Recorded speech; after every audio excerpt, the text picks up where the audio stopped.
ชนทั้งหลายผู้ที่มีกายผู้ที่มีใจและผู้ที่มีกำลังในการจะรักษาประเพณีสำคัญของเมืองเชียงใหม่และเป็นการเทิดทูนเป็นการบูชาบุคคลผู้ยิ่งใหญ่ในทางพระพุทธศาสนานั่นคือองค์พระศาสดาสัมมาสัมพุทธเจ้าเนื่องในวันวิสาขบูชาซึ่งถือว่าปีนี้เป็นปีที่พิเศษมากๆของจังหวัดเชียงใหม่ฉะนั้นแล้วในช่วงระหว่างที่กำลังรอความพร้อมของทุกท่านที่ได้อัญเชิญน้ำสงฆ์พระราชทานจากมหาเชียงใหม่มาถึงลานอนุสาวรีย์ครูบาศรีวิชัยในระหว่างนี้ก็อยากจะให้พวกเราทุกคนนะทั้งที่นั่งรอนั่งคอยทั้งผู้ที่กำลังมาถึงได้มีความสุขให้มากที่สุดให้ได้มีความก็เรียกว่ามีความสบายให้มากที่สุดพวกเราเห็นนี่คือประเพณีสำคัญของวันวิสาขบูชากำลังแสดงโดยนักแสดงช่างฟ้อนนะซึ่งจะได้ให้พวกเราได้ชมก็ขอให้พวกเราทั้งหลายให้กำลังใจนะให้กำลังใจกับช่างฟ้อนผู้ที่กำลังแสดงเพื่อที่จะเป็นการบูชาเพื่อที่จะเป็นการถวายให้กับครูบาเจ้าศรีวิชัยก็ดี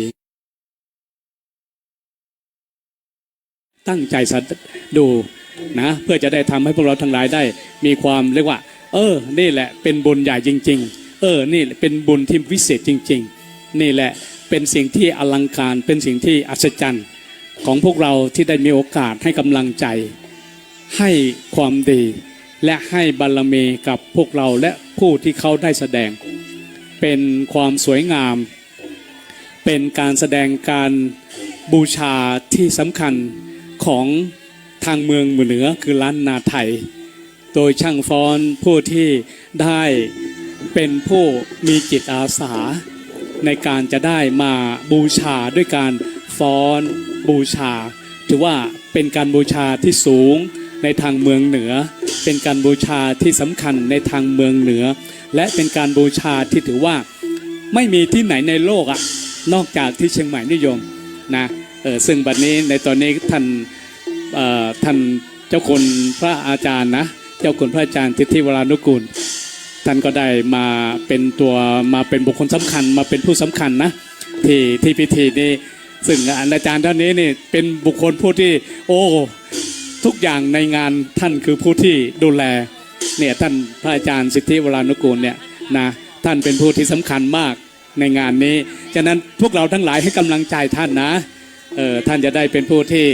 จัดงานนี้ให้เอาพวกเราดูช้าง3 เชือกโอ้โหพระอาจารย์ตื่นเต้นมากเห็นช้างมาแล้วนี่แหละโยมเป็นปีที่ยิ่งใหญ่เป็นปีที่สำคัญและเป็นปีที่พิเศษของเมืองเชียงใหม่จริงๆ3 เชือกนี่ไม่ใช่เป็นเรื่องง่ายนะโยมที่จะได้มามีโอกาสที่พวกเราจะ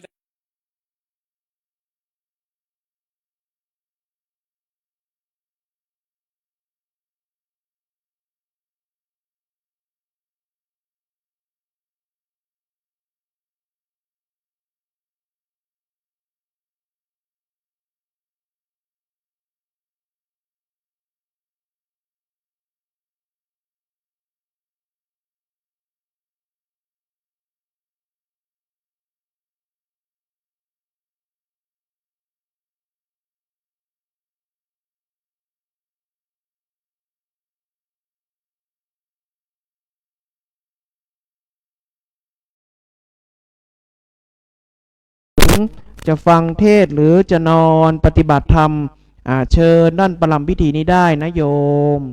วันนี้เราเดินทางขึ้นดอยสุเทพเวียนเทียนสักการะบูชาพระธาตุดอยสุเทพทำบุญตามกำลังศรัทธาโยมตู้ตรงไหนมีก็หยอดตู้อธิษฐานให้ร่ำให้รวยให้โชคดีมีสุขให้สุขภาพร่างกายแข็งแรงสมบูรณ์อาจจะรับน้ำมนต์ก็2 ฝั่งพรมน้ำมนต์ผูกข้อมืออาจจะบูชากันเทศก็ฝั่งนี้นะโยมนะเป็นบุญเป็นกุศลได้ก่อเกิดอันยิ่งใหญ่วันนี้ก็มีสามเณรจากเมืองลี้วัดพระธาตุผาตั้งมาช่วยเป็นบุญเป็นกุศลในอดีตก็เป็นลูกหลานครูบาศรีวิชัยหมดนะมาช่วยกันนะโยมแม่นะโยมแม่นี่ก็ได้มากลับมาฟังเทศฟังธรรมที่ดอยสุเทพก็เป็นบุญเก่าญาติโยมสาธุชนที่เวียนเทียนอยู่ก็ถือว่าเป็นบุญอันเก่ากี่ภพกี่ชาติ600 กว่าปี หลายชั่วอายุคนเราก็เวียนว่ายตายเกิดได้ขึ้นมาสักการะพระบรมธาตุดอยสุเทพก็เพราะว่าพลังบุญพลังศรัทธาที่เรามีอยู่ต่อพระพุทธศาสนาก็ถือว่าก่อเกิดอันยิ่งใหญ่นะตั้งแต่เมื่อวานญาติโยมขึ้นมาเตรียมข้าวมัทุปายาตเช้านี้ก็เตรียมตอนเที่ยงก็ประกอบพิธีรับศีลแปดอธิษฐานบทพระปริตรด้วยบทพุทธคุณธรรมคุณสังฆคุณจากนั้นก็ได้กลข้าวติ๊บเนอะวันพุธพ่อใหญ่แจกข้าวติ๊บนะโยมถ้าโยมได้มีโชคดีก็ได้บูชากันเทศตามกำลังศรัทธาเป็นบุญเป็นกุศล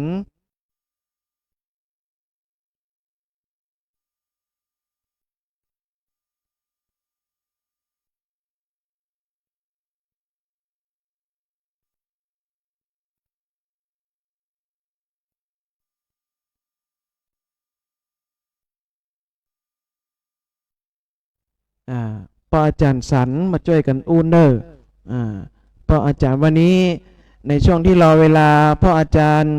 สมพงษ์ผุดผ่องมกทายกวัดพระธาตุดอยสุเทพก็กำลังเตรียมนั่นเตรียมนี่อาตมาก็จะคุยให้ญาติโยมได้ฟังให้ก่อเกิดบุญกุศลอันยิ่งใหญ่วันนี้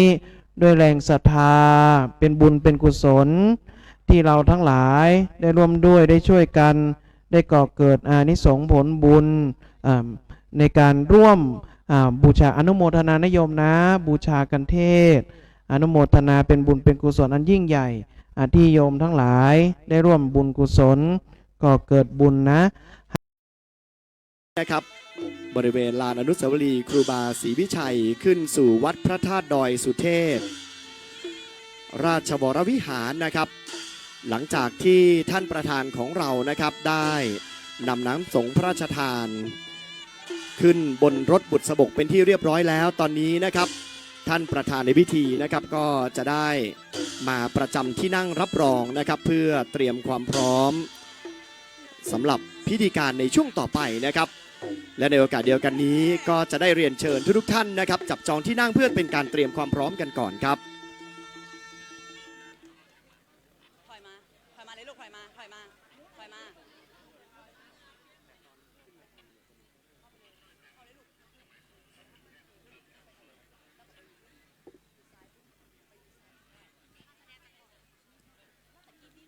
เอาละครับสำหรับในช่วงนี้นะครับก็จะได้ขอต้อนรับนะครับท่านประธานในพิธีและแขกผู้มีเกียรติทุกท่านนะครับหัวหน้าส่วนราชการทุกภาคส่วนพี่ๆสื่อมวลชนนะครับเข้าสู่บรรยากาศของพิธีอัญเชิญน้ำสงฆ์พระราชทานสืบสารประเพณีเตียวขึ้นดอยประจำปีพุทธศักราช 2568 ครับภายใต้โครงการยกระดับการท่องเที่ยวเชียงใหม่ด้วยพลังสร้างสรรค์ซอฟต์พาวเวอร์สู่การท่องเที่ยวมูลค่าสูงนะครับกิจกรรมเตียวขึ้นดอยตัวยหอยครูบาศรีวิชัยนักบุญแห่งล้านนาศรัทธาสู่สากลนะครับประจำปีงบประมาณพุทธศักราช 2568 ครับซึ่งเรามีกิจกรรมขึ้นนะครับตั้งแต่ช่วงเช้าของวันนี้นะครับและเมื่อสักครู่นี้นะครับช่วงเย็นที่ผ่านมาท่านประธานในพิธีของเรานะครับก็ได้ร่วมประกอบพิธีสำคัญเพื่อความเป็นสิริมงคลนะครับที่บริเวณมหาวิทยาลัยเชียงใหม่นะครับที่ศาลาธรรมนะครับก่อนที่จะได้เคลื่อนขบวนนะครับนำน้ำสงฆ์พระราชทานขึ้นมานะครับอยู่บริเวณด้านบนรถบุษบกนะครับบริเวณด้านหน้าลานอนุสาวรีย์ครูบาศรีวิชัยแห่งนี้ซึ่งตอนนี้นะครับหัวหน้าส่วนราชการทุกภาคส่วนนะครับก็ได้ร่วมเดินทางเพื่อมาร่วมประกอบพิธีสำคัญในวันนี้ไปพร้อมๆกันนะครับหลังจากที่หลายๆท่านนะครับได้เคลื่อนขบวนนะครับมาถึงลานอนุสาวรีย์ครูบาศรีวิชัยแห่งนี้เป็นที่เรียบร้อยแล้วเรียนเชิญทุกท่านนะครับจับจองที่นั่งเพื่อเตรียมตัวและก็เตรียมความพร้อมนะครับอีกสักครู่หนึ่งนะครับเราก็จะมีพิธีการเล็กๆน้อยๆนะครับเกิดขึ้นณสถานที่แห่งนี้ก่อนที่ขบวนรถบุษบกนะครับพร้อมกับพลังชาวไทยพ่อแม่พี่น้องชาวเชียงใหม่รวมถึงหลายๆท่านที่เดินทางมาจากทั่วทุกสารทิศของประเทศไทยนะครับเพื่อมาร่วมประเพณีเตียวขึ้นดอยในปีนี้นะครับจะได้เดินทางนะครับไปพร้อมๆกันนะครับไปยังวัดพระธาตุดอยสุเทพราชวรวิหารนะครับ ซึ่งกิจกรรมในวันนี้ถือว่าเป็นภาพที่น่าประทับใจอย่างยิ่งนะครับของปวงชนชาวไทยที่มาอยู่พร้อมกันนะครับณจังหวัดเชียงใหม่แห่งนี้ครับและแขกผู้มีเกียรติครับบัดนี้ได้เวลาเป็นสมควรแล้วนะครับก่อนที่ผมจะได้นำทุกท่านเข้าสู่พิธีการด้านบนเวทีแห่งนี้ในค่ำคืนนี้ครับคณะผู้จัดงานของเราได้จัดเตรียมการแสดงศิลปะวัฒนธรรมไว้1ชุดครับเพื่อเป็นการต้อนรับแขกผู้มีเกียรติทุกท่านและบัดนี้การแสดงศิลปะวัฒนธรรมของเราพร้อมแล้วขอเสียงปรบมือและไปรับชมการแสดงที่สวยสดงดงามพร้อมๆกันครับเชิญรับชมครับ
แขกผู้มีเกียรติครับขอเสียงปรบมือดังๆอีกสักครั้งหนึ่งนะครับและนี่ก็คือการแสดงศิลปะวัฒนธรรมนะครับแบบล้านนาเชียงใหม่นะครับ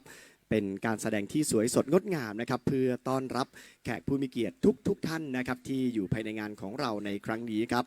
เอาละครับหลังจากที่เราได้รับชมการแสดงศิลปะวัฒนธรรมที่สวยสดงดงามเป็นการต้อนรับทุกท่านกันไปเป็นที่เรียบร้อยแล้ว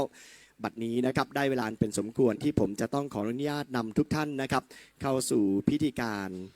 ในลำดับถัดไปนะครับก่อนอื่นเลยจะได้ขอเรียนเชิญท่านประธานในพิธีประธานจัดงานคณะผู้ทรงเกียรตินะครับได้ประกองผ่าน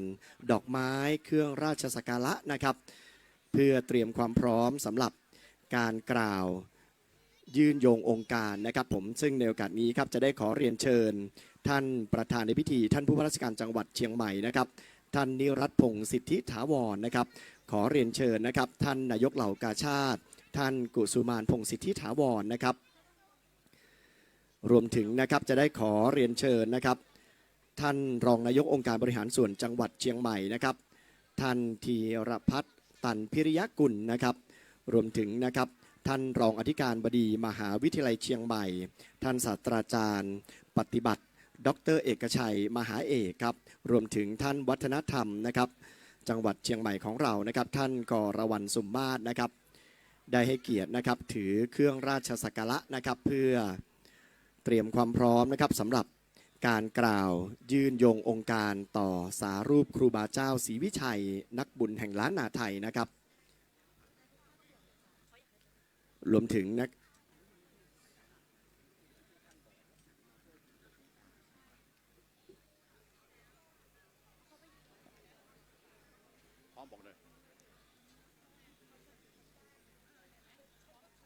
เอาละครับรวมถึงนะครับหัวหน้าส่วนราชการทุกภาคส่วนนะครับที่อยู่บริเวณลานอนุสาวรีย์ครูบาศรีวิชัยแห่งนี้นะครับ1 2 3 4 1 2 3และในโอกาสนี้นะครับก็จะได้ขอเรียนเชิญท่านอาจารย์วรรลบนามวงพรหมนะครับได้ให้เกียรตินะครับนำกล่าวยื่นโยงองค์การต่อสารูปครูบาเจ้าศรีวิชัยนักบุญแห่งล้านนาไทยกราบเรียนเชิญครับสาธุสาธุโอกาสศิริวิชยมหาเทโรอะหังวันทามิศิลาสาคาแด่สารูปแห่งครูบาเจ้าศรีวิจัยตนวิเศษเหตุว่าจะในวันนี้ก็เป็นวันดีสีบ่เศร้าเป็นวันที่ศรัทธาผู้ค้าตั้งหลายตั้งยิ่งใจน้อยใหญ่พร้อมเพียงไขว้สมโภทานจิตประสานตั้งด้วยต่างชูช่วยประเพณีด้วยมงคลดีทีเลิศล้ำพำว่าเป็นวันประวีณีเตวขึ้นดอยสุเทพเจ้าอันเป็นจิตเก่าฮีดเก่าเบินลานเหิงเบินนานก่อน19แต่พญาคืนพัดเวียนมาครบไข่ได้654 ปีองค์พระบาทสมเด็จพระเจ้าอยู่หัวทรงมีพระราชศรัทธาได้นำน้ำส่งพระราชทานเพื่อน้ำสุคนตถาลาสงน้ำพระบรมธาตุเจ้าตามแบบเบาโบราณผู้ค้าตั้งหลายตั้งข้าราชการน้อยใหญ่ประชาชนเจ้าเจียงใหม่ทั่วทิศาฝูงอาณาประชาลาทุกเหตุห้องต้องประเทศไทยจึงได้ร่วมจิตร่วมใจกันตั้งภายในและภายนอกภายในนั้นไม่มีพระเดชพระคุณหลวงพ่อพระธรรมเสนาบดีเจ้าอาวาสวัดพระธาตุเจ้าดอยสุเทพราชวรวิหารผลแห่งห้องไปนอกนั้นไม่มีท่านดิรัตคงสิทธิถาวรผู้ว่าราชการจังหวัดเชียงใหม่และคุณนายกเหล่ากาชาติจังหวัดเชียงใหม่พร้อมถึงนายธีรพัฒน์ตันพิริยากุลรองนายกองค์การบริหารส่วนจังหวัดเชียงใหม่ท่านศาสตราจารย์ปฏิบัติ ดร.เอกชัยมหาเอกรองอธิการบดีมหาวิทยาลัยเชียงใหม่นอกนั้นก็มีท่านกนกวรรณสุมาศวัฒนธรรมจังหวัดเชียงใหม่และท่านอาลีพันจันทร์ผู้อำนวยการสำนักงานพระพุทธศาสนาจังหวัดเชียงใหม่และท่านนิมิตรพรนิมิตรปลัดเทศบาลเมืองสุเทพพร้อมตึงนางสาวกฤษพรเวโรที่ปรึกษาประธานกรรมาธิการศาสนาศิลปวัฒนธรรมสภาผู้แทนราษฎรและประชาสัมพันธ์จังหวัดเชียงใหม่เป็นอาทิพร้อมศรัทธาประชาชนจึงมีใจกุศลนำส่งน้ำขึ้นไปส่งวัดพระธาตุเจ้าดอยสุเทพอันเป็นอาจักใดนิมนต์สารูปครูบาเจ้าศรีวิจัยองค์เป็นเก้าเงาซึ่งเป็นประธานสร้างต่างขึ้นดอยสุเทพจนสำเร็จลุล่วงเมื่อปีพุทธศักราช 2477 ถึง 2478 นั่นนาจะให้เวลา5 เดือนกับ22 วัน ได้มักคาใหญ่กว้างคนและรถดูต่างเตียวดูต่างไปมาสำเร็จสมปรารถนาตั้งแต่ครั้งนั้นตลาดแห่งนั้นปัจจุบันขอนิมนต์สารูปเจ้าครูบาเจ้าศรีวิจัยอันศักดิ์สิทธิ์ตนวิเศษขอน้อมเกาเกตวันชาขอมีธรรมเมตตาไต่เต้านำผู้ขาทั้งหลายนี่เล่าขึ้นดอยสุเทพเพื่อรักษาจารีตประเวณีเพื่อให้เดินไต่โดยสวัสดีดีบ่มีอุทวะอันตรายประการใดกายะตัวเลวจีตัวเลมโนตัวเลสันติจะโตสังอสันติจะโตสังอติตะโตสังปัจจุปนาโตสังอนาคตะโตสังอโหสิกรรมังโตสังสิริวิชยามหาเทลังนิมันตนังยาจามิทุกท่านวันตาหน่อยนะครับวันตามิพันเตสะปังอาปาลาทังขมาธรรมเมพันเตมายังกตังปุญญังสามินาอนุโมติตาปังสามินากตังปุญญังไมหังตาตาปังสาธุสาธุอนุโมทามิครับผมในโอกาสนี้นะครับต้องกราบขอบพระคุณอาจารย์วรรลบนามวงพรหมนะครับที่ได้ให้เกียรติประกอบพิธีนะครับในช่วงสำคัญในช่วงนี้และแขกผู้มีเกียรติครับลำดับต่อไปนะครับก็จะเป็นช่วงพิธีการด้านบนเวทีของเราแห่งนี้นะครับหลังจากที่ท่านประธานในพิธีพร้อมกับคณะนะครับได้นำพานดอกไม้ถวายครูบาเจ้าศรีวิชัยเป็นที่เรียบร้อยแล้วนะครับในลำดับถัดไปนะครับผมจะได้กราบเรียนเชิญนะครับท่านประธานในพิธีท่านผู้ว่าราชการจังหวัดเชียงใหม่นะครับได้เกียรติขึ้นมาบริเวณด้านบนเวทีเพื่อรับฟังคำกล่าวรายงานนะครับพร้อมกับกล่าวเปิดงานอย่างเป็นทางการขอเสียงปรบมือนะครับเพื่อเป็นการต้อนรับท่านนิรัตพงศ์สิทธิถาวรครับกราบเรียนเชิญท่านครับและเช่นเดียวกันในโอกาสเดียวกันนี้นะครับจะได้ขอเรียนเชิญประธานจัดงานท่านรองนายกองค์การบริหารส่วนจังหวัดเชียงใหม่ครับได้เกียรติขึ้นมาด้านบนเวทีครับเพื่อกล่าวรายงานวัตถุประสงค์ของการจัดงานในครั้งนี้ต่อท่านประธานในพิธีขอเสียงปรบมือครับเพื่อเป็นการต้อนรับท่านธีรพัฒน์ตันพิริยกุลครับ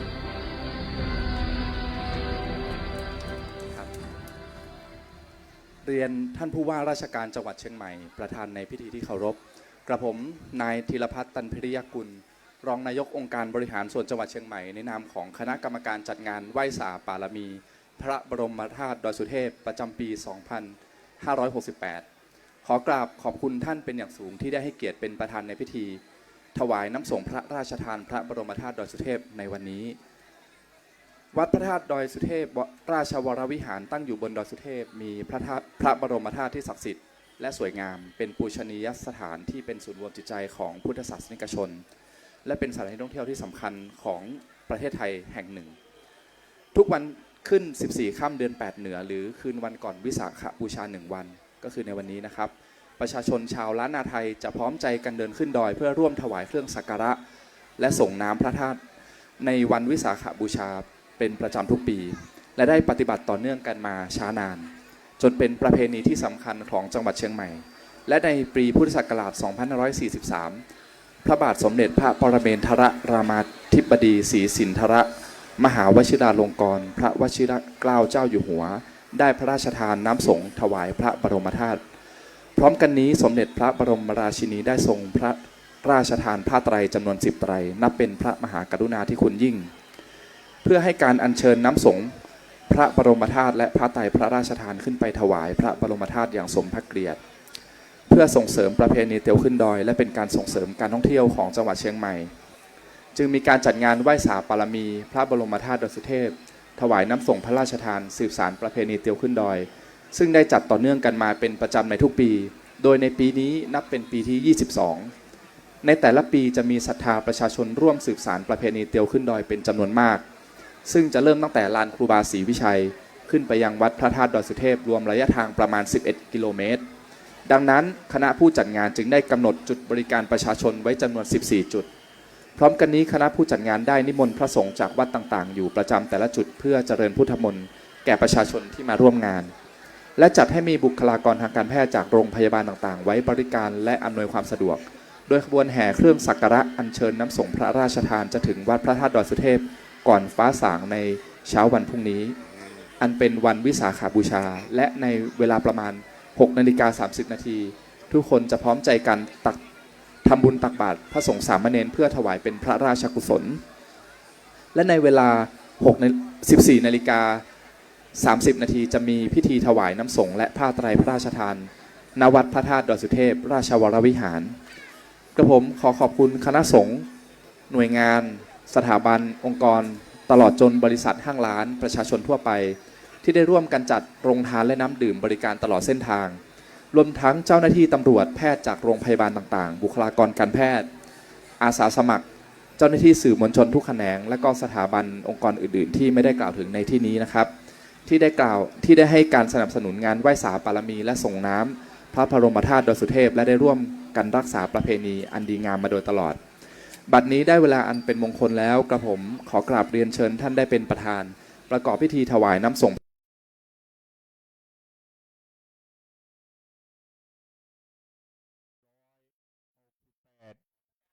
โดยได้กราบไหว้สานิมนต์พระสงฆ์เถรานุเถระสั่งข้าเจ้าพระสงฆ์ได้เมตตามาแสดงพระธรรมเทศนาและสวดเบิกตามหีบหอยอริยประเพณีล้านนาเจียงใหม่เฮาเป็นการเจริญพระพุทธมนต์และก็แสดงพระธรรมเทศนาอบรมสมโภชพุทธปิมปาสารูปเจ้าองค์สุวรรณเจดีย์เจ้า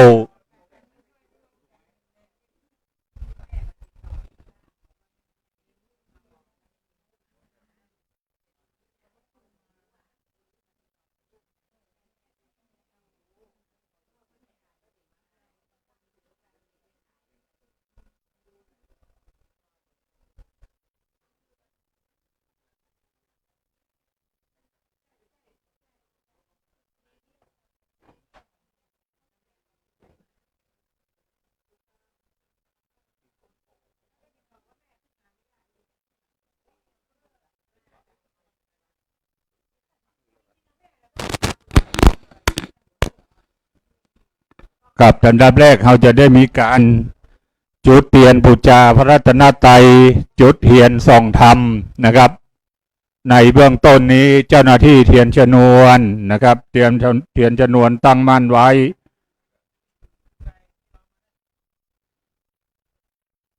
กราบไหว้ศาลในเมตตาธรรมของท่านอาจารย์พระมหาสกลวิโรจนกิติประเรียนธรรม9 ประโยคเลขานุการเจ้าคณะภาค7ผู้ช่วยเจ้าอาวาสวัดพระธาตุเจ้าดอยสุเทพได้เมตตาอธิษฐานจิตจุดเทียนน้ำพระพุทธมนต์ตลอดจนถึงเทียนมหามงคลทั้ง2 เล่มกราบไหว้ศาลครับผมจุดเทียน2 เล่มนะเจ้าหน้าที่เทียนชนวน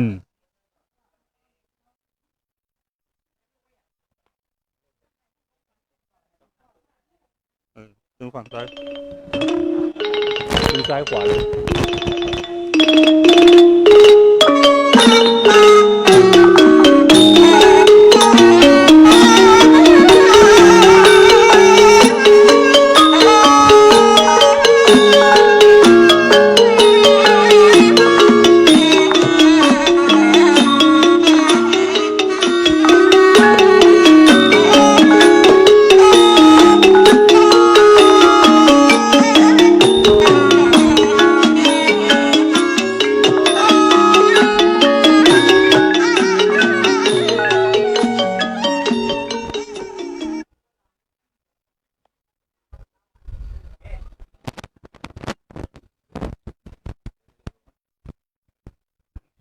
ไปนี้กราบไหว้สานิมนต์ทุกรูปเรียนเชิญทุกคนนะครับ ได้กล่าวคำบูชาพระรัตนตรัยไหว้พระพร้อมกันณบัดนี้กราบหนึ่งกราบสองกราบสามอิมินา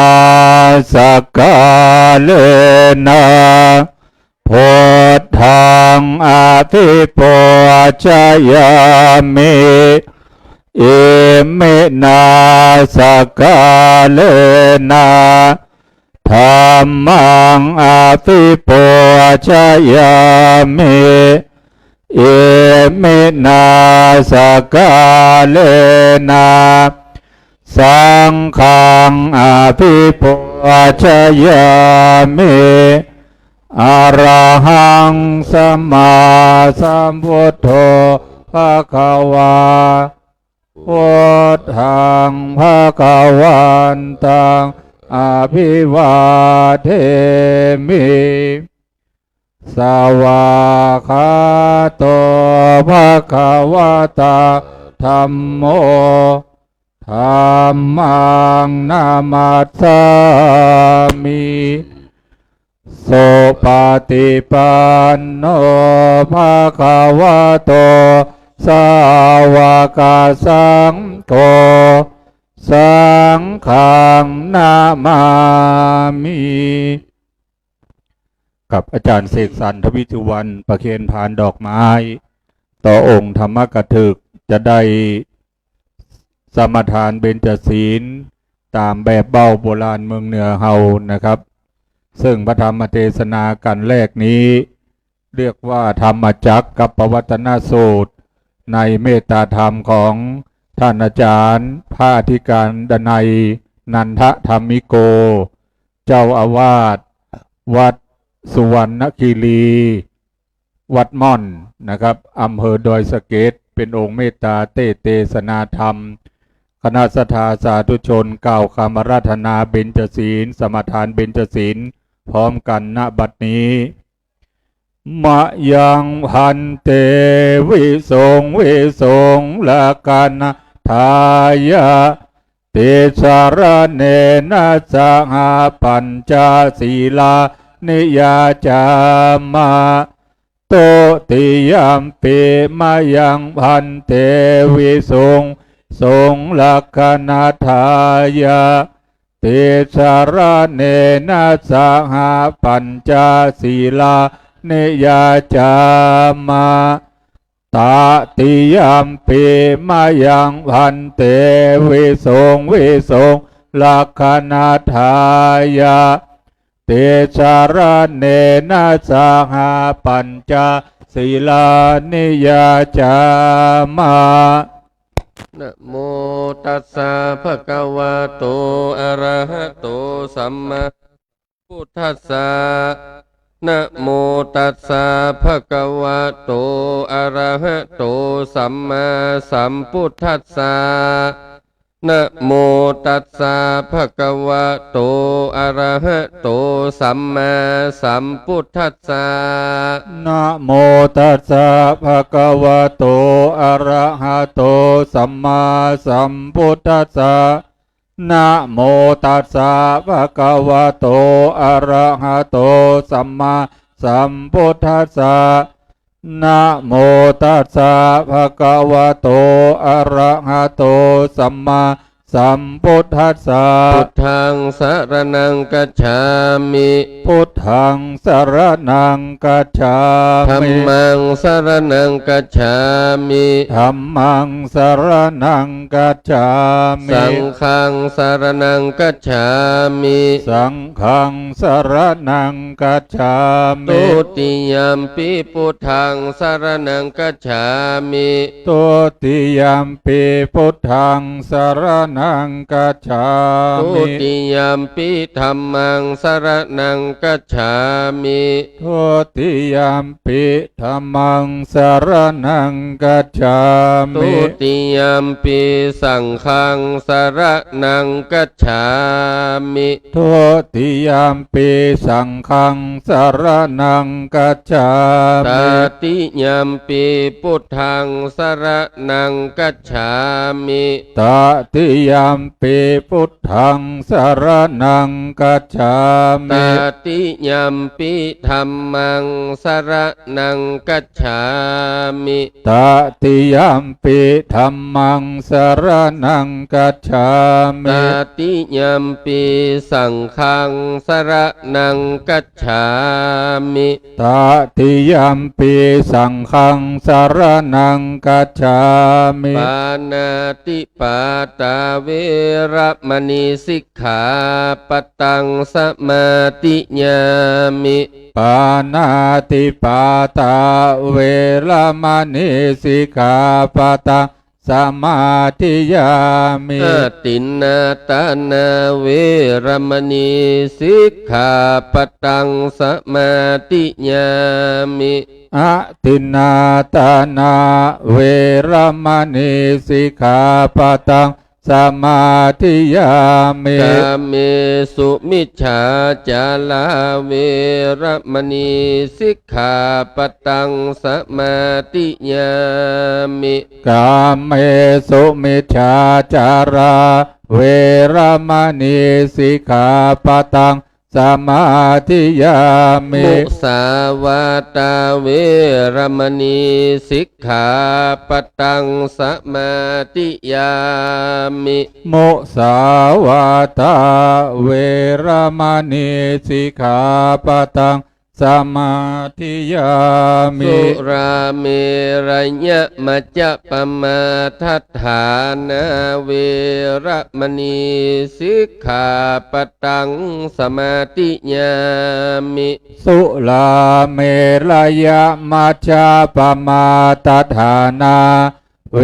รมณีสิกขาปะตังสมาธิยามิ อิมานิปัญจสิกขาปตานิสีเล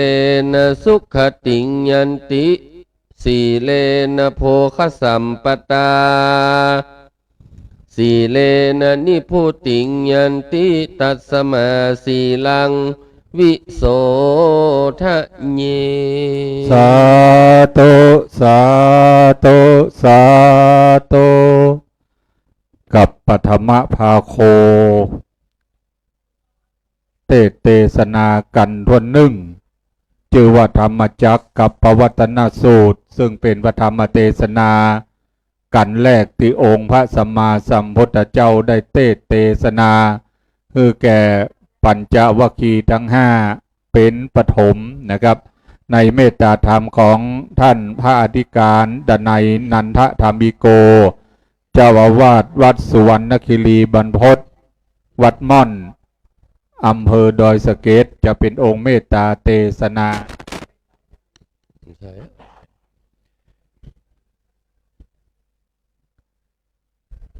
มหาพรหมตนอกแอนปราบต้องเต้นกระดานตองทำใดทาทองเป็นกองของนักปราชญ์เจ้า ขออาราธนาลูกศิษย์พระพุทธเจ้าทุนผ่านแววได้คืนนั่งนิดธรรม่านแก้วแล้วเมตตาเทศนาธรรมธรรมังอนุกรรมปิมังปะจังอาราธนังกะโลมา นะโมตัสสะภะคะวะโตอะระหะโตสัมมาสัมพุทธัสสะ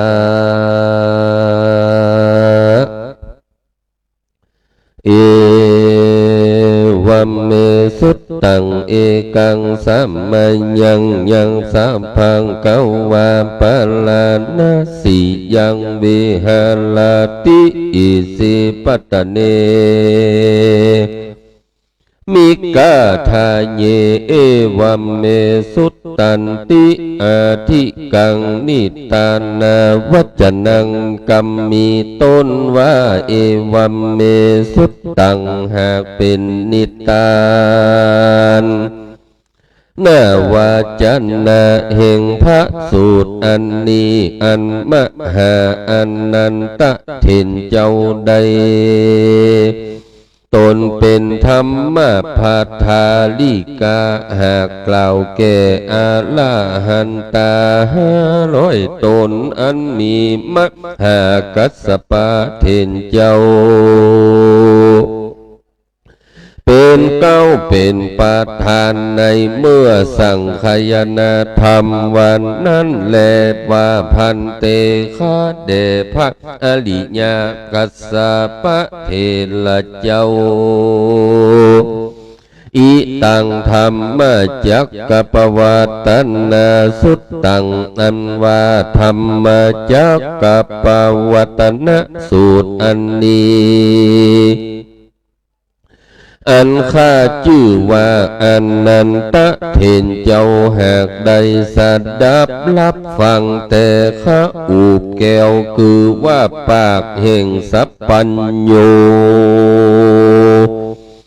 พระพุทธเจ้าโดยอาการดังจากวิสัชนาไ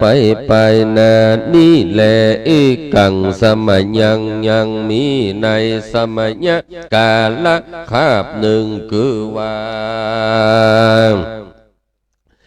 คือธรรมเทศนากาละภควาอันว่าพระพุทธเจ้าตนมีภาคยะอันงามก็สาธิตสำลานในป่าอินทรีปตนามิขทยวานอันเป็นที่เหอภาภัยเนี่ยเก่งเนื้อสัตว์ตั้งหลายอันมีที่จิ้มไก่เวียงปาลานะสี่มีพระมารได้100 เจนคาทะหนูก็มีแลตาตราโคภาเกวาปัญจวากิเยภิกขุอามันเตสิในกาละเมื่อนั้นพระพุทธเจ้าก็จะเสริงปัญจวากีตังแหตนอันมีในป่าอิสิปตนะมีกาทายะวันตีนั้นด้วยกรรมวาตัมเวเมอันตาภิกเวดุลาภิกขุตั้งหลายโกฏากสองภาคการนี้อันบาบาชิตตานักบวชบอกกวนเสพนั่นแลโกฏากสองอันนี้ได้แก่อันใดจาโยจายังกามเมสุกามะสุขากานุโยโคขีนาอันว่าพักกอบไปโดยสุขอันติดข้องอยู่ในกามกุลตั้งหลายอันเป็นไปในกิเลสกามและวัตถุกามตั้งหลายภูงอันเป็นลามกถอยหยอบนาคำโมอันเป็นของแห่งเจ้าบ้านอันเป็นพุทธุจนะอันบอกของโดยอริยะอันบ่ฮือประโยชน์จันนะสักอันก็มีหันแลโยจายังอัตตากิลามัฏฐานุโยโกภาคการหนึ่งขีญาอันภาคกอบไปโดยเปลี่ยนอันกัดดำหือทุกยากลำบากแก่ตนอันได้เป็นดังอย่างยันทีจีป่วยตั้งหลายในกาละเมื่อละดูร้อนป้อยดังไฟ ไว้ในติดสะตั้งสี่คือไปหน้าไปหลังไปซ้ายปั้งขวาแล้วส่วนอันว่าตนก็ได้ไปนั่งอยู่ไปในละเวกกองไฟตั้งหลายฝูงนั้นแล้วไปบนก็ฮือฮอนโดยลัศมีพระอาทิตย์ปฏิบัติสันนั้นเต้าเฮือลำบากแก่ตนอันนี้ก็บ่เป็นกอง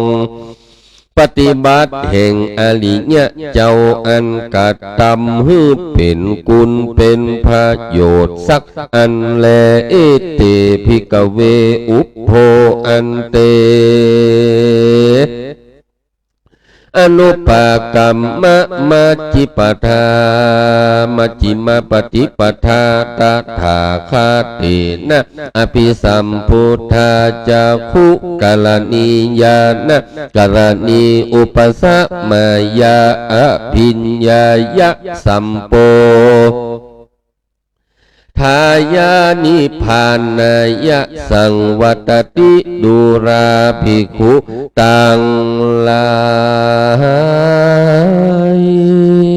ภัตตาทาคตะบอดได้ปฏิบัติเข้าสู่โกถากสองอันนั้นคือกามสุขันลิกานุโยกะและอัตตกิลมัตตานุโยกะนันภาตะทาคตะปฏิบัติตั้งอยู่ในธรรมกลางคือบอกเข่งนักบ่อนย่อนญาณนักจริงได้ทาลัดพายาสัพพัญญูตัญญาณอันฮือบังเกิดยังตาคือพ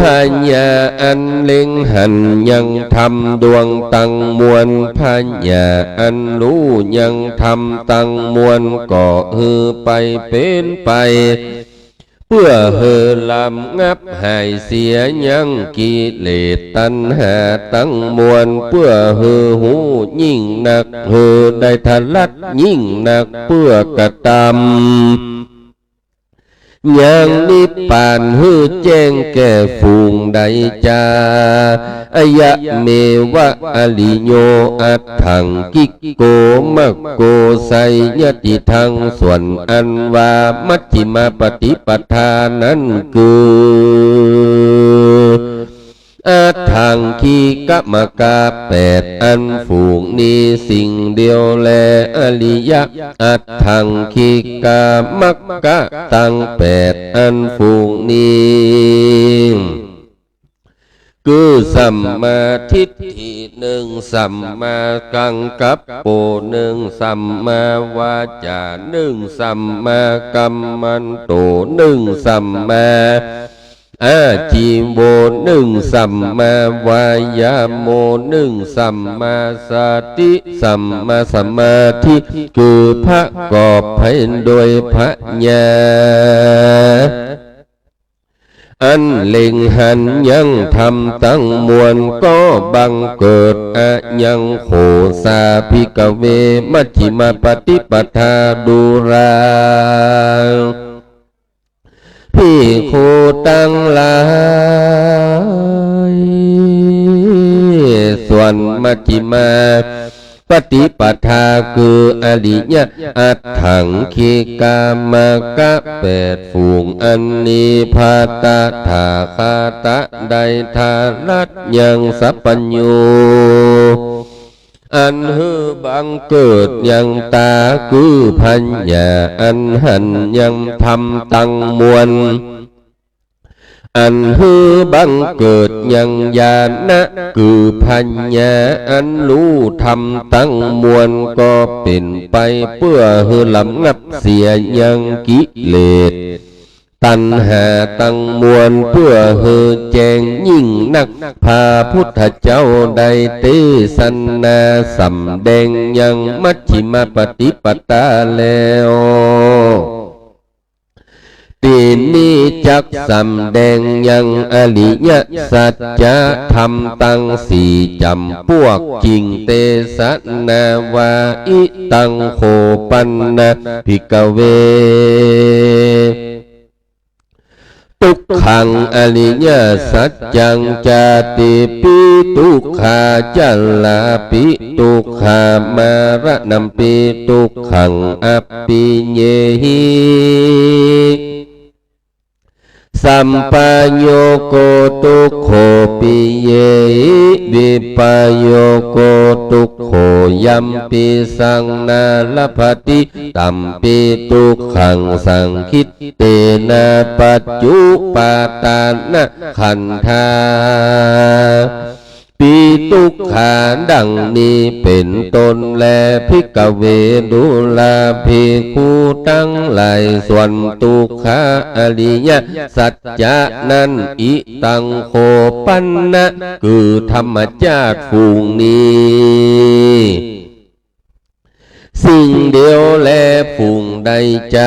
าติปิแม่นจาปฏิสนธิกำเนิดเอาเกิดมาแห่งสัตว์ตั้งหลายก็เป็นทุกข์มากหนักตั้งแลกแต่สัตว์ตั้งหลายเอาปฏิสนธิกำเนิดเกิดมาในท้องแม่ขี่ยาอันจักได้ปัสสาตะยินดีก็ย่อมบ่มีสักอันเตียนย่อมได้เสวยทุกใดขาดบ่ขาดสายเป็นดังโลกันตาลิยะนาโลกนั่นแลจัลลาปีแมนว่าจัลลาภาวะอันเท่าคำจัลลากลมเป็นทุกข์มากหนักแลแม้นพญาตอันเกิดในตนตั้งมวลก็เป็นทุกข์มากแลแม้นมรณะภาวะอันจุติตายแตกมา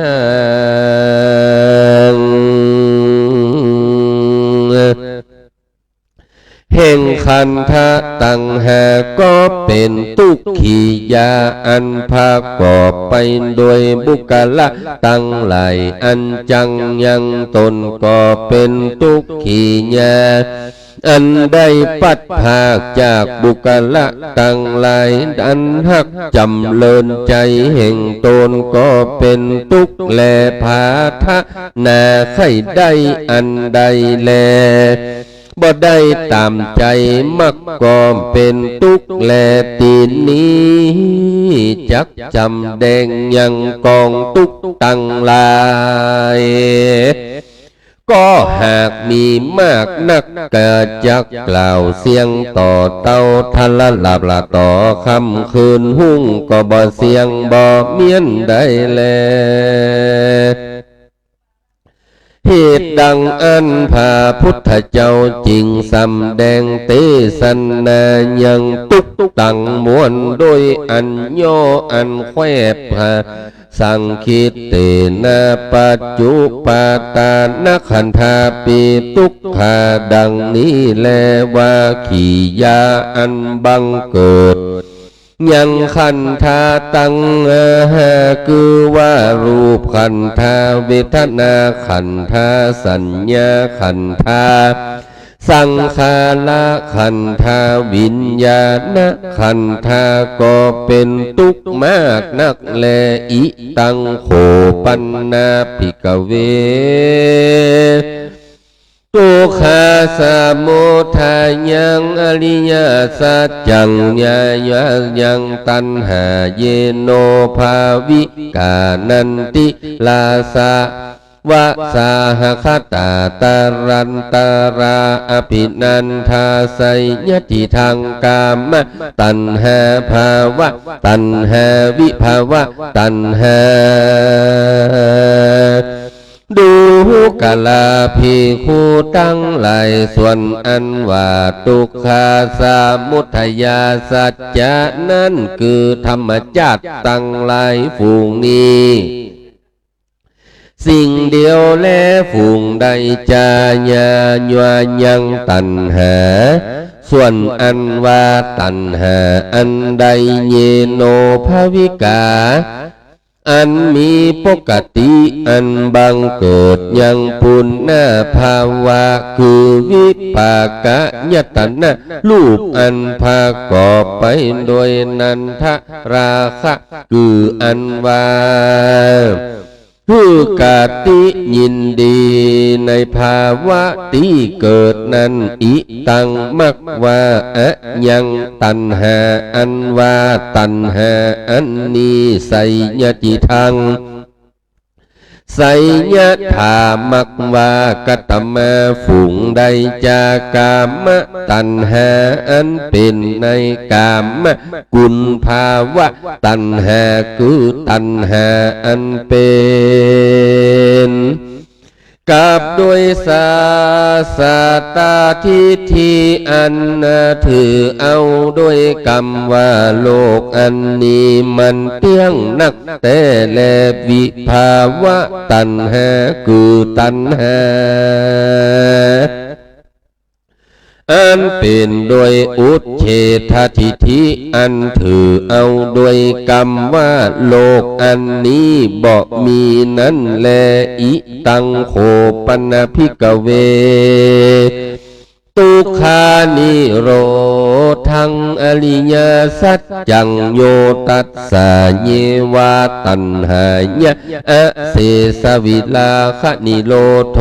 จากโกปฏินิสสักโคมุติอานาลิโย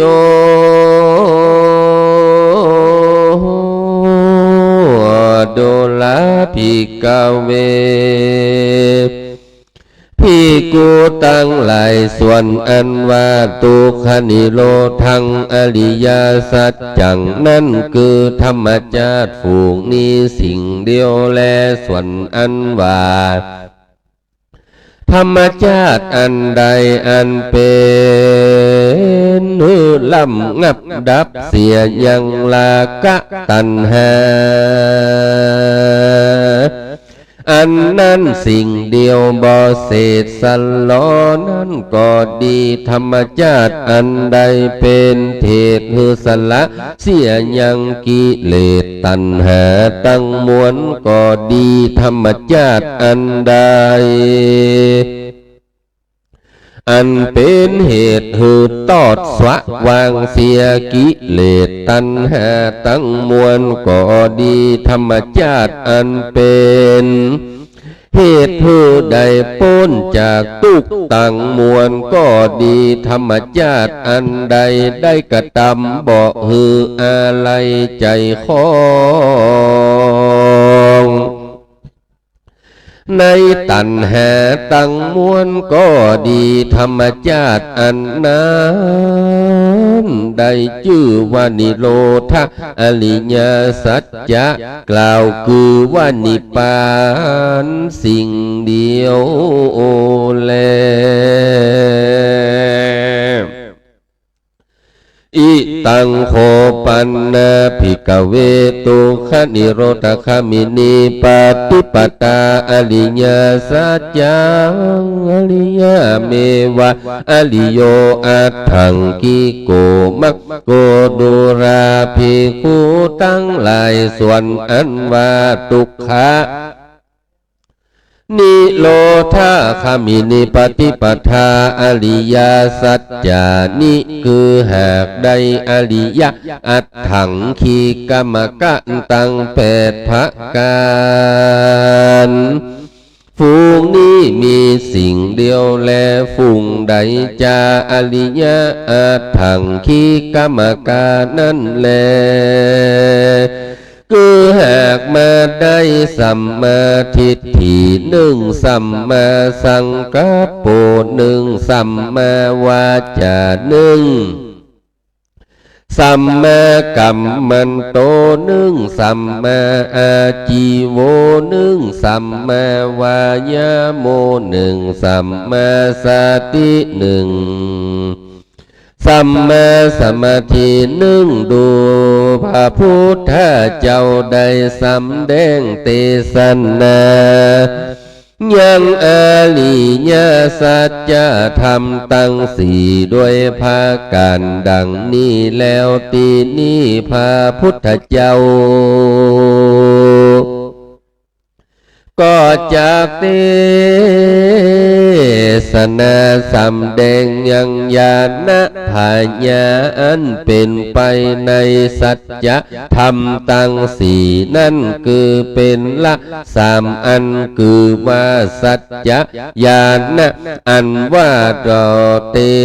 ศนาว่าอิตังทุกขังอริยสัจจันติเมภิกเว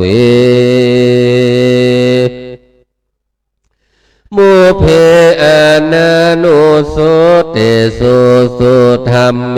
จักขุงโอทปฏิปัญญาโอทปฏิวิจจาโอทปฏิอโลโกภิกเวดุราภิกขุตั้งหลายจักขุงส่วนว่าตาคือพญาอันเล็งหันยังทำตั้งมวลก็เกิดมีแต่สภาวะแห่งเทวดาและพรหมตั้งหลายแล้วก็ขึ้นมาในโลกนี้โดยอนุภาวะแห่งพระพุทธเจ้าก็มีแลอัตถะโขภควาอิมังอุตานังอุตาเนสีในกาลาเมื่อนั้นพระพุทธเจ้าก็นำเอามายังอุตานะอันนี้ว่าอัญญาสิวัตโพ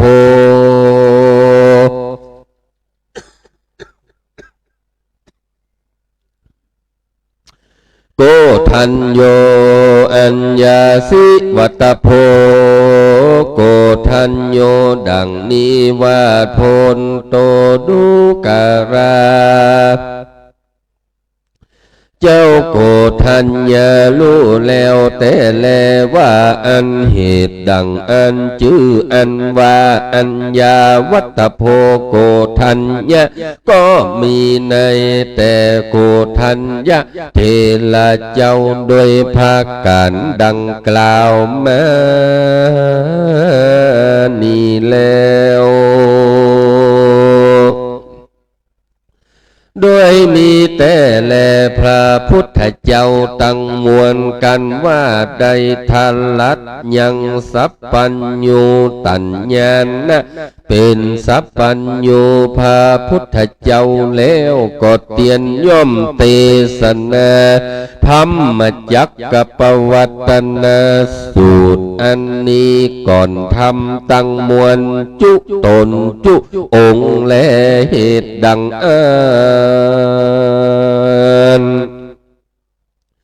พระโกตามะเจ้าได้ทันลัดยังสัพพัญญูพระพุทธเจ้าแล้วสะหัมปติมหาพรหมก็เสด็จลงมาอา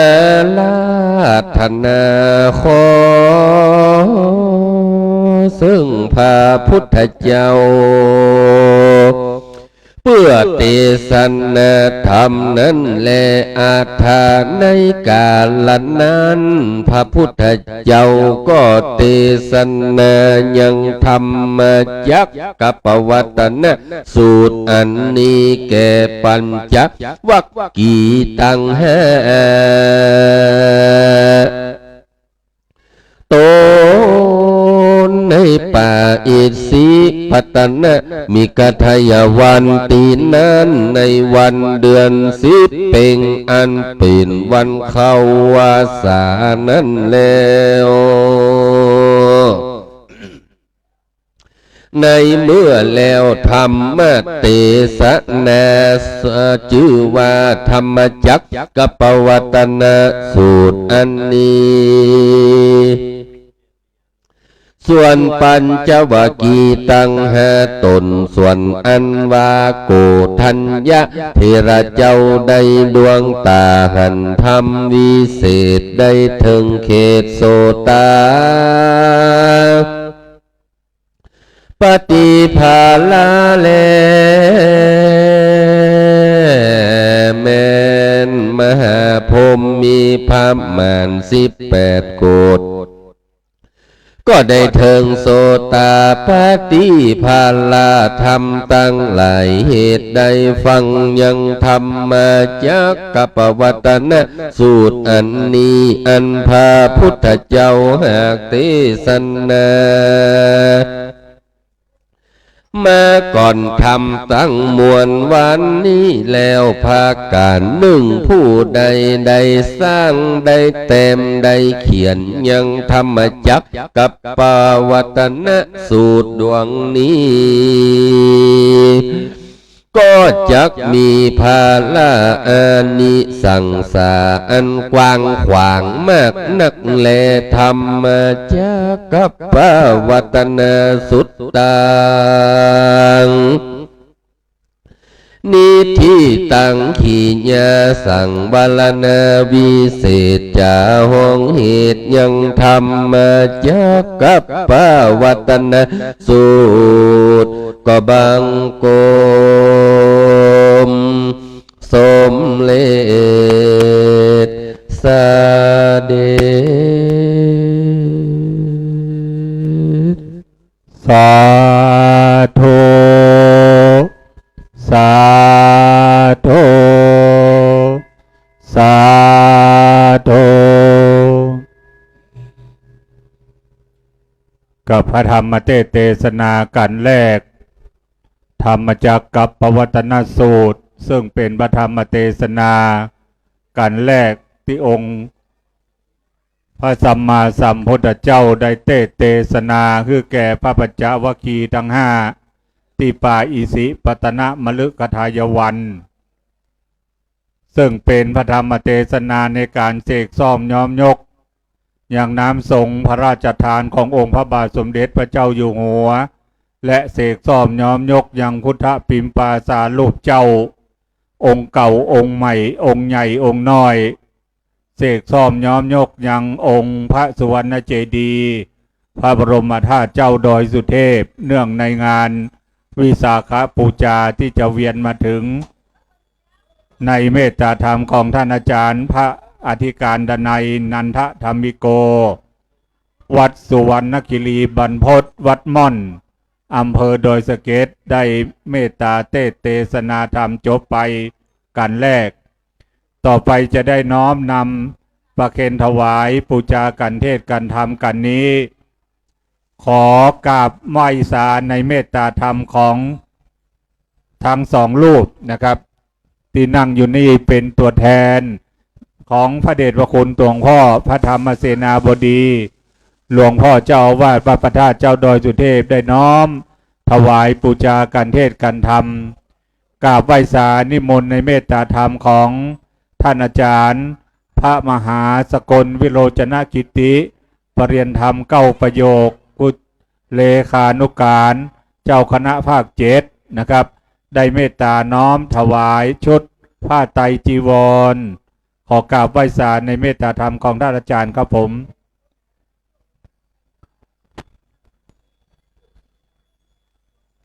กับ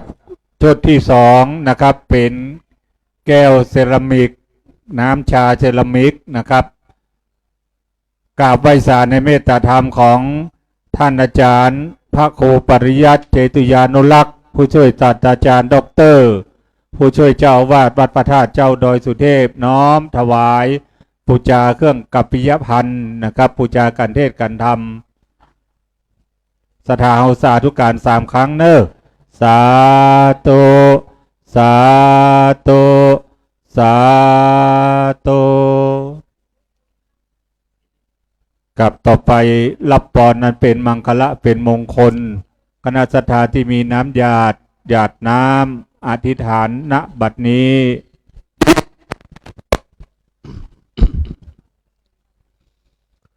ยะถา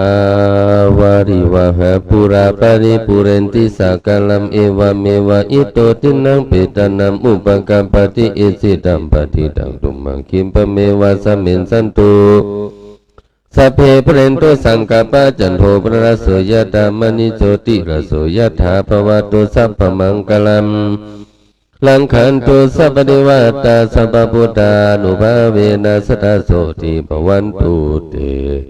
ภวตุสัพพมังคลังลังขันตุสัพพเทวตาสัพพธัมมานุภาเวนัสสะโสติภวันตุเตภวตุสัพพมังคลังลังขันตุสัพพเทวตาสัพพสังฆานุภาเวนัสสะโสติภวันตุเตสัพพิโยวิวัสสันตุสัพพโลกวินัสสันตุมัตติภววันตรโยสุขีติกายุโก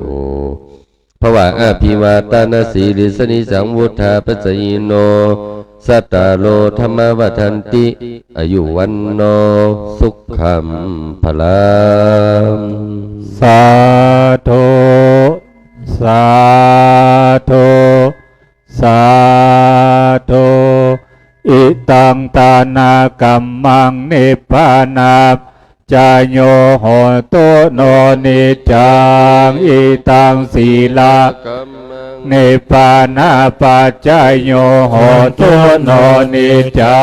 งอิตังภาวนากัมมังนิพพานาปัจจายโยโหตุโนนิจังนิจังวาตานิพพานังสาลังวาตานิพพานังสุขังวาตานิพพานาปัจจายโย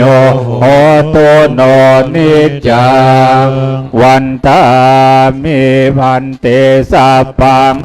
ปาราทังคามาธาเมพันเตกาตังบุญยังสามินาโนโมทิพังสามินากาตังบุญยังไม่ตาทาพังสาธุสาธุอนุโมทามิสตังธัมโมอายุวันโนสุขังพลัง สาธุสาธุสาธุกับเก้าในนามของพระเดชพระคุณหลวงพ่อพระธรรมเสนาบดีในนามของคณะสงฆ์คณะศรัทธาสาธุชน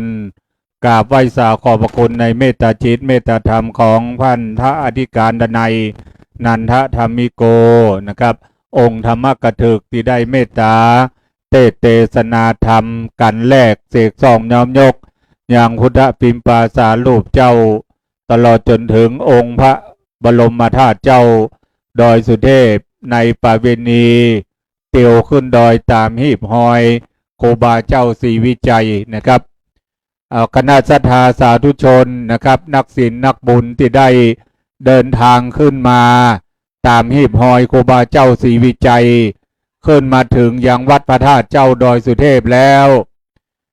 ท่านมีดอกไม้ธูปเทียนนำดอกไม้ธูปเทียนนั้นทำการประทักษิณเวียนเทียนองค์พระบรมธาตุเจ้าดอยสุเทพเป็นเบื้องต้นก่อนนะครับวัดพระธาตุเจ้าดอยสุเทพขอยินดีต้อนรับคณะศรัทธาสาธุชนนักศีลนักบุญทุกคนทุกท่านที่ได้เตียวขึ้นมาตามหีบหอยครูบาเจ้าปูจาพระบรมธาตุเจ้าดอยสุเทพเนื่องในวันวิสาขบูชาประจำปี 2568 และร่วมเฉลิมฉลองสมโภชน้ำสงฆ์และผ้าไตรพระราชทานจากองค์พระบาทสมเด็จพระเจ้าอยู่หัวที่ได้พระราชทานน้ำสงฆ์และผ้าไตรมาประกอบพิธีในการสงฆ์พระบรมธาตุเจ้าดอยสุเทพในวันวิสาขบูชาประจำปีนี้คณะศรัทธาสาธุชนที่ได้นำดอกไม้ธูปเทียนมาก็ดีหรือท่านที่จะได้นำมามือ10 นิ้วของท่านพนมเหมือนดังดอกอุบลดอกบัวทำการประทักษิณเวียนเทียนรอบองค์พระบรมธาตุเจ้าดอยสุเทพเป็นเบื้องต้นนะครับได้บุญได้กุศลได้ทั้งปอน4ประการคืออายุมีอายุมั่นยืนยาววันนะมีวันนะสุขภาพผ่องใสสุขะมีสุขะพลานามัยสมบูรณ์แข็งแรง ละมีพละกำลังมั่นคง มีพละกำลังทั้งกำลังเงินกำลังทรัพย์กำลังสติปัญญานะครับคณะศรัทธาสาธุชนทางวัดพระเจ้าดอยสุเทพขอยินดีต้อนรับคณะศรัทธาสาธุชนทุกคนทุกท่านเข้าสู่ร่มอารามของพระบรมธาตุเจ้าดอยสุเทพทำการประทักษิณเวียนเทียนเป็นเบื้องต้นก่อนนะครับคณะศรัทธาเฮามีแรงกายแรงใจแรงศรัทธาความเชื่อความเลื่อมใสในพระพุทธศาสนาในองค์พระบรมธาตุเจ้าดอยครับ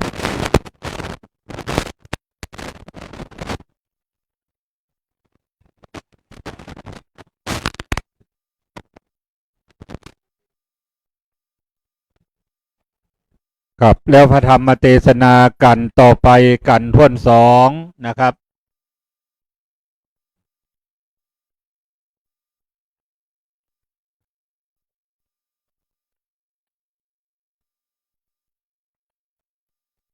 ครับกันท่วนสองนี้มีชื่อของพระธรรมเทศนาว่าปฐมสมโพธิกถาหรือปฐมสมโพธินะครับซึ่งได้กราบไหว้สานิมนต์ในเมตตาธรรมของท่านอาจารย์พระมหารัชนนท์ศาสนกิติปรริยนธรรมเก้าประโยควัดพระธาตุสีจอมตองวรวิหารนะครับอำเภอจอมตองเป็นองค์เมตตาเทศนาธรรมท่านอาจารย์พระมหารัชนนท์ศาสนกิติปรริยนธรรมเก้าประโยคนี้ท่านได้เป็นนาคหลวงนะครับซึ่งมีความรู้ความสามารถเป็นสามเณรสอบปรริยนธรรมเก้าประโยคได้จึงได้รับเป็นนาคหลวงที่องค์พระบาทสมเด็จพระเจ้าอยู่หัวทรงบวชให้เป็นศาสนูปถัมภ์นะครับโดยความสามารถของท่านได้เป็นสามเณรปรริยนธรรมเก้าประโยคจึงได้รับเป็นนาคหลวงนะครับ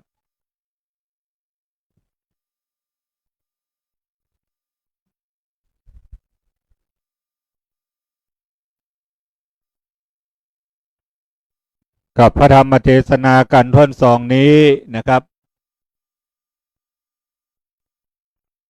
เมตตาธรรมขององค์ธรรมกถึกได้เมตตาขึ้นสู่ธรรมาสแล้วนะครับการแรกนั้นได้รับเมตตาจากท่านอาจารย์พระมหาสกลวิโรจนกิติปรริยนธรรมเก้าประโยคได้เมตตาอธิษฐานจิตจุดเทียนถวายส่องธรรมกันท่อนสองนี้เก้าขอกราบในเมตตาธรรมของท่านอาจารย์พระครูปริยัติเจตุยานุรักษ์ผู้ช่วยศาสตราจารย์ด็อกเตอร์ผู้ช่วยเจ้าอาวาสวัดพระธาตุเจ้าดอยสุเทพได้เมตตาอธิษฐานจิตจุดเทียนถวายส่องธรรมกราบไหว้สาในเมตตาธรรมของท่านอาจารย์ครับผม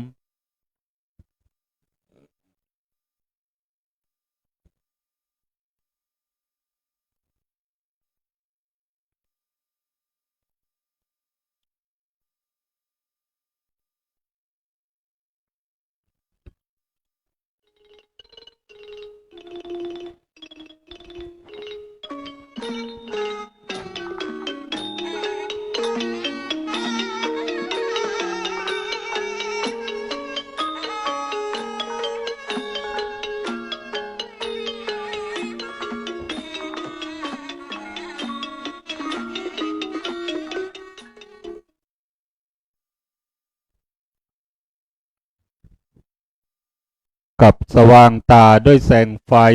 สว่างใจด้วยแสงธรรมต่อไปนี้เรียนเชิญทุกคนทุกท่านตั้งอกตั้งใจสดับรับฟังพระธรรมเทศนาปฐมสมโพธิกถาณบัดนี้มหาพรหมตนอกแอนภาพต้องเต้นกระดานตองทำใดทัดทองเป็นกองของนักปราชญ์เจ้าขออาราธนาลูกศิษย์พระพุทธเจ้าตูนผ่านแผ่วได้ขึ้นนั่งนิดธรรมาสแก้วแล้วเมตตาเทศนาธรรมธรรมังอนุกรรมปิมังปะจังอาราธนังกะโลมา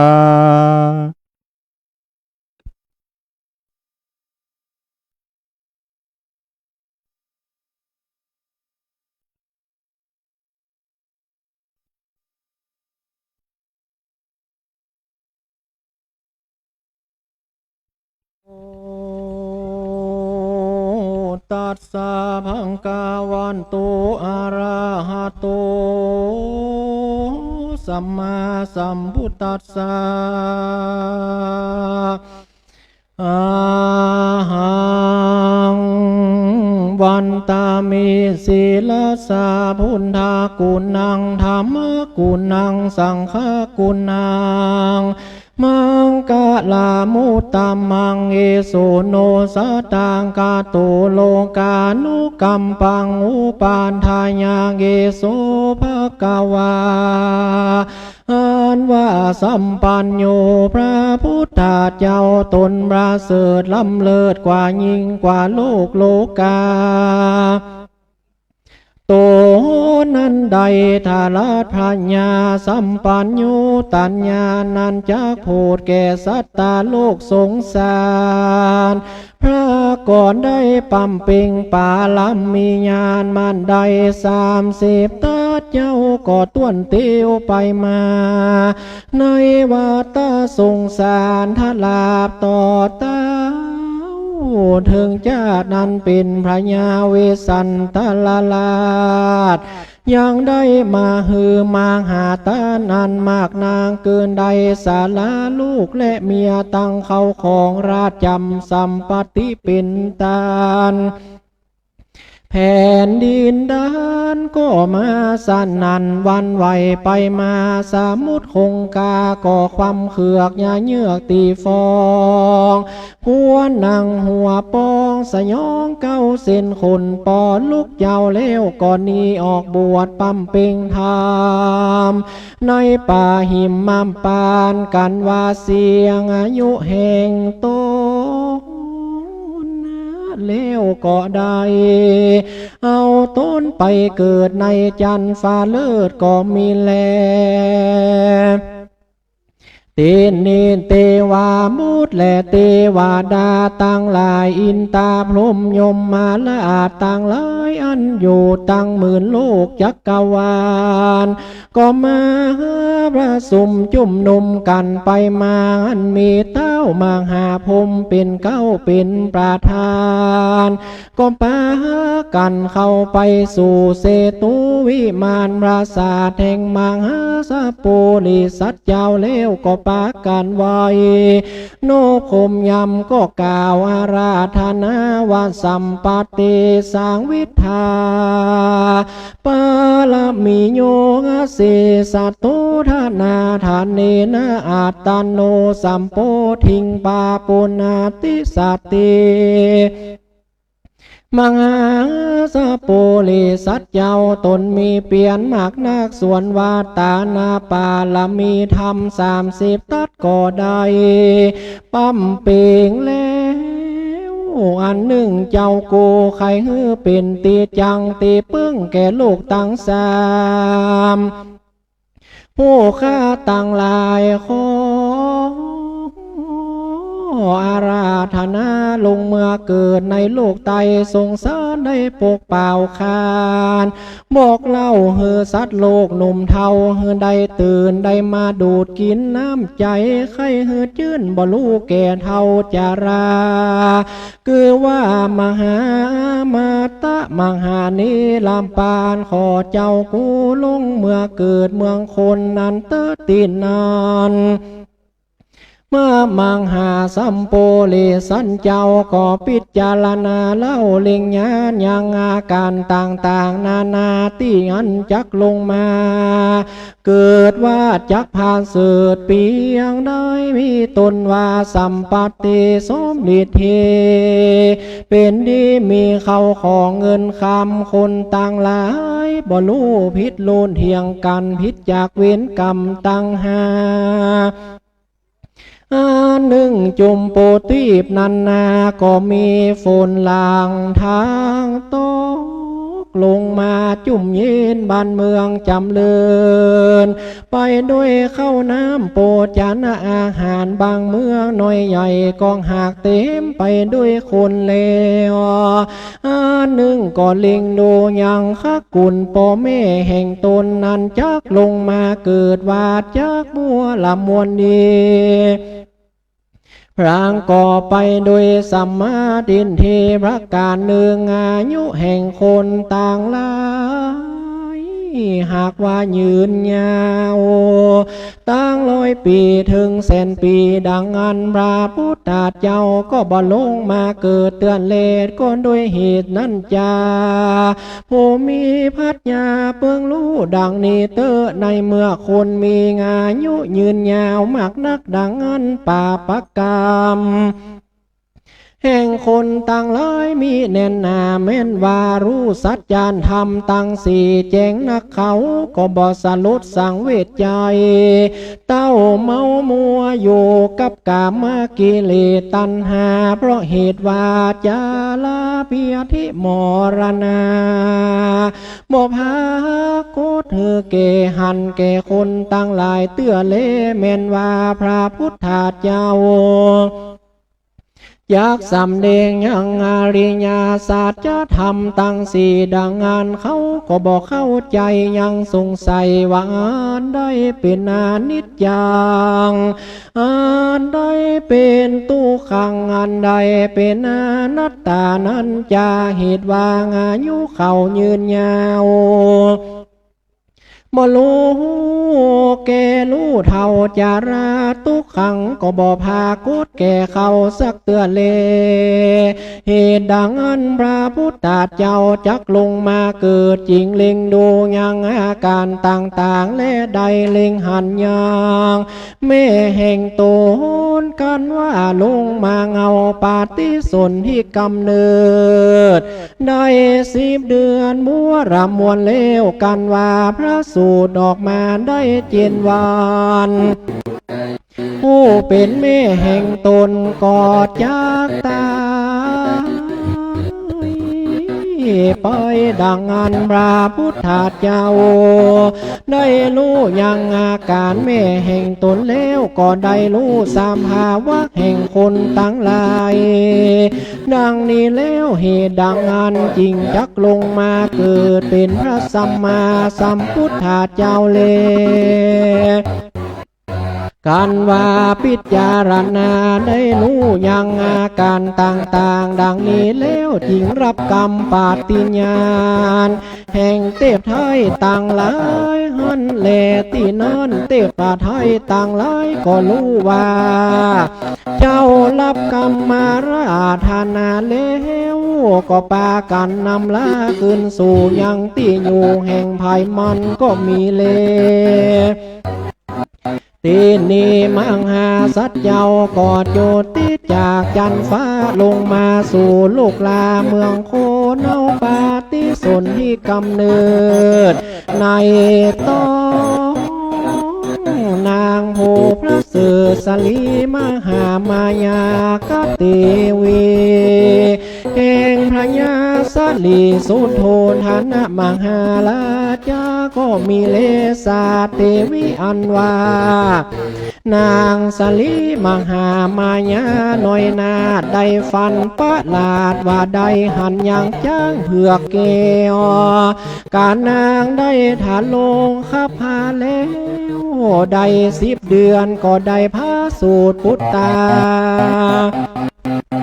ในผานาป่าใหญ่ลุมพินีวันในวันวิสาขมาศหากว่าเป็นวันพุธเป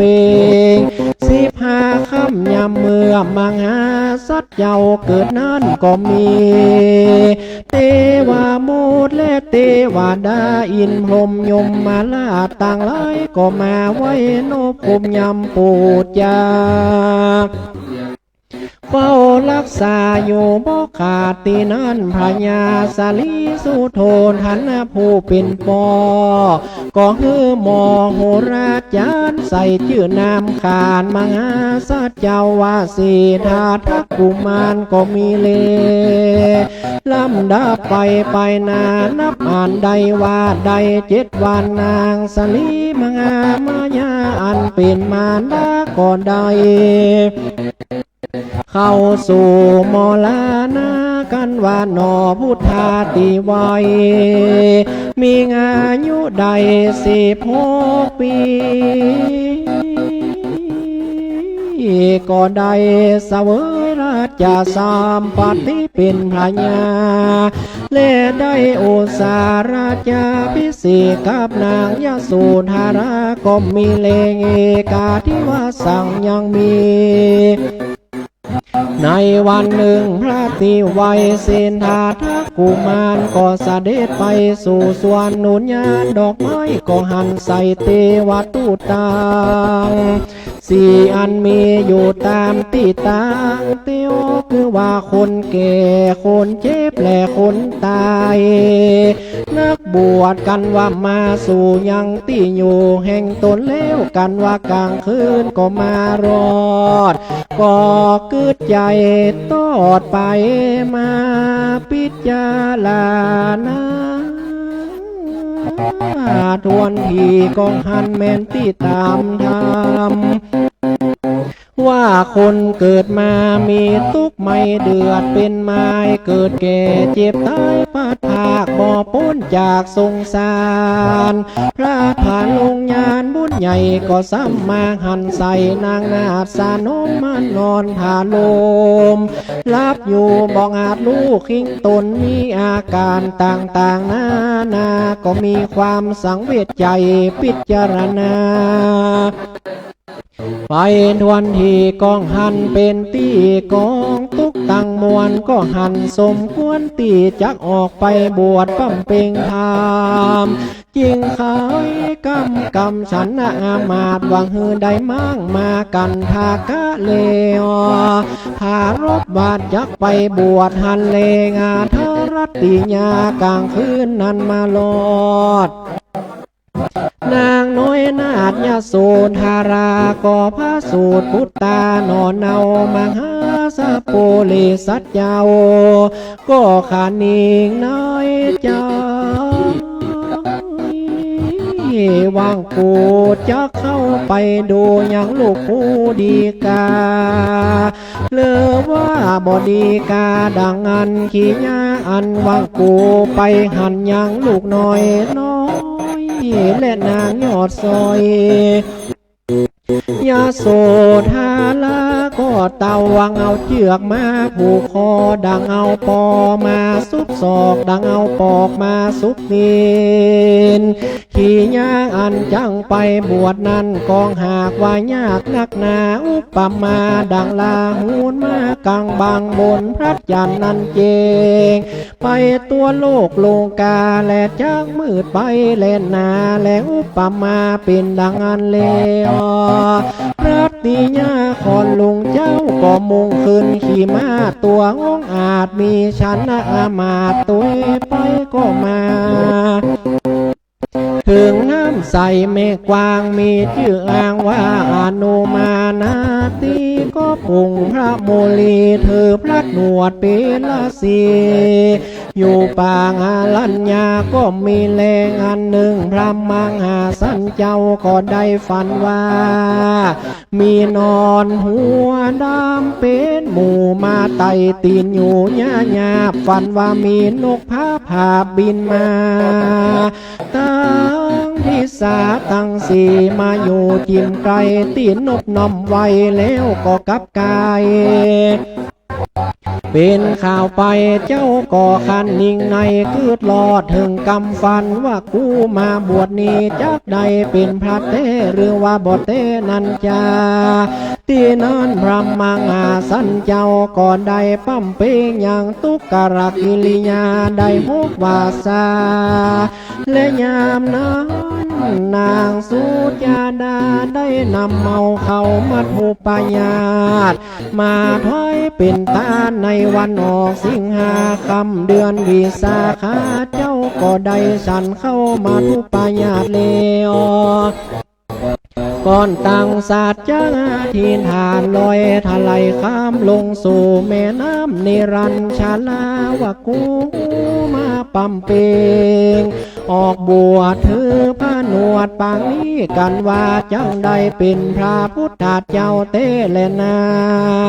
อันว่าทะไหลคำใบนี้จุงได้ลอยขึ้นไปตามกระแสน้ำเดตือวังอันเลว ก็เอาท่าไหลคำใบนั้นลอยลงไปในแม่น้ำนิรันชาลานว่าท่าไหลคำนั้นนาก็ไหลทวนขึ้นน้ำไปหันแลงาทะในกาละนั้นพระมางาสับเจ้าก็หากได้รู้เล่าวานตุนจังได้เป็นพระพุทธเจ้าเตดังอันเจ้าก็เสด็จไปสู่ยังที่อยู่ต้นไม้สาเลมังหาโปนที่อันมีกิ่งก้านสาขางามมากนักเจ้าก็เข้าไปนั่งปืนร่มไม้หันแลตีนันเตวามุตแลเทวดาตั้งหลายก็นำเอาดอกไม้ขันทักของหอมมาปูดยามหาสัตว์เจ้ามากนักตีนั้นยังมีพรามผู้หนึ่งชื่อว่าโสธิยพรามก็ได้นำเอาคาขิว8 กำมือมาถอยเป็นตาลถ้าทันลงยานก็รับเอาคาขิวแล้วก็เงามาปูนั่งก็ได้กายเกิดเป็นเต้นแก้วสูได้8 ศอกออกมารับพระมังหาสันเจ้าแล้วมังหาสัตเจ้าก็นั่งไหวนาออกไปโหนวันออกเจ้าก็มาพิจารณาถึงปัจจเวคขณญาณนั้นเป็นโบราณจารีตแห่งพระพุทธเจ้า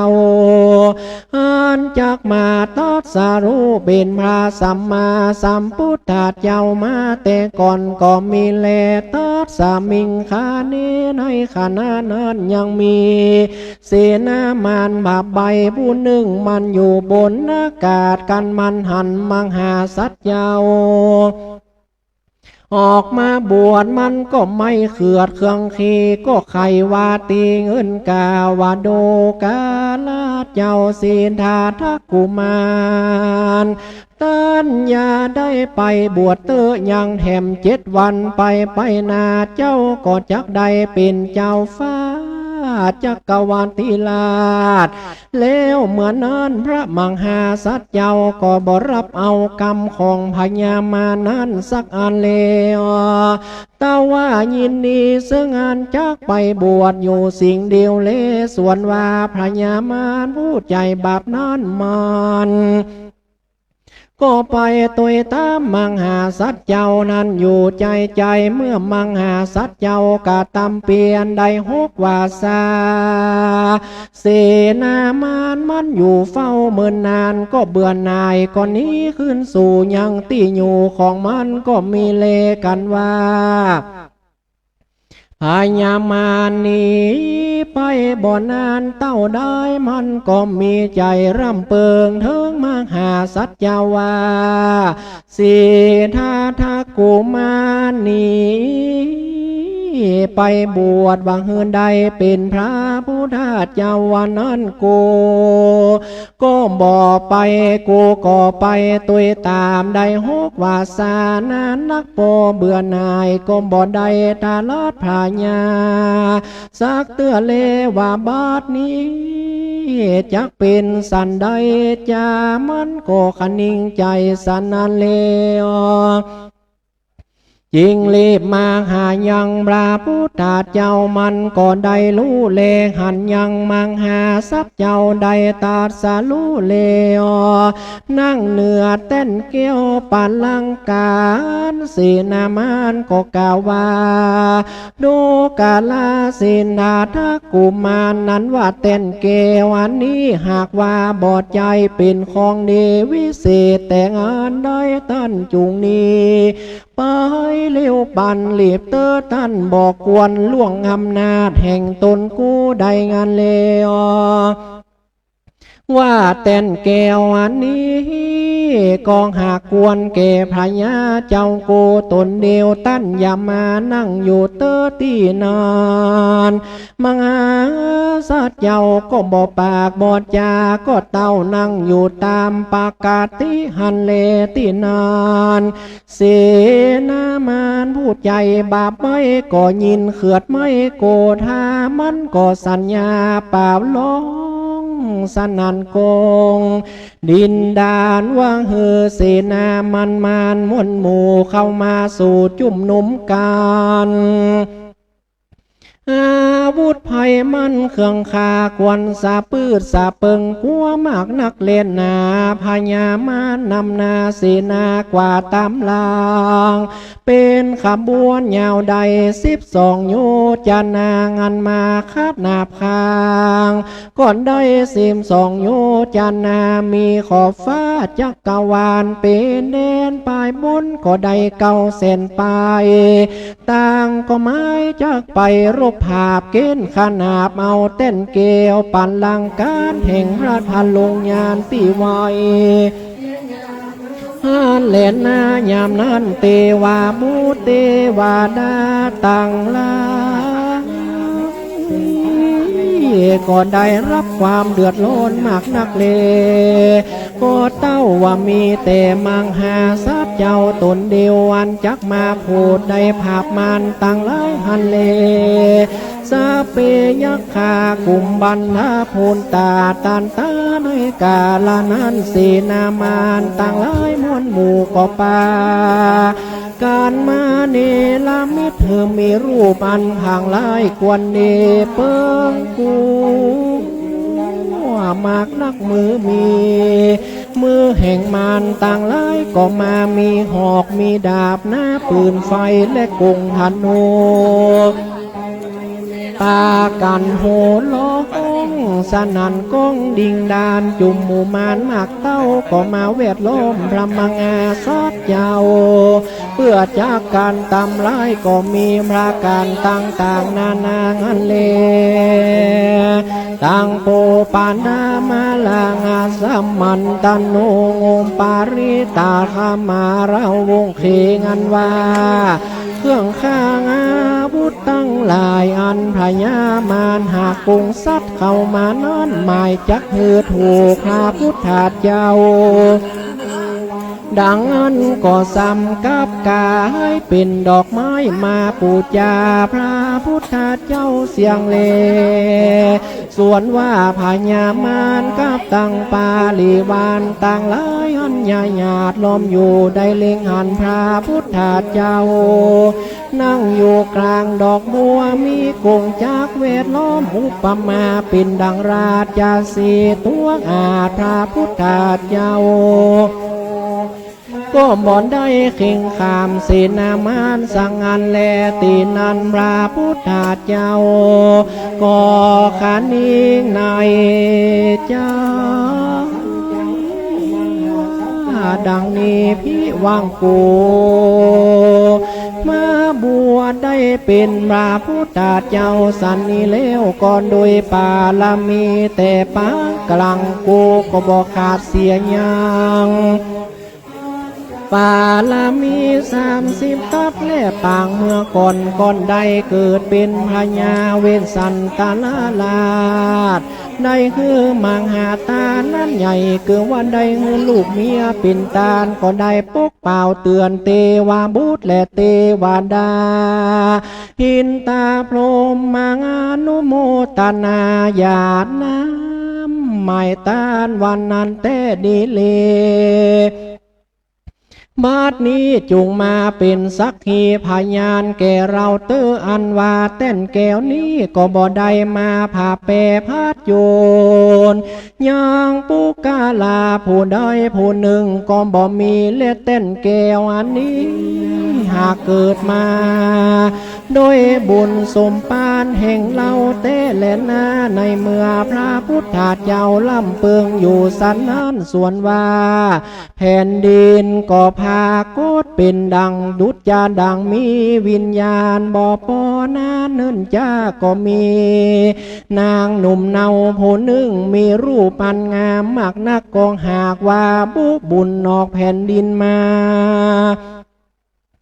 แล้วนางผู้นั้นก็กล่าวว่าดังนี้ดูกาลาเจ้าโต มีบุญสมปานมากนักกันว่าน้ำหยาดนั้นเจ้าใดเหือตาลว่าทุอันใดก็ดีย่อมจากตกมาถูกหัวข้าตุงเมื่อเต้ดังอันเจ้าไขรู้ดังอันข้าก็จักสำแดงรู้เลนางทอลนีก็มาสาปัดบีดยังมวยผมแห่งต้นดังอันตัดตาในกาลยามนานอาจศาสตร์ยานก็เกิดมีมากนักเกือว่าตีปลายผมนางนั้นก็มีน้ำมาไหล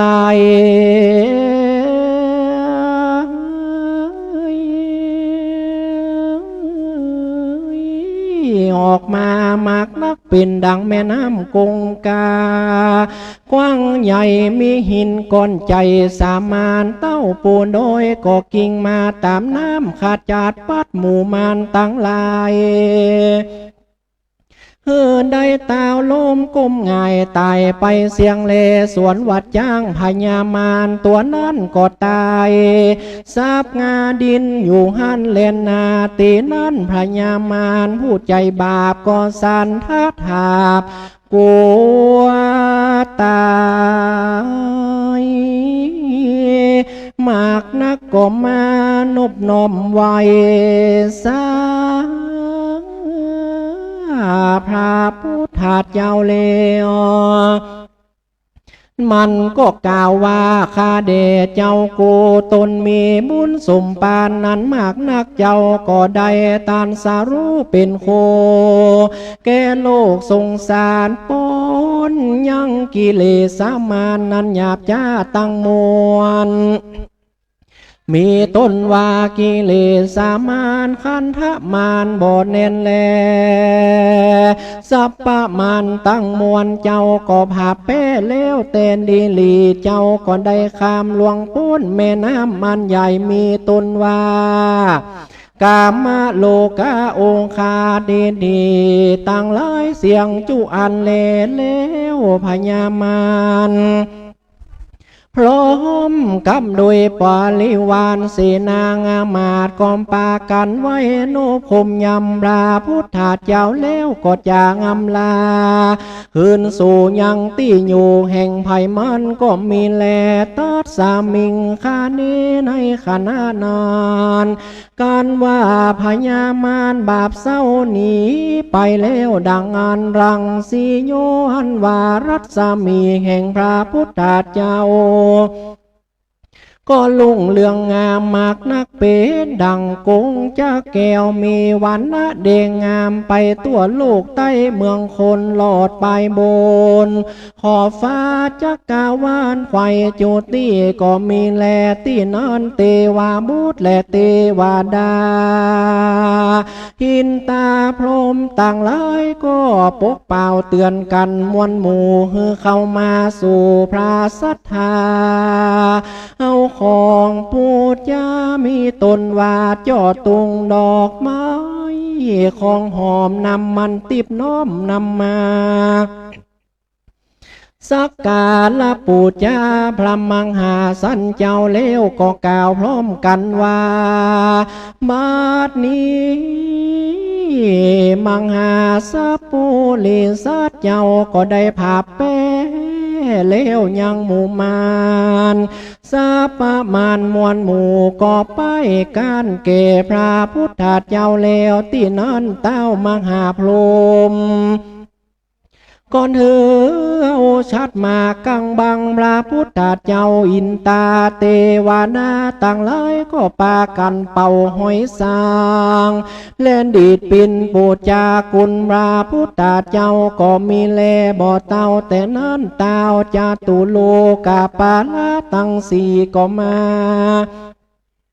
เดือดาบสันลีกันใจเฝ้าอยู่ตั้งเตสะตั้งสีเลวเตวานดาตั้งลายอันอยู่โลกหมื่นจักกวาลโลกกาธาตุตั้งมวลก็จักจวนกันมาจุ่มนุมเล่นมาโหสารลบตุริยดนตรีต่างนานาตั้งแต่ปื้นดินทาราบถึงพรหมมาโลกปูนบ่อยู่ขาดสายก็มีเลในเมื่อพระพุทธเจ้าพาไปเลี้ยวยังหมู่มานพระธาลงยานก็เกิดขวาดลู่ยังปุเพนิวาสานุสติญาณคือวัดยักษ์ใดยังพญางานรู้จาดอันเกิดมานั้นหัดนั้นไปปัจฉิมยามก่อนได้รู้แล้วตั้งแต่แรกเกิดทาราบต่อเต้าได้ถึงเต้นเกยเล่นได้ทาลัดพญางอันเป็นตีสุดตีซอยได้ปงลงพญาแห่งพระพุทธเจ้าตั้งหลายได้ละลึกถึงอนุโลมมญาณมีต้นว่างอาวิจจาได้ลำเปิงหันยังปาตินจาสามุตตาบาทแล้วก่อนได้เข้าสู่สัมมาบาทแล้วมากกว่า100 โกฏนั่งอยู่มันกุงดีแล้วก็ลุกจากตีนนั่งไปยืนอยู่ตีนหนึ่งเจ้าก็เล็งดูยังเต้นแก้วโดยตางันบ่พับเสียงใด7 วันก็มีแลในฐานะตีนั้นจริงใดเชื่อว่างานนี้มีตาเจนีกองหากเป็นเตพระพุทธเจ้าสัตตาหาทวนสองหันแลในเมื่อพระพุทธเจ้าออกจากที่นั้นแล้วก็มาเนรมิตโจมโคมเกี้ยวกายจักรวาลเตี้ยวไปได้7 วันจริงได้ชื่อว่าสัตตังหาทวน3จะเลกันว่าพระพุทธเจ้าได้เสด็จออกจากโจมคมเกี้ยวแล้วมาอยู่เรือนนันเตวานดาหากเนรมิตขึ้นเล้วก็มาปิจารณายังปีนตากาตั้ง3จริงใดชื่อว่าสัตตังหาทวน4ก็มีแลตีนันพระพุทธเจ้าก็ออกจากเรือนแก้วไปสู่ยังต้นไม้หมูดจารินก็บังเกิดเป็นฝนและลมมากนักตีนันพญาหน้าก็มาเลิกบังพังพานปกงำบังพระพุทธเจ้าถ้าลาบเสียงเจนวันแล้วจริงใดชื่อว่าสัตตังหาทวน5ก็มีแลทัดนั้นไปแห่มเล่าพระพุทธเจ้าก็เสด็จไปสู่ยังที่อยู่แต้มเก่าไม้อ่านชาปาลานิโครธจริงใดชื่อว่าสัตตังหาทวน6ก็มีแลทัดนั้นไปแถมเล่าพระพุทธเจ้าก่อนเสด็จไปอยู่ใต้ราชายตนะคือว่าไม้ม่วงมันทาราบใด7 วันจริงใดชื่อว่าสัตตังหาทวน7ก็มีแลในเมื่อพระพุทธเจ้าได้ตรัสรู้เป็นสัพพัญญูตัญญาเลวได้มายืนอยู่เสียงสัตตังหาตัง7นี้ก็ยังว่าบ่ได้สั่นเข้าก่อนเตาวาโยสาววิโมติสุขสิ่งเดียวเลกันว่ามาโลดสัตตังหาทวน8นั้นก็มีพระญาอินตาธิราชเจ้าเอาน้ำสวยหน้าและไม้สีฟันมาถวายเป็นตาลทัดนั้นไปแถมเหล้าก็มีเต้าจาตุโลกาปาลาตั้ง4นำเมาบาทแก้ว4ลูกมาถวายเป็นตาลพระกองอาธิษฐานยังบาท4ลูกนั้นเฮือใดเป็นบาทลูกเดียวหันแลทัดนั้นไป ก็มีปอกา2 คนได้เอาเขาสัตว์ตุกรและเขาสัตว์ตุย่อยมาย่อยื่นถวายเป็นตาลตีนั้นพระญาอินตาเจ้าก็ซ้ำเอาหมากสมอติบมาถวายเป็นตาลเปื่องจักหือได้ฉันก่อนเขาตีนั้นพระพุทธเจ้าจริงได้ฉันเขาอันปอกาตั้ง2 หากนำมาถวายเป็นตาลก็มีเลโส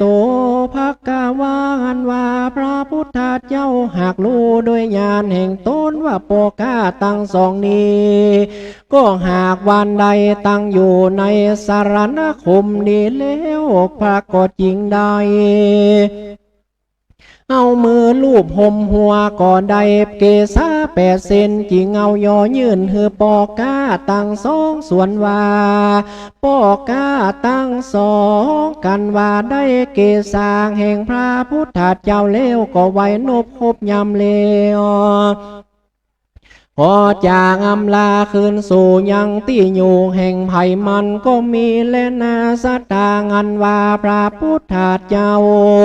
กันว่าได้ตรัสทายพญาเป็นสัพพัญญูตัญญาณพระพุทธเจ้าเลวกันว่า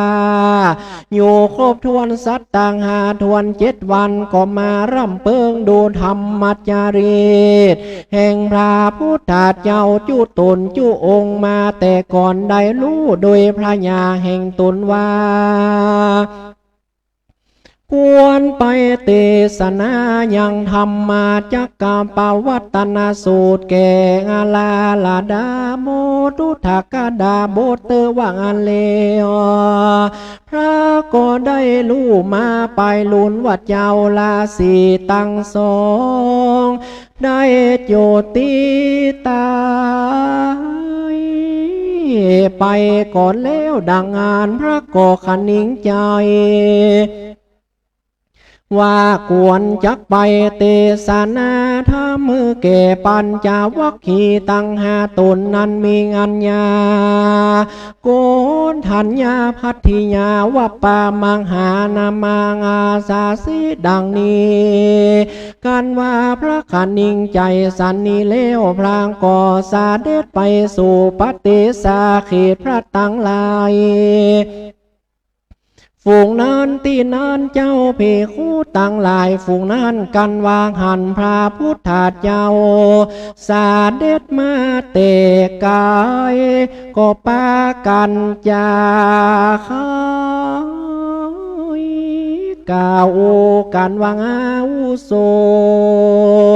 ลูกกาลาเจ้าเราตั้งหลายหนุ่มเทาอันว่าพระมาสมาพระสมณโคนดมเจ้ากาตำเปลี่ยนว่าจักหือใดถึงสัพพัญญูตัญญาณบัดนี้ก็ลอยว่าใดถึงมักกาภลญาณนั้นใดอันหนึ่งสักอันย่อมบ่มีเลเหตุนั้นเราต่างหลายก็อย่าว่าไปต้นไปราบเตอเล่าต่างหลายก็จักได้รู้เมื่อไปลุนบ่อย่าจาเลโสภกาวาอันว่าพระพุทธเจ้ายัตวากองหากได้รู้จูเยื่องจุกรรมเลวหันพระตั้งหลายหากกล่าวขี้ยาเกกันสันนั้นกันว่าพระสันเดชไปรอดตีนั้นว่าต้านพรามต่างหลายฝูงนั้นก็ปากันไปไว้นบคบยำเลวปูจาถามถอยว่าดูราพระเป็นเจ้าอาวุโสโนลาเจ้าตนมีงานโยอันมักว่าสาภาว่าอันหาตุกเปียที่บ่อใดยังมีแก่เจ้าจะเลือพระการหนึ่งวิลียังอันว่าความเปียนั้นเจ้าใดปั้มเป้งมานั้นยังบัวระมวลและสันใดนั้นจาสันทาสัมปัญโยพระพุทธเจ้ากองกล่าวว่าดูกาลาเจ้าต่างหลาย อย่าได้มากล่าวซึ่งเราเตอะบันนี้เราตาทาขาตากองหากว่าใดตาราชพญาสัพพัมปินสัมมาสัมพุทธเจ้าเลอในถึงตีพระสูตรกิญาอันบังเกิดปานตีสนที่เหตุว่าเราได้ปั้มเป้งมานานมีพระมารว่าใดสี่งานทรงไข่ปลายเซนมหากาพระลาบถึงจาตินี้เป็นปัจฉิมาปางสูตรซอยแก่เราตันหาคานตาเล่นนาพระพุทธเจ้าก็นำเอาเบคูสังขารตั้งหลายฝูงนั้นไปสู่ป่าอินสิมปันตานามิขานหายเยาวันนั้นมีในเขตเมืองปาราณสีพระผู้นาเจ้าก็สอนยังตั้นตั้งหลายนี่กายจากบาปเวรกรรมใดไปสู่พระนิพพานนั้นเป็นนามาตะมารารามานิยาสถานยิ่งนางดับเสียยังตุกโตตั้งมวลในชื่อว่านิโรธาสัจจะอันบางก่อไปโดยมรรคาภาลาและสัจจานธรรมตั้งสี่นั้นเลวรานตันทางคันตาก่อนใดตรัสโลเป็นสัมปัญโยงานุตตาโลสุธรรมเมสุอันบ่ได้เรียนมาก่อนก็มีเลว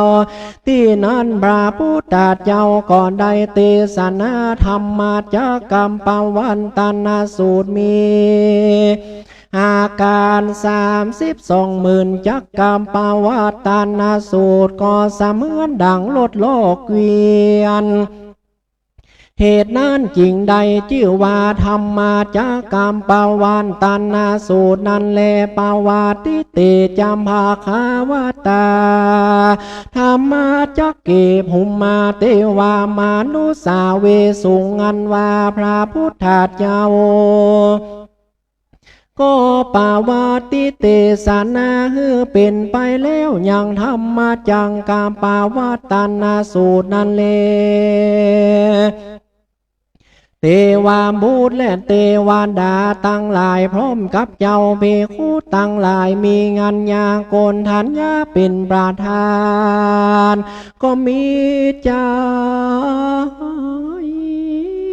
บานโจมชื่นก็ปากันขับไว้อันจุลีสาธุการมีกงก็เกิดมียามนั้นนันเลบ่อเต่าแต่นั้นแผ่นดินนันนาสังขยาว่าใด240,000 โยจานาการนันนาก็ร้องก้องสนันวันไหวไปมาตีนานหันยาโกนทันยาถิ่นเจ้ากันว่าได้ฟังธรรมาจากกรรมปวันตันสูตรในเดือนอาสาลาเป่งก่อนได้หันธรรมวิเศษก่อนได้บรรลุเป็นอรหันตาก่อนหมู่ก็มีเลทาดนั้นแถมเล่าเดือนแถม1 ค่ำอันว่าพัทธิยาว่าป้าก่อนใดบรรลุเป็นอรหันตา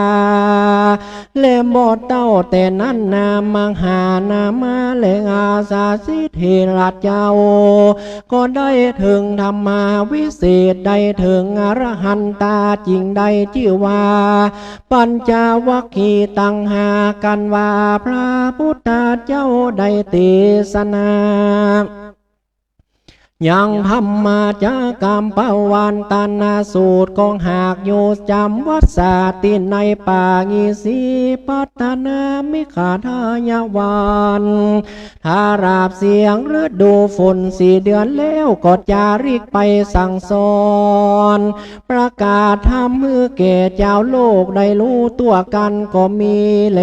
นาสุตุจานาสัพโมเลสัตตั้งหลายได้ฟังธรรมเทศนา แห่งองค์พระสัมมาสัมพุทธเจ้าอันมีชื่อว่าปัทมาสัมโพธิกถาอันพระพุทธเจ้าหากได้ปั๊มเป่งมาเป็นติโสติโสทาราบใดทารัตพาญาเป็นพระสัมปัญญูตัญญาณโตสืดกว่าโลกสงสารก็มีแลนาตั้นตังลายใดฟังแล้วจุงจำชื่อไว้ในมโนตานวิธีจิตนำไปพินิจพิจารณาได้กระทำเปลี่ยนมาดังนี้เลยปฏิบัติตามไปใจก็จักได้เถิงสุขสามภาการมีพระนิพพานเป็นที่เลวบ่อยากจะเลนาสันทาตั้งลายมวลหมู่อันนั่งอยู่ฟังธรรมของพระพุทธเจ้าจงเตียงเต้าตีข้าฝูงโลกาอย่าได้มาไกลขอถอยไร่จังไรตั้งมานไผ่อุบาทอย่ามาปาดในตนสาปะกังบนหลายหลากจุงไข่จากไกลนี้สาดสาดีเตียงเต้าจุหนุ่มเท่าหนอยิงใจก็มีโดยภาการ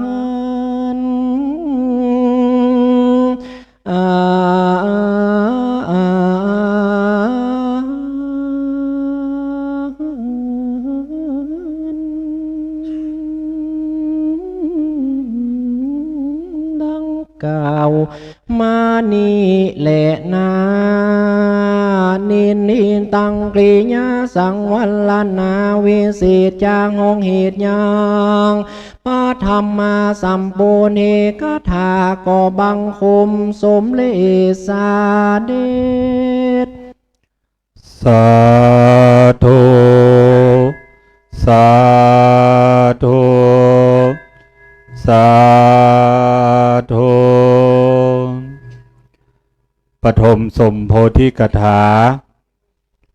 ได้พรรณนาถึงพระธรรมเทศนากันแรกชื่อว่าธรรมจักรกับปวัตนสูตรที่องค์พระสัมมาสัมพุทธเจ้าได้ตรัสรู้แล้วทรงพิจารณาว่าบุคคลใดควรจะได้รับการที่พระองค์จะได้แสดงพระธรรมเทศนาก็มีพระปัญจวัคคีย์ทั้งห้านี้เป็นผู้ควรในการได้สดับรับฟังพระธรรมเทศนากันแรกซึ่งมีพระอัญญาโกฏัญญะเป็นต้นได้บรรลุหันธรรมพระองค์จึงได้อุปสมบทให้พระปัญจวัคคีย์ทั้งห้าเป็นพระภิกษุในพระพุทธศาสนาเป็นองค์แรกทั้งห้านะครับเนื้อหาของพระธรรมเทศนาดังที่เราได้สรับรับฟังกันในเมตตาธรรมของท่านอาจารย์พระมหารัชนนท์ศาสนกิติปรริยนธรรม9ประโยควัดพระธาตุสีจอมตองวรวิหารได้เมตตาเทศนาธรรมจบไปในการเสกซ่อมย้อมยกอย่างพุทธปิมปาสารูปเจ้าองค์เก่าองค์ใหม่องค์ใหญ่องค์น้อยตลอดจนถึงองค์พระบรมธาตุเจ้าดอยสุเทพย่อยกเอายังโพธิกถา16ตลอดจนถึงธรรมอันเป็นดวงหัวใจของพระพุทธศาสนาเข้าสู่ในองค์พุทธปิมปาสารูปเจ้าในงานวิสาขบูชาประจำปี 2568 และได้เฉลิมฉลองสมโภชน้ำสงฆ์และพระไตรพระราชทานจากองค์พระบาทสมเด็จพระเจ้าอยู่หัวที่ได้พระราชทานน้ำสงฆ์มาประกอบพิธีในการทรงพระบรมธาตุเจ้าดอยสุเทพในเย็นของวันพุธนี้ต่อไปนี้จะได้น้อมนำถวายบูชากันเทศกันธรรมขอได้รับเกียรติจากคณะศรัทธาสาธุชนพ่อขาวแม่ขาว2ท่าน ได้เป็นผู้น้อมประเคนถวายบูชากันเทศกันธรรมขอเรียนเชิญคุณแม่มานิตและคุณแม่บุญด่วนสองมหาอุบาสิกาแก้วได้น้อมถวายบูชากันเทศกันธรรมในนามของคณะศรัทธาสาธุชนขอเรียนเชิญ2 คนนี้ครับ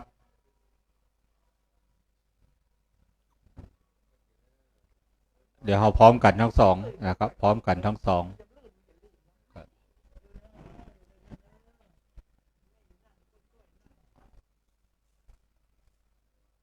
พร้อมกันยกประเคนพร้อมกันสาธุอีกชุดหนึ่งนะครับเป็นชุด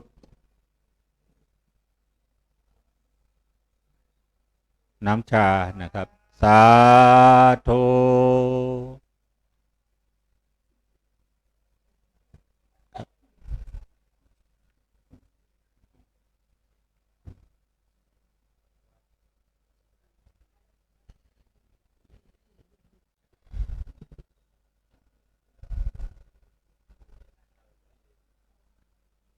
กับต่อไปฮับปอนเนอร์ท่านที่มีน้ำหยาดก็หยาดน้ำเป็นมังคละเป็นมงคล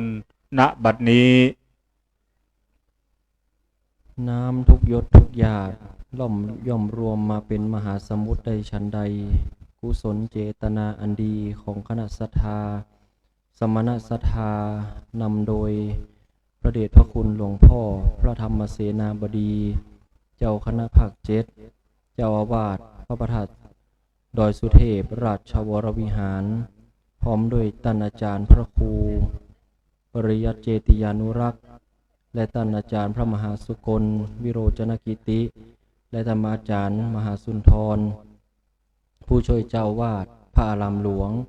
พร้อมด้วยคณะศรัทธาทุกคนทุกท่านย่อมสำเร็จได้ฉะนั้นยะถาวาริวหาปุราปาลิปุเรนติสาคลังเอวะเมวะอิโตตินังเปตานังอุปกัปปติอิจิตังปะทิตังตุมหังคิปะเมวะสมิจฉตุสเพปุเรนตุสังกปาจันโทปนะละโสยะถามณิโชติละโสยะถาจายะสิทธิทานังละพังโสถิภคยังสุขังพลังสิริอายุจวันโนจะโภคาวุธีจะยัสสวาสัตวัสสาจะอยู่จะชีวสิทธิภวันตุเตสปีติโยวิวัชชันตุสัพโลโกวินาสตุมาเตภวัตวันตรายโยสุขีดิขายุโกภวะพิวาตนาสีลิสนิจังวุธาปจายโนจัตตาโลธรรมาวัฏันติอายุวันโนสุขังภะลังสาธุสาธุสาธุอิตังตานากัมมังเนปานาปัตโยโหโตโนนิจังอิตังศีลาเนปานาปัจจายโยโหโตโนนิจังอิตังภาวนาเนปานาปัจจายโยโหโตโนนิจังนิจังวาตาปานังโสขังวาตานิปานังสาลังวาตานิปานะปัจจายโยโหโตโนนิจังวันธามิพันเตสะปังอาปาราทังทะเมพันเตมายากาตังบุญยังสามินาโมติตาพังสามินากาตังบุญยังหังตาตาพังสาโทสาโทอนุโมทามิในนามพระสงฆ์ทั้งนั้นขอกล่าวคำว่าจัตตาโลธรรมาวทันติอายุวันโนสุขังภะลังสาธุสาธุสาธุ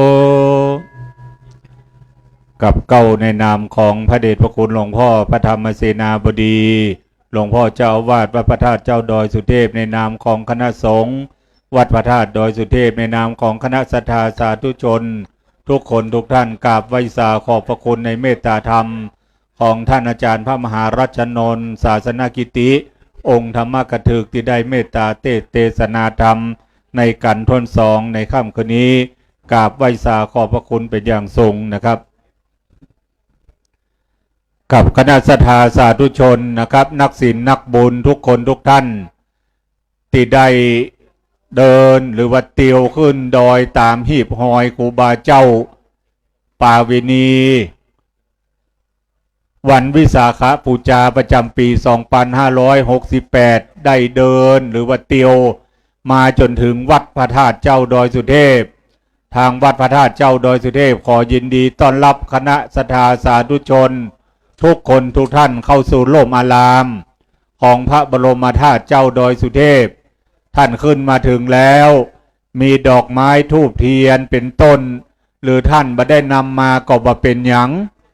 มือ10 นิ้วของท่านนั้นน้อมพนมเหมือนดังดอกบัวนะครับทำการประทักษิณเวียนเทียนรอบองค์พระสุวรรณเจดีย์พระบรมธาตุเจ้าดอยสุเทพ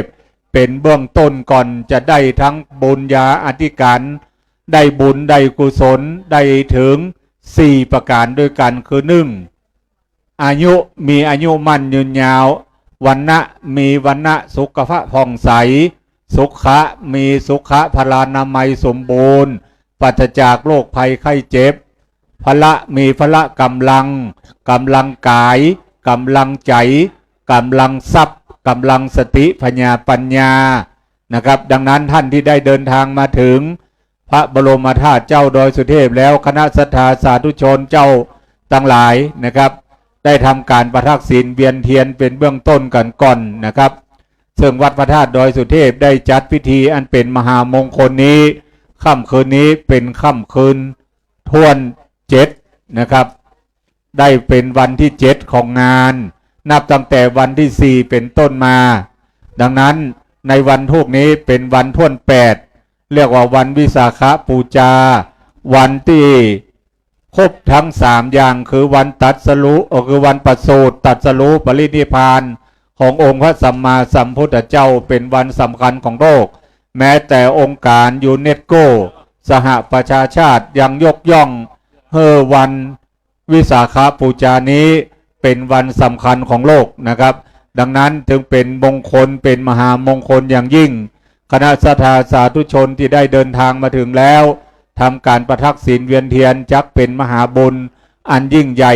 ในค่ำคืนนี้มีการเทศนาธรรมผ่านไปแล้ว2 กันด้วยกันนะครับและจะมีการเทศนาธรรมไปจนถึงยันรุ่งของวันพวกนี้เจ้าแล้วเราจะได้ร่วมกันในการทำบุญตักบาตรนะครับเข้ามาทุปญาติทำบุญตักบาตรพระภิกษุสงฆ์องค์เนนซึ่งในปีนี้ได้กราบนิมนต์สามเณรได้มารับบิณฑบาตประมาณ700 รูปโดยประมาณนะครับในภาคเจ้าของวันพวกนี้หากคณะศรัทธายังอยู่จนถึงรุ่งเจ้าก็เชิญร่วมในพิธีการทำบุญตักบาตรพวกนี้เจ้าตัวนะครับสามเณรลูกพระลูกเนนสามณทายาทของพระพุทธศาสนา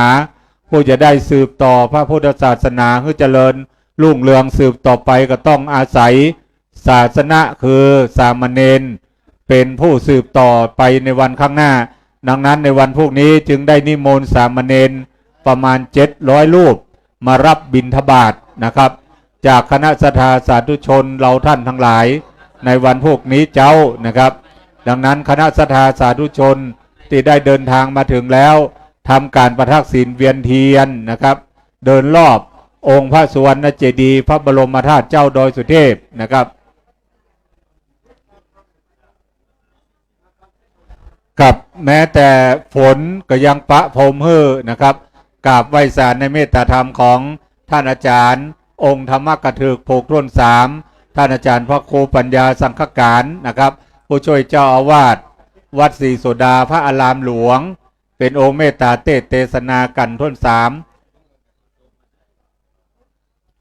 กันนี้เทศบประเมินนะครับท่านอาจารย์บอกว่าเอาเตียนจุดส่องทำมอดโม้ยจนมดก็จะเอวังนะครับคณะศรัทธาเอาฟังเลยนะครับฟังธรรมเทศนากันนี้ท่านอาจารย์บอกว่าเอาเตียนส่องทำเล่มนี้มอดโม้ยจนมดก็จะลงวะเอวังละ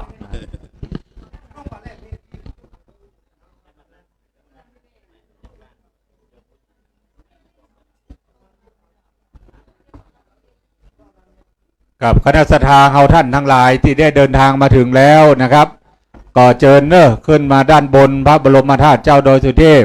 ทำการประทักษิณเวียนเทียนก่อนนะครับ เอาซาทาอมก่อยมา10ลำรถเนี่ยพี่น้องปักกยอบ้านแม่ตอมอมก่อยกับขอยินดีต้อนรับคณะของพี่น้องปักกยอนะครับอมก๋อยบ้านแม่ตอมอมก๋อยนะครับ15 คันรถ15 คันรถบัสแล้วก็5 คันรถนะครับเดินวัดศรีโสดามาเนี่ยจากวัดศรีโสดาเตียวขึ้นมาโอ้ได้บุญได้กุศลอนุโมทนาตัวเนอะก็อนุโมทนาตัวนะครับกับพี่น้องปักกยอของเฮานะครับได้มาร่วมกินร่วมทานสักการะบูชาพระบรมธาตุเจ้าดอยสุเทพในนามของศิษย์ท่านอาจารย์พระครูปัญญาสังฆการวัดศรีโสดาพระอารามหลวงได้ติดตามลำโตยขึ้นมาร่วมในพิธีนะครับในการเทศนาธรรมค่ำคืนนี้กับบัดนี้ในเมตตาธรรมของท่านอาจารย์เจ้าได้เมตตาขึ้นสู่ธรรมาสแล้วเอาจะได้สดับรับฟังพระธรรมเทศนากันท่วน3พุทธาพิเศษอันมีชื่อว่าพุทธาพิเศษนะครับจะได้เสกซ่อมย้อมยกยังพุทธปิมปาสารูปเจ้าเพราะว่าจะเป็นองค์เก่าองค์ใหม่องค์ใหญ่องค์น้อยอันทะปันนาตั้งไว้ในพระวิหารหลวงก็ดีในพระอุโบสถศาลาบาทศาลาลายกำแพงแก้วรอบองค์พระบรมธาตุเจ้าดอยสุเทพเสกซ่อมย้อมยกยังองค์พระสุวรรณเจดีย์พระบรมธาตุเจ้าดอยสุเทพจะร่วมกันเฉลิมฉลองสมโภชทั้งน้ำสงฆ์และพระไตรพระราชทานจากองค์พระบาทสมเด็จพระเจ้าอยู่หัวนะครับอันนี้อะไร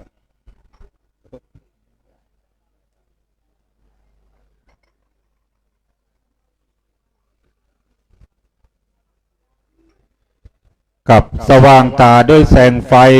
สว่างใจด้วยแสงธรรมบัดนี้เฮาท่านทั้งหลายจะได้สดับรับฟังพระธรรมเทศนากันท่วน3พุทธาพิเศษในเมตตาธรรมของท่านอาจารย์พระครูปัญญาสังฆการผู้ช่วยเจ้าอาวาสวัดศรีโสดาพระอารามหลวงอำเภอเมืองเชียงใหม่จะได้เป็นองค์เมตตาเทศนาธรรมณบัดนี้มหาพรหมมาเลยตนเป็นใหญ่ในฝากฟ้าชื่อว่าสหัมปติท่านอ่อยนาสุโลกีมากธรรมอัญชลีกาบไว้แด่พระสัทธาแก่นไทยยอดเยยยานว่าสัตว์ในสงสารโลกลาอันใดอบรมกุศลไว้ก็หากยังมีขอพระมุนีจุงยังมีพระมหากรุณาภายโพธิเทศนาธรรมอันวิเศษลุงโลดเพื่อทรงขอโปรดโมประชาขออาราธนาลูกศิษย์พระสัทธาแก่นไทยท่านอาจารย์พระครูปัญญาสังฆการได้ขึ้นนั่งธรรมาสแก้วที่ผู้ขาตั้งหลายได้ตกแต่งไว้เรียบร้อยดูงามได้โปรดเมตตาเทศนาธรรมธรรมังอนุกรรมปิมังปะจังอาราธนังกะโลมานะโมตัสสะภะคะวะโตอะระหะโตสัมมาสัมพุทธัสสะ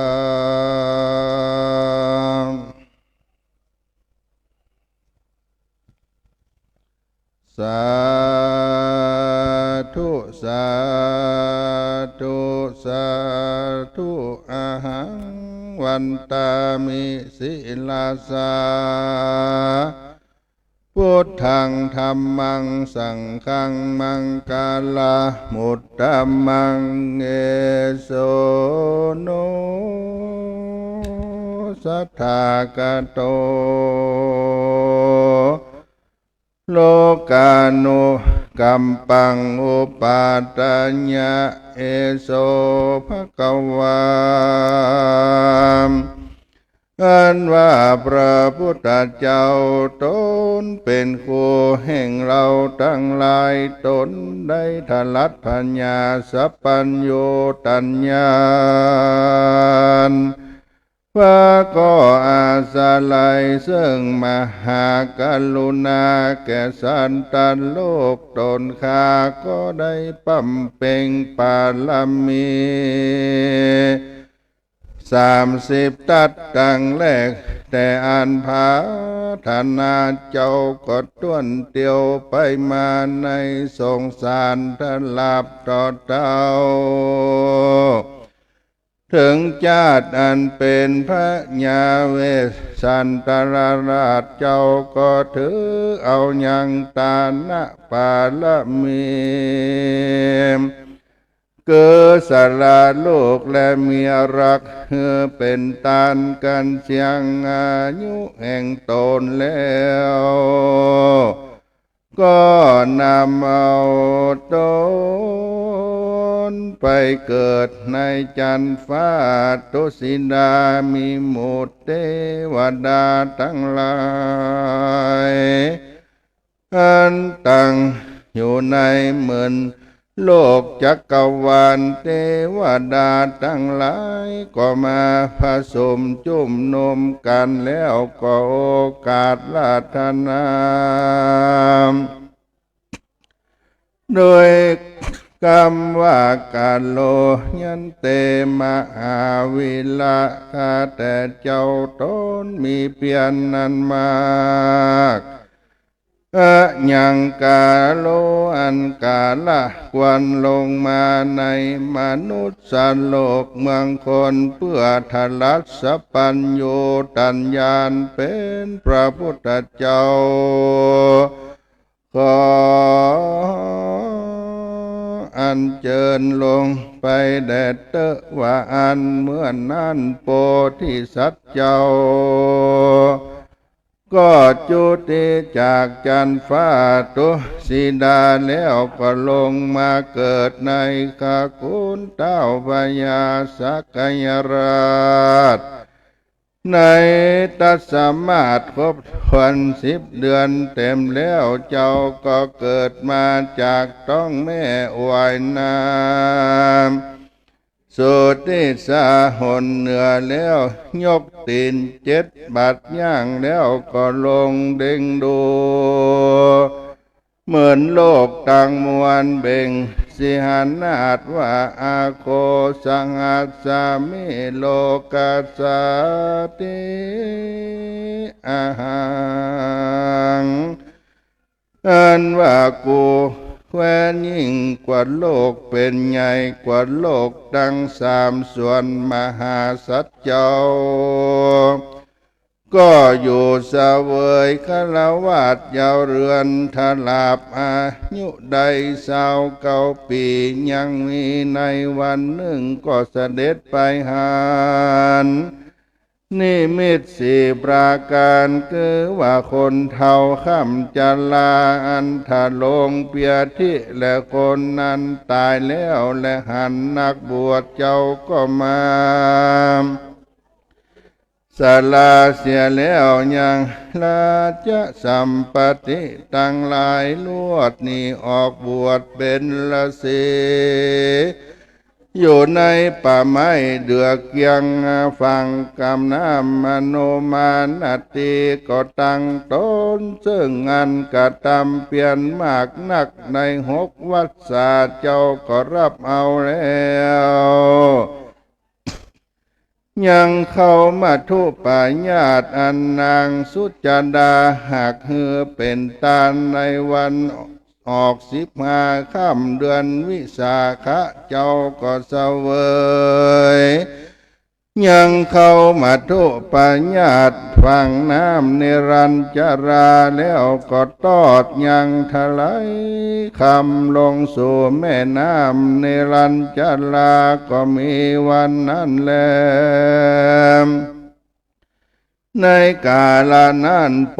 ธิสัตว์เจ้าก็รับเอายาคา8 กำมือจากพราหมณ์ในกาละอันไกลข้ามเจ้าก็เสด็จไปสู่เก้าไม้สะเลมะอาโพธิอันเป็นใจยะมังกาละโดยหนทางอันเทวดาหากประดับไว้ดีนักเจ้าก็เอายาคา8 กำมือปูจาแล้วนั่งอธิษฐานปฏิญาณว่าอันคาใจอันว่าใจแห่งข้าก็ยังจักพ้นจากสภาวะอาสวะเป็นป่าพระธรรมทั้งหลายเพื่อพาธนาเอาภาวะเมื่อลุนกูจักบ่มั่งเสียยังบันลังก์อันจักนั่งปับปันแนงเจิงเนื้อเต้นแก้วอันนี้บ่ลุกไปไหนกันว่าเจ้า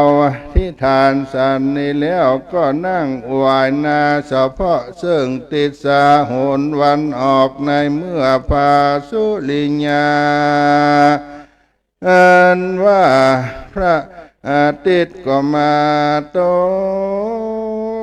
กต่ำค่ำลับดอยไปแล้วตนข้าก็จักกำจัดย่ำยีเสียแล้วยังอันกรรมอันเทวบุตรเววบุตรมานเต้านั่งปัตตาพระปันแนงเจิงตั้งสติปณิธานไว้โดยหือเสือมีนาอันเงียนขึ้นไปสะน้อยโพธิสัตว์เจ้าก็ถือก็คือว่าเจ้าสิทธาตุก็แขวดกฎหมายรู้ยังอานาปานสติกรรมฐานหังอันว่ากูหักหายใจเข้าออกสันนี้หือยืนยาวหายใจออกหือยืนยาวหายใจเข้าหือสันหายใจออกหือสันบัดนี้โพธิสัตว์เจ้ากฎหมายแขวดรู้อานาปานสติกรรมฐานว่ากูได้เสวยยังกาญิกาทุกและเจตสิกาทุกญาเมื่อตายใจเขาก็ได้เสวยกาญานิกาทุกและเจตสิกาทุกญาเมื่อหายใจออกก็ได้ลำเปิงลำงับยังสังขารอันแต่งแปลงหายใจเข้าก็ลำงับแล้วยังกายสังขารอันแต่งเป็นต้นเมื่อหายใจออกก็ได้เสวยปิติ2 ประการหายใจเข้าบัดนี้กูก็ได้เสวยปิติ2 ประการเมื่อยามหายใจออกก็ได้เสวยปิติ2 ประการเมื่อหายใจออกก็ได้เสวยกาญิกาสุขหายใจเข้าก็ได้เสวยสุขหายใจออกก็ได้เสวยจิตตาสังขารนั้นแต่งแปลงใจหายใจเข้าก็ได้เสวยจิตตสังขารยามเมื่อโพธิสัตว์เจ้าหายใจออกและหายใจเข้าก็ลำงับเสียแล้วยังจิตตสังขารหายใจออกและเข้าก็ได้เสวยจิตตสังขารคือจิตอันเป็นอันเดียวหายใจออกและหายใจเข้าก็เหือจมชื่นยินดีในกรรมฐานหายใจออกก็ยังจิตใจหือมันหายใจออกและเข้าเจ้าก็ยังจิตใจ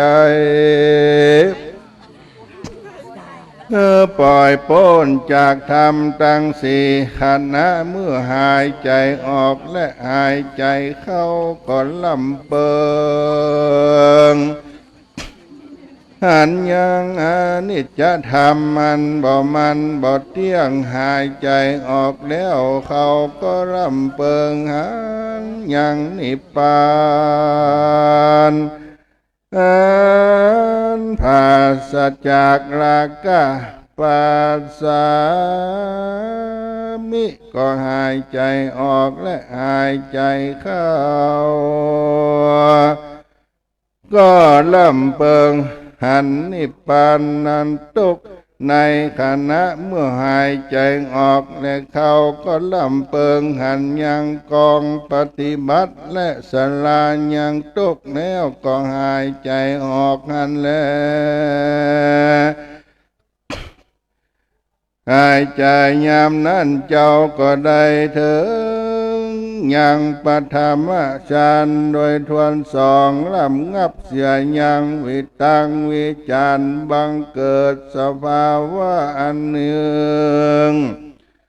อันเดียวอันหาวิตังวิจารบ่ได้จริงได้ปีติสุขตนเจ้าก็ได้เสวยกายิกาสุขและเจตสิกาสุขด้วยสมาธิอันตั้งมั่นมีปัญญาอันตื่นจื่นประกอบด้วยอุเบกขาอันหาลากะบ่ได้ปิติญาโดยปิติหาประการพระอริยเจ้าทั้งหลายจักบอกกล่าวยังตติญาฌานสุขดวงใสประกอบไปโดยอุเบกขามีสติตั้งมันเตียนย่อมอยู่เป็นสุขสำราญตนเจ้าสิทาตก็ได้ถึงแล้วยังตาติญะฌานดวงหันเจ้าก็ปั้มเป่งได้จตุตฌานเหตุละเสียยังโลกิญาสุขก็ดีโลกิญาตกเมื่อก่อนก็ดีเหตุใดลำงับดับเสียยังโสมนัสสะเวทนาโตมนัสสะประกอบไปโดยอุเบกขาเวทนาอันหาทุกบ่ได้มีสติอันบริสุทธิ์ก็มีวันนั้นแลนาโปธิสันโตส่วนนั้นว่าเจ้าสิทาตมีใจตั้งมันบริสุทธิ์ข่าวพองใสงามภาสจากกิเลสทั้งหลาย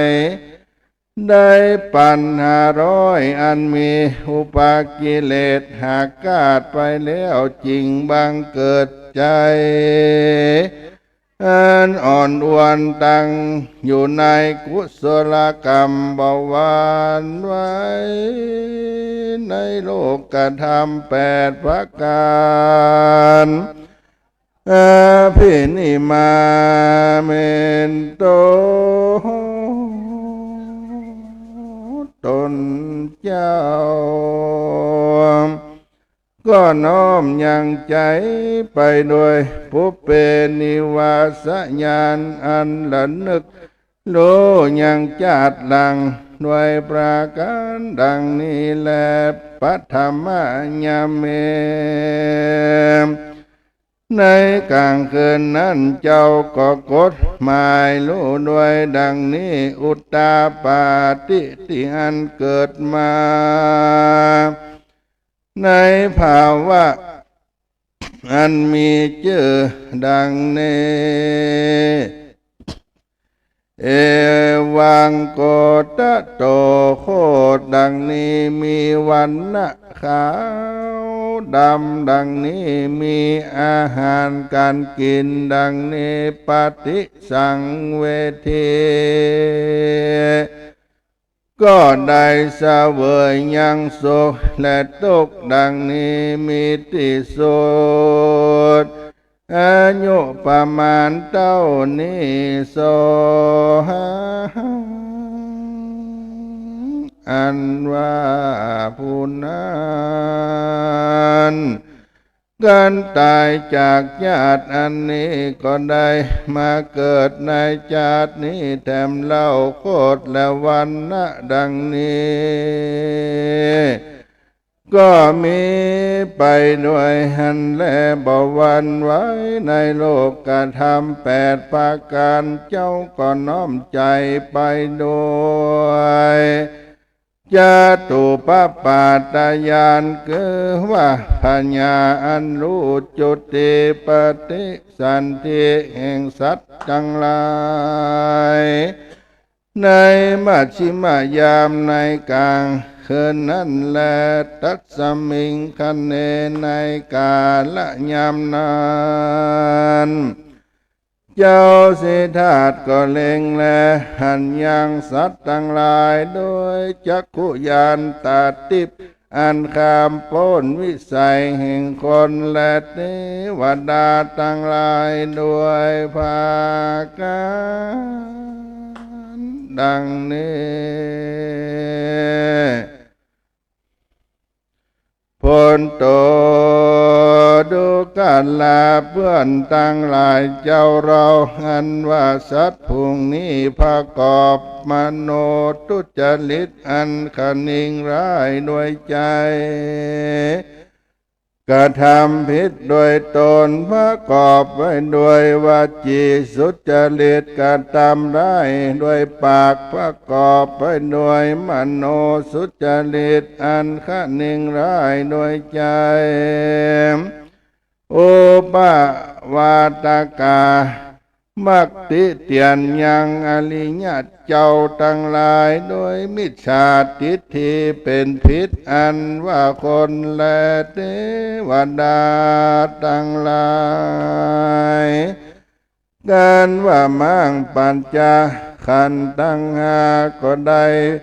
ไปเกิดนรกเสวยทุกข์อยู่ในอบายทั้งสี่ประการหนึ่งคนฝูงใดประกอบไปด้วยกายสุจริตวาจีสุจริตตะและมโนสุจริตบ่ได้ติเตียนอริยเจ้าทั้งหลายเจ้าว่ากระทำกรรมอันดีคนต่างหลายฝูงนั้นกันตายไปก็จักได้เกิดในจันทร์ฟ้าไปบนเป็นแต่อัตแต่นั้นแลนาอันว่าการเจ้าได้อีตังทุกขังอันว่าได้ต้วนเตียวไปมาในสงสารอันจักนี้เป็นทุกข์เป็นธรรมตัวร้ายจังบังเกิดยังทุกข์อะยังสังขาระธัมโมอันว่าสังขารธรรมตั้งหลายอันนี้เกิดนิพพานอันนี้อันดับทุกข์กองปฏิบัติอันนี้เป็นกองดับเสียยังทุกข์อภิชาในตัวเจ้าก็รู้ยิ่งดีนักก็บังเกิดวิปัสสนาญาณันสายสองเธอเอาลักขณะญาณทั้งสามเป็นอารมณ์สิ่งเดียวถ้าแต่นั้นเล่าเจ้าก็ได้เสวยยังอนุโรมญาณโวตนาญาณโวตานญาณนั้นใส่สองทัศนั้นก็ได้เสงสกิตการตัดราคะเล็งหันอริยสัจธรรมทั้งสี่โดยสกิตากามีมกายานดวงพระเสริฐด้วยปัจจเวกนญาณดวงนี้อิตังสังสารัง อันว่าสังขารจักรอันเป็นตุกตัณหาธรรมตัวลายหือบังเกิดยังตุกสังขารธรรมก็หือดับเสียยังตุกอันว่ากองปฏิบัติอันนี้เป็นกองปฏิบัติหือได้เป็นดับกองทุกข์จะแลเจ้าก็แกวดกดรู้และบังเกิดปัสนาญาณด้วยอันถือเอาละคณะดังสามและสังขารธรรมมันเป็นอารมณ์อิตังอริยสัจจังอริยสัจจะอันนั้นภาลิยเจ้าเล็งหันว่าเป็นตุกโดยดีเปิงแขวนกฎหมายรู้แล้วทันว่าตัวตัณหาธรรมตัวลายอริยเจ้าตั้งหลายหากเล็งหันแล้วแลโปธิสัตโตนว่าเจ้าสิธาตุก็กดแขวนรู้แล้วจริงได้เป็นได้เป็นพระเถิงสัมมาสัมพุทธะคือได้ทลัดยิ่งนักเป็นสัพพัญโยตัญญาณเป็นอุตตมะในโลกสเตวะกังอันเป็นกับโดยเทวโลกอันเป็นกับโดยมารพรหมสมณะพราหมณ์และหมู่เทวดาและมนุษย์ทั้งหลายอันว่าปัญญาเล็งหันก็เกิดมีแก่พระพุทธเจ้าโดยตนว่าดังนี้หันว่าวิมุตติธรรมมันพ้นจากสงสารแห่งโกก็ปางสุดซอยตะโตปรังไปนาแต่นั้นนั้นว่าเจ้าสิธาตุก็นำเอาความจมชื่นยินดีเหมือนเต้นเหนือเต้นแก้วรัตนะบัลลังก์การอันมีติไกเก่าไม่สลีมหาโพธินั้นว่าอเนเกหิจาติสังสารังสันทาวิสังอนิปิสังกะหากลังขญามัชกาติดุราจ้างแปลงเรือนตวังอันว่ามึงและกูอันแสวงหายังมึงกูอันไปได้ทัดรู้สัพพัญโยตัญญาณเตื้อลวดใดต้นเตียวไปมาในวัฏสงสารหลายชาติล่วงแล้วเกิดมาเป็นตุกข์ใจดุราจ้างแปลงเรือนตวังอันว่าเมืองมะญาอันกูหักใดหันมึงแล้วมึงจักใดยังเรือนคือขันธะตังหานี้เมื่อปลายลุนอันเมื่อเครื่องเรือนตั้งมวลเกิดต้นตัวอันนี้อันกูหักการเสียแล้วอันว่ายอดเจ้าฟ้ายองปีอันกูลิดมั่งเสียแล้วจิตตังอันว่าใจแห่งกูก็ได้ถึงนิพพานเป็นพัจจัยบ่แต่งแปลงใดกุหากได้ถึงขยะยานอันเสียงตัณหาธรรมทั้งหลายส่วนโลกุตละธรรมบ่ภากฏเกิดมีแก่พัตตาถากตะเหตุใดกระทำเปลี่ยนมามากนักญาตาในกาละเมื่อใดหะเวมด้วยแต่ละขีนาสวะพรามตนนั้นคือโกตถากตะกระทำเปลี่ยนร้อนแก่บาปอันลำเปิง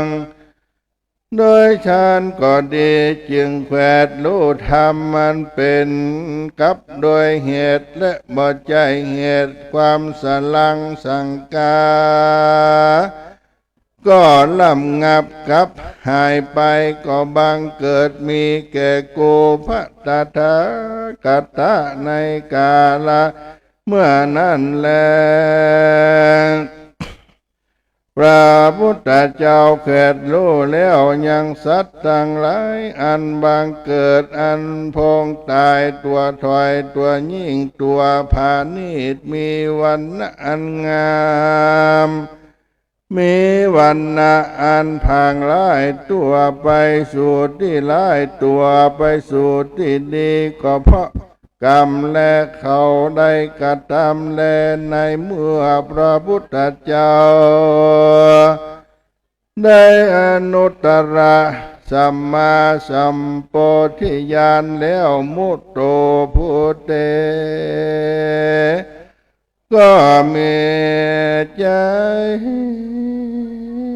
วันอ่อนสุกุมารตั้งอยู่ในกุศลกรรมถึงอันเบาวันไหว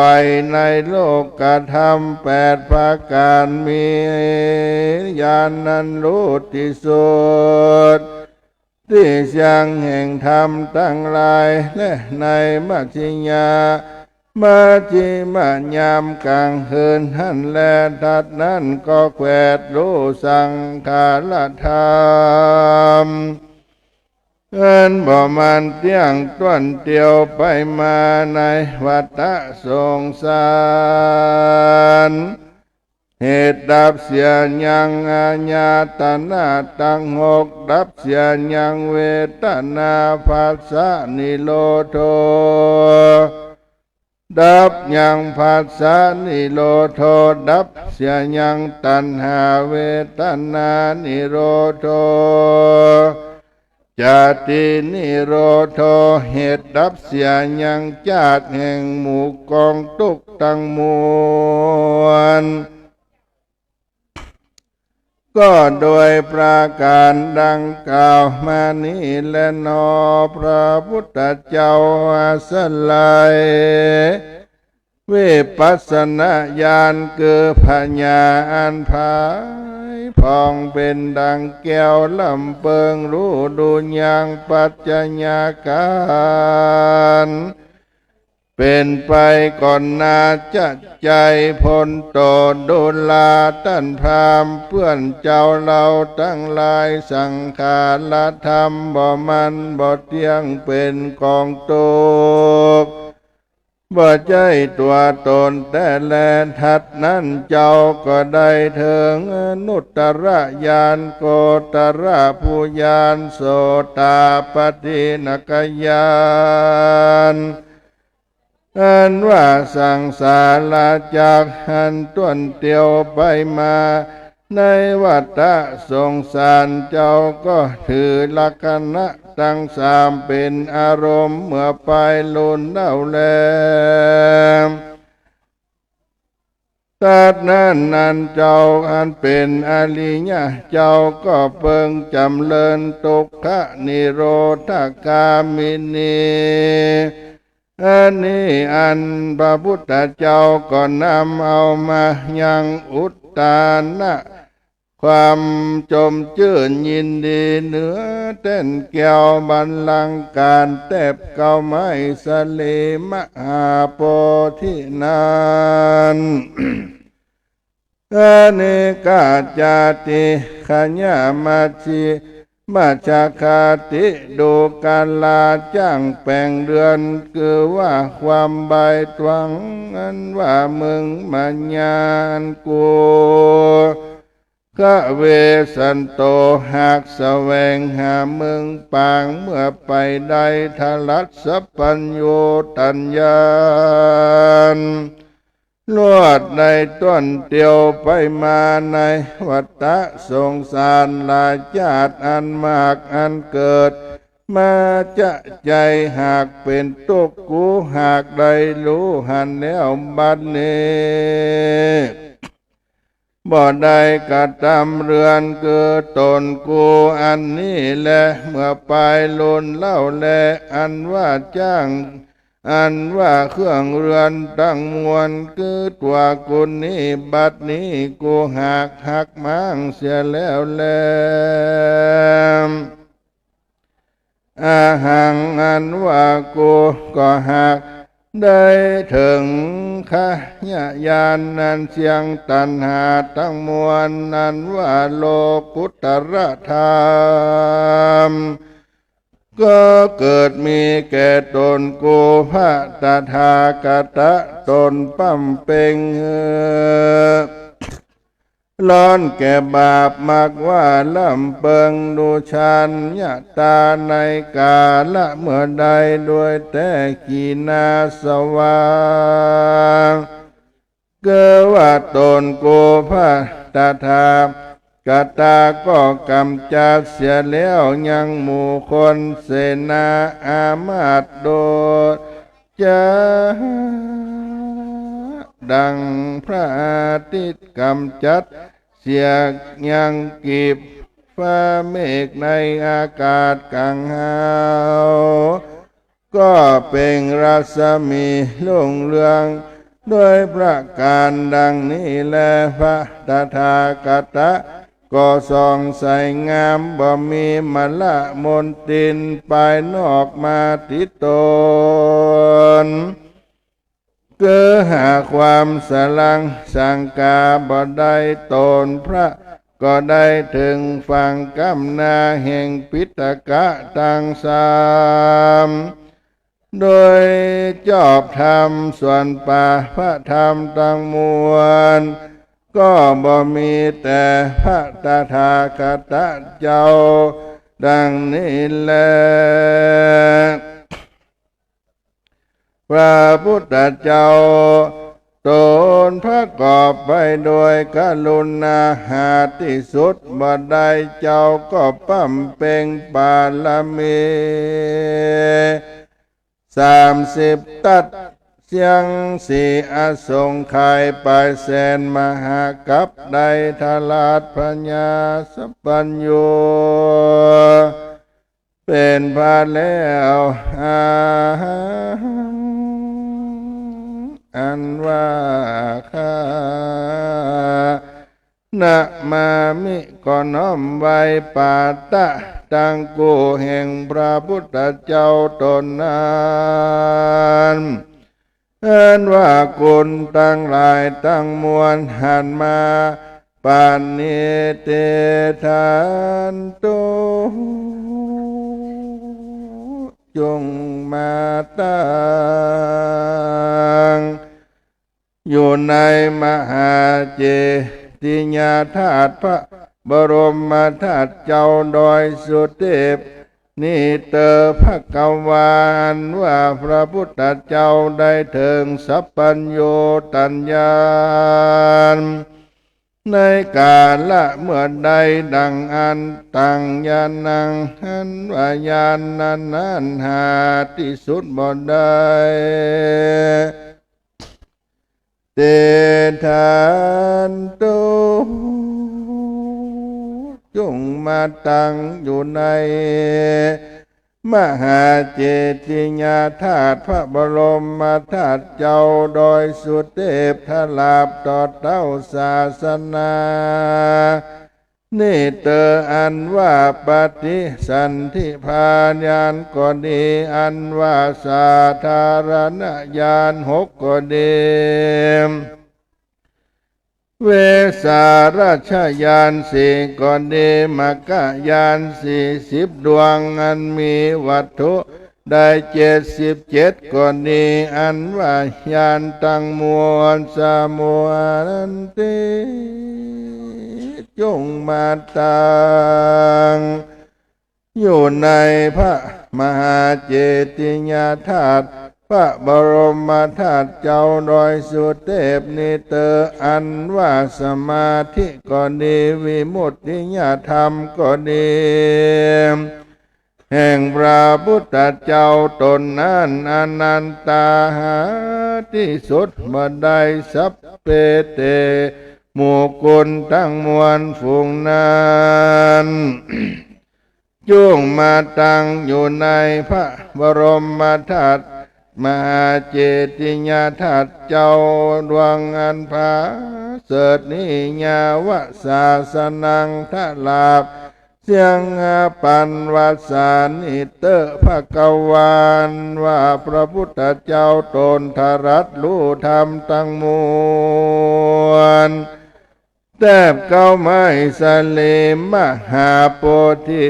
ในสัตตะหัวดีในกาละเมื่อใดโสธรรมโมอันว่าโร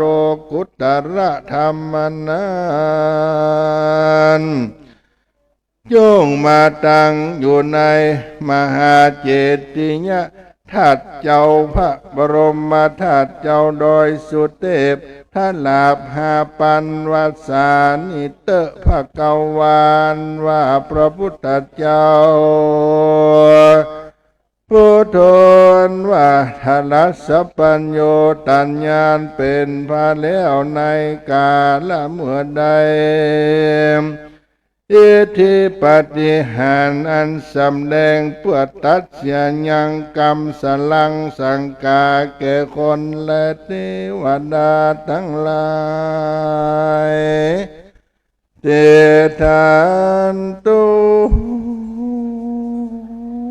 จงมาตั้งสถิตอยู่ในพระมหาเจติยะบรมธาตุเจ้าโดยสุเทพในกาละอยู่เมื่อเตอพระพุทธเจ้าตนได้เนรมิตมหาเจติยะลูกหนึ่งเพื่อเป็นที่ไว้สักการะบูชาแก่คนและเทวดาทั้งหลายบนเต้นแก้วรัตนะปันลังการปืนกไม้สลีมหาโพธิขอคุณอันนั้นจงมาตั้งอยู่ในมหาเจติยะพระบรมธาตุเจ้าโดยสุเทพทะลาบเสียงหาปันวัสสานิเตอพระพุทธเจ้าบ่ได้ละเสียยังกุลอันใดจังกันมันตัสสะแห่งอันเตียวจงกรมขอกุลนั้นจุงได้มาสถิตตั้งอยู่ยังพระบรมธาตุเจ้าโดยสุเทพทลาภหาปันวัสสาเตอภกวานว่าพระพุทธเจ้าอนุสาเนตุละนึกรู้แล้วยังพิธรรมาเจ็ดกำปีในเรือนแก้วทวนเจ็ดด้วยยานอันใดตั้งยานังยานนั้นเดชานโตจงมาตั้งอยู่ในพระมหาเจติยธาตุพระบรมธาตุเจ้าโดยสุเทพทลาบเสียงปันวัสสานิเตอภกวาเห็นว่าพระพุทธเจ้าได้แล้วยังกุลอันนั้นอันใดแทบเก้าไม้จะปาลานิโครธเจ็ดวันกุลแห่งพระพุทธเจ้าตนนั้นเดชานตุจงมาตั้งอยู่ในพุทธศาสนายังมหาเจติยธาตุเจ้าพระบรมธาตุเจ้าโดยสุเทพได้เสียงปันวัสสาเตกุลอันใดอันพระพุทธเจ้าได้บำเพ็ญในสระมุจจรินทวนเจ็ดวันตั้งกุนังขอราธนา กุลอันนั้นจงมาสถิตในยังพระมหาเจติยะพระบรมธาตุเจ้าโดยสุเทพทลาบเสียงอาปันวัสสาเตพุทโธอันว่าพระพุทธเจ้ากราบขึ้นมาสู่อาจาปาลานิโกรธแล้วบังเกิดใจมักให้เทศนาธรรม84,000 คันธรรมตั้งมวลพวกนั้นเตทันตุจงมาตั้งอยู่ในมหาเจติยะพระบรมธาตุเจ้าโดยสุเทพนิยาวศาสนังถ้าหลับเสียงอาปันวัสสานิเตมหาพรหมันเข้าไปอาราธนาพระพุทธเจ้าเทศนาธรรมทิฏฐานตุจงมาตั้งอยู่ในพระมหาเจติยะพระบรมธาตุเจ้าโดยสุเทพนิสลาบเสียงอาปันวัสสาเตพระพุทธเจ้าเสด็จไปสู่เมืองปาราณสีเทศนายังธรรมจักรปวัตนาสูตรด้วยญาณอันใดขอญาณนั้นโยงมาตั้งอยู่ในพระมหาเจติยะพระธาตุเจ้าโดยสุเทพนิเตภกวานว่าพระพุทธเจ้าโยนาวัสสาในมิกาตาญะวันเฮเจ้าญาสากุลบุตรเฮบวชแล้วโดยญาณอันใดขอญาณนั้นจุงมาตั้งอยู่ในพระพุทธรูปและพระบรมธาตุเจ้าดวงอันพาเสดนิเตภกวานว่าพระพุทธเจ้าเทศนาธรรมะสั่งสอนปริภาจกะที่อุรุเวกสปาเป็นตนและพี่น้องกับตังปริวารตั้งหลายตั้งมวลขอญาณนั้นจุงมาตั้งอยู่ในพระมหาธาตุเจ้าโดยสุเทพนิทลาบมาปันวัสสาเตภกวาเห็นว่าพระพุทธเจ้าเสด็จไปสู่เมืองกปิลพัสเพื่อสั่งสอนหมู่ญาติกาปยุรญาติสำแดงยมกะปฏิหารสยองขึ้นไปประตูอากาศกังหาวเตียวจงคมแก้วในอากาศอันแล้วโดยแก้วบริสุทธิ์วันนั้นโดยญาณอันใดขอราธนาญาณนั้นเดชานตุจ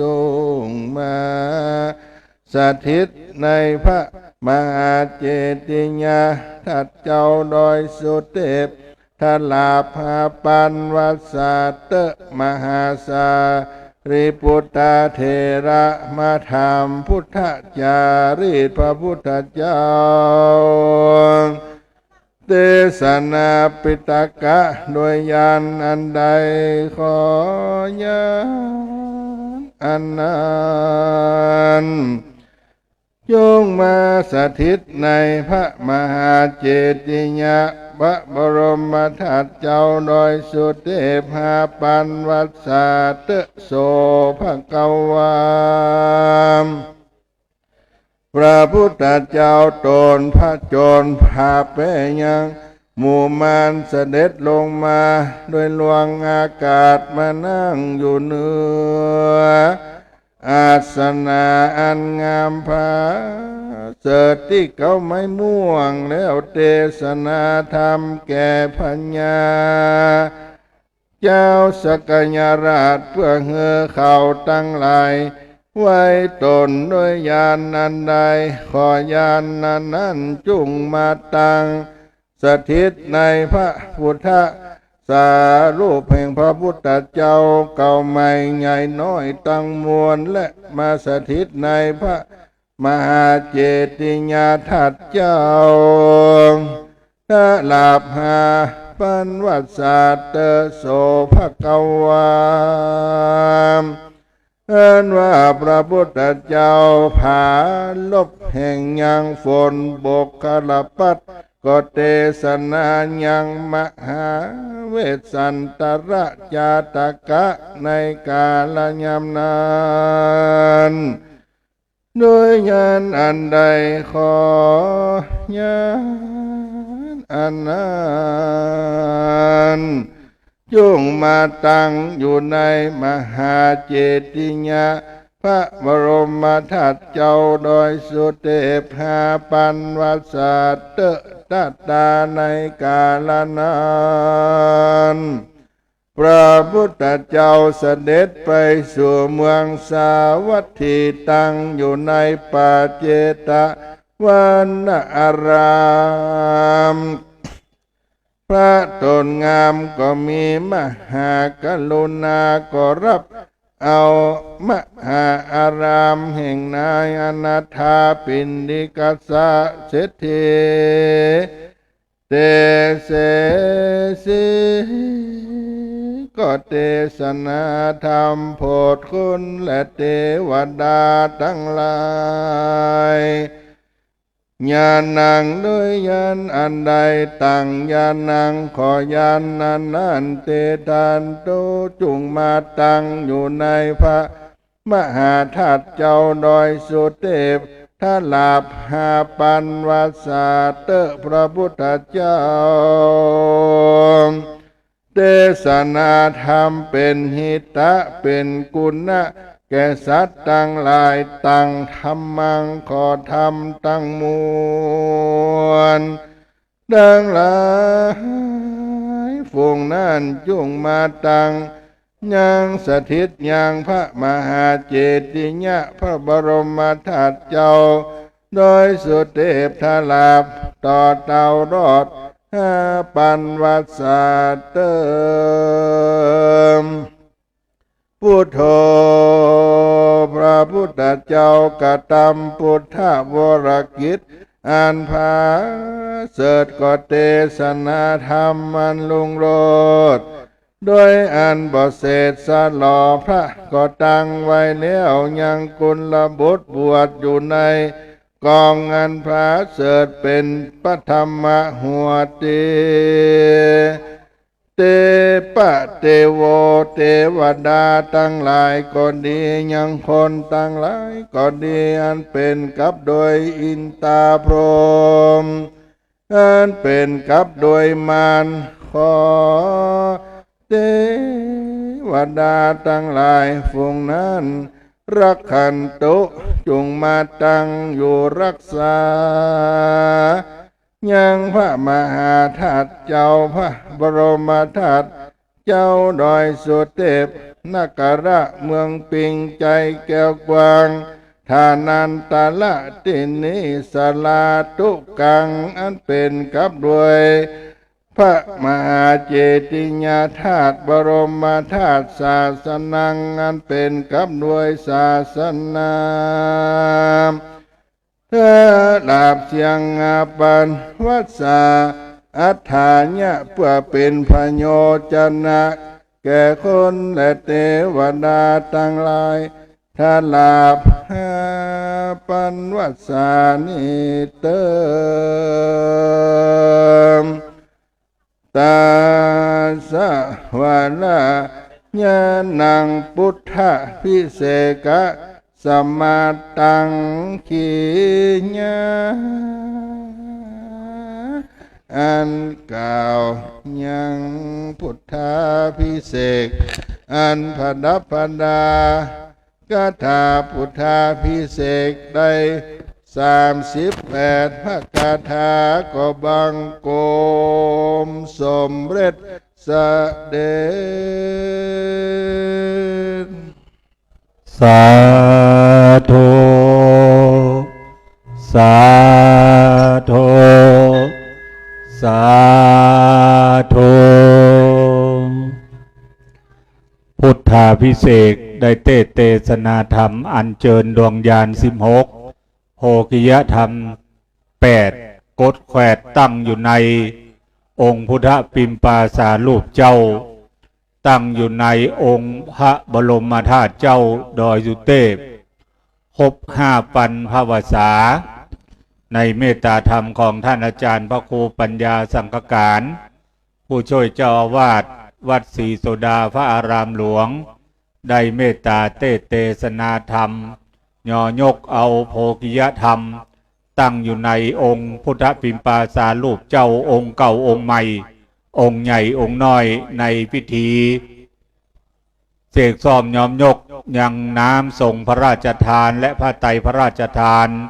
ขององค์พระบาทสมเด็จพระเจ้าอยู่หัวที่ได้พระราชทานน้ำสงฆ์มาประกอบในพิธีส่งน้ำพระบรมธาตุเจ้าดอยสุเทพเนื่องในงานวันวิสาขบูชาวันสำคัญของโลกซึ่งจะตรงกับในวันที่11คือพวกนี้วันนี้เราท่านทั้งหลายได้มาพร้อมใจกันณมณฑลวัดพระธาตุเจ้าดอยสุเทพห่วงหรือว่าลานพระบรมธาตุเจ้าต่อไปนี้จะได้น้อมนำถวายบูชากันเทศกันธรรมเรียนเชิญป้อขาวแม่ขาวเรียนเชิญแม่ขาว2 ท่านนะครับใครก็ได้ไม่ได้ขอไม่ได้อ่อยน้ำมาออกมา2 ท่านนะครับได้เป็นตัวแทนของคณะศรัทธาสาธุชนเราท่านทั้งหลายจะได้น้อมถวายบูชากันเทศกันธรรมนะครับคณะศรัทธาสาธุชนที่ได้เดินทางมาถึงแล้วนะครับทำการประทักศีลเวียนเทียนเป็นเบื้องต้นก่อนเป็นมังคละเป็นมงคลอย่างยิ่งพระธรรมเทศนากันทวน3จบไปแล้วนะครับสาธุสาธุสาธุ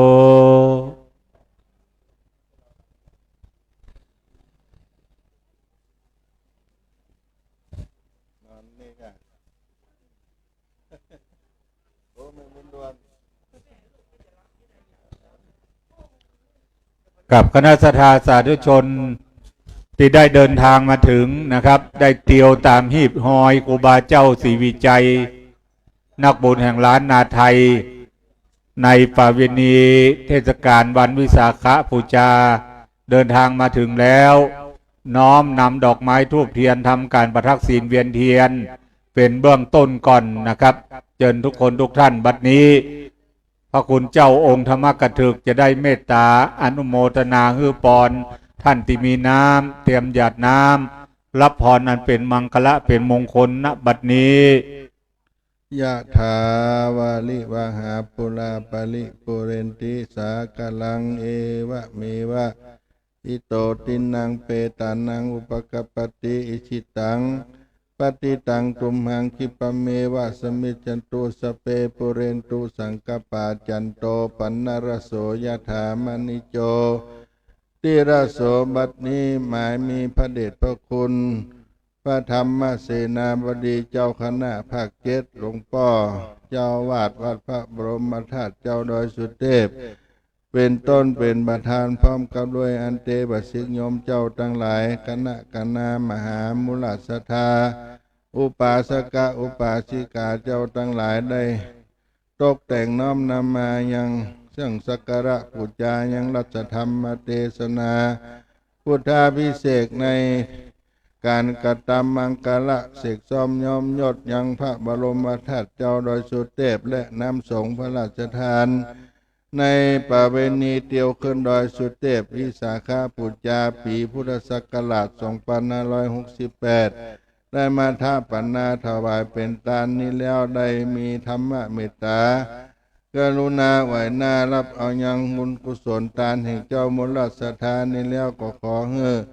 เจ้าสมณะศรัทธาและมหามุลศรัทธาทั้งหลายได้สมดังกรรมปรารถนา อันใดเหือตาในกาละบัดนี้ยามนี้เสียงจุไปจุอย่างจุปาการนั้นจุงจังมีสปีติโยวิวัจจันตุสปปะโลโกวินัสตุมาเตภวะตวันตรายโยสุขีทีกายุโกภวะหิวาทนะสิริสานิจังบุธาปจายโนจัตตารโรธรรมาวัฏันเตอายุวันโนสุขังปะลัง สาธุสาธุสาธุอิตังตานากัมมังเนปานาปัจจายโหโตโนนิจังอิตังสีลานิพพานาปัจจายโยโหโตโนนิจังอิตังภาวะมังนิพพานาปัจจายโยโหโตนิจังวัตตานิพพานังโสขังนิพพานังสาลังวัตตานิพพานาปัจจายโยโตโนนิจังวันธามิพันเตสัพพังอาปาราตังพระเมพันเตมายากาตังบนยังสามินาโมติตาพังสามินากาตังบนไมหังตาตาพังสาโธสาโธอนุโมทามิ จัตตารโอธรรมวัฏันติอายุวันโนสุขังปะลัง สาธุสาธุสาธุ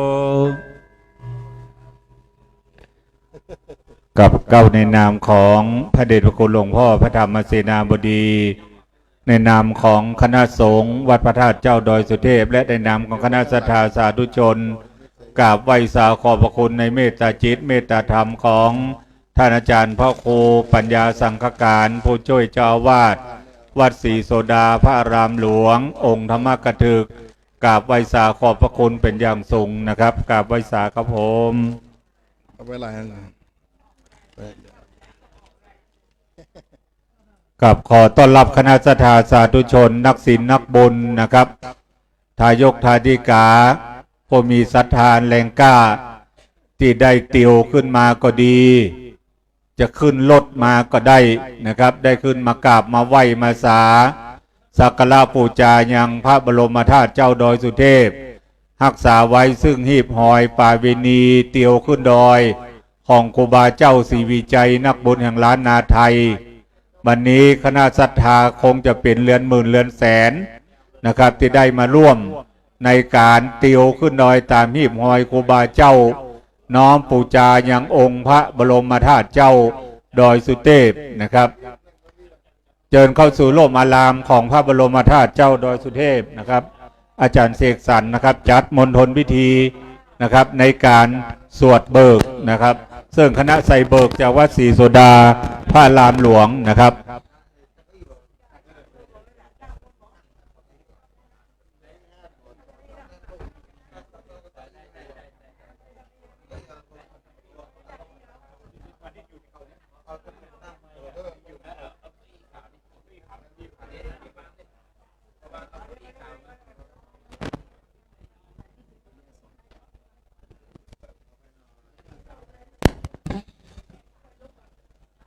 กับคณะศรัทธาสาธุชนนะครับที่ได้เดินทางมาถึงวันนี้ทำการประทักษิณเวียนเทียน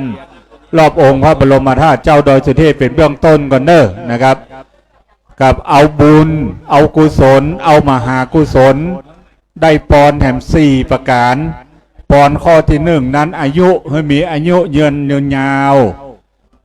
วันนะให้มีสุขะพละกำลังดีนะครับอายุมั่นยืนยาวและสุขะมีสุขะพลานามัยสมบูรณ์แข็งแรงนะครับมีกำลังกายกำลังใจกำลังทรัพย์กำลังสติปัญญาครบทั้ง4ประการคืออายุวันนะสุขะพละนะครับ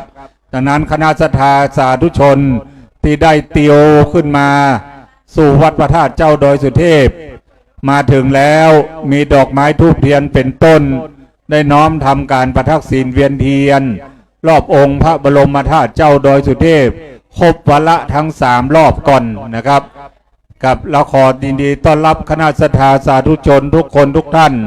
เข้าสู่ร่มอารามของพระบรมธาตุเจ้าดอยสุเทพเนื่องในเทศกาลวันวิสาขบูชามหามงคลที่จะเวียนมาถึงในวันพวกนี้แห่มบักกี่ชั่วโมงละนะครับวันที่ครบทั้ง3 ประการคือวันที่ประสูติตรัสรู้และปรินิพพานขององค์พระสัมมาสัมพุทธเจ้านะครับดังนั้นคณะศรัทธาที่ได้เดินทางมาถึงแล้วอนุโมทนาสาธุนะครับกับทุกคนทุกท่านยินดีต้อนรับเข้าสู่ร่มอารามของพระบรมธาตุเจ้าดอยสุเทพโดยวัดพระธาตุเจ้าดอยสุเทพยินดีต้อนรับซึ่งพระธรรมเทศนาได้เทศนาจบไปทั้ง3 กันนะครับกันแรกเป็นพระธรรมเทศนาชื่อว่าธรรมจักรกับปวัตตนสูตรกันท่วน2เรียกว่าปฐมสมโพธิกถากันท่วน3เรียกว่าธรรม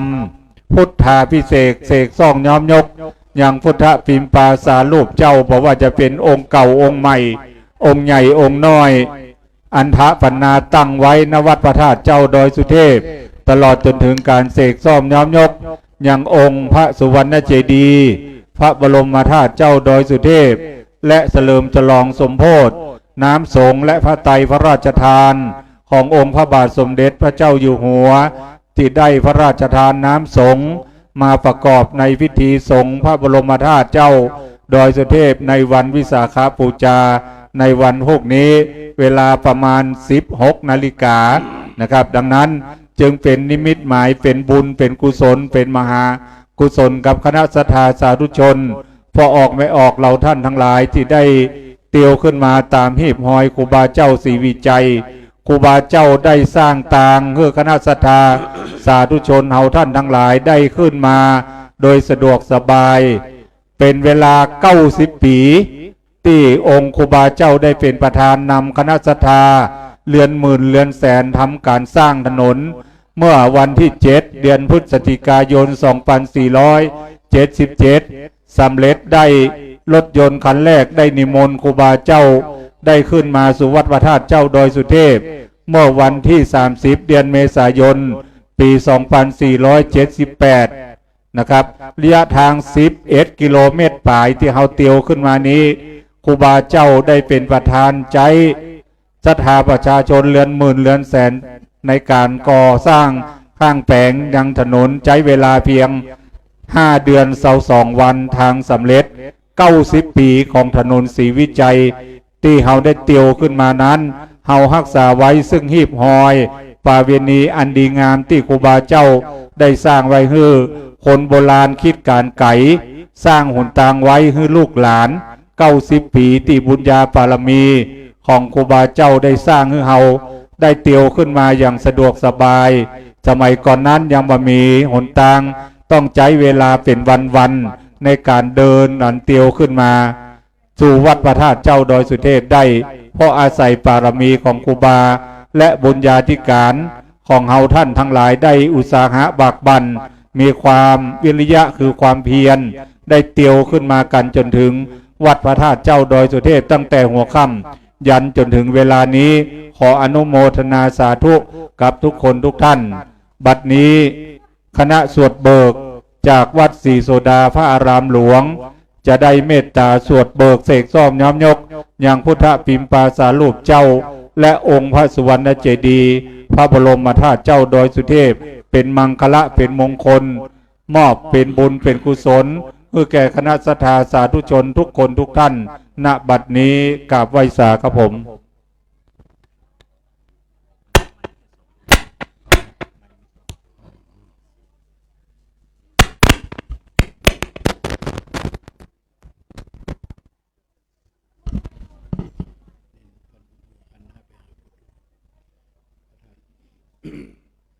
อะระหังสัมมาสัมพุทโธภะคะวาพุทธังภะคะวันตังอภิวาเทมิสวากขาโตภะคะวะตาธัมโมอ ธัมมังนัมมัสสามิสุปฏิปันโนภะคะวะโตสาวกสังโฆสังฆังนามามินะโมตัสสะภะคะวะโตอะระหะโตสัมมาสัมพุทธัสสะนะโมตัสสะภะคะวะโตอะระหะโตสัมมาสัมพุทธัสสะนะโมตัสสะภะคะวะโตอะระหะโตสัมมาสัมพุทธัสสะ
นาละละมา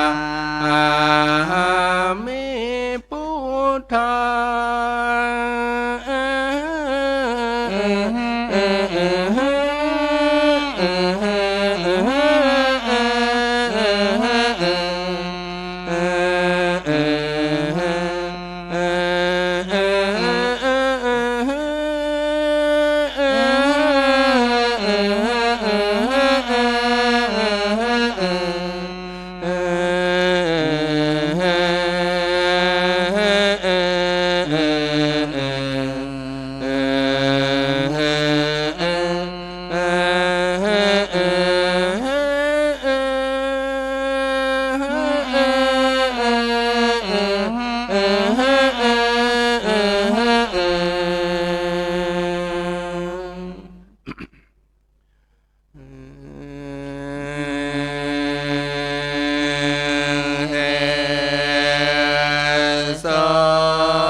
กาโตโลกานุกัมปะโอปัฏฐายาปานิธานาโตปัฏฐายาสัมมาติสัพพะรามิโยปุเรตวา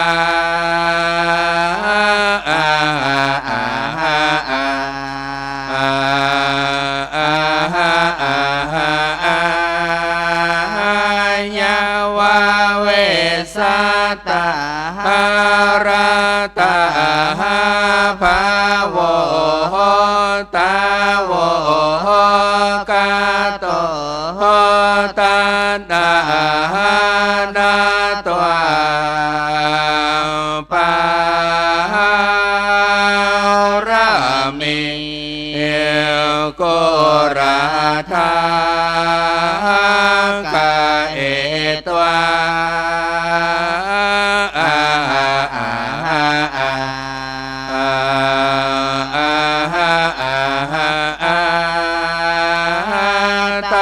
โต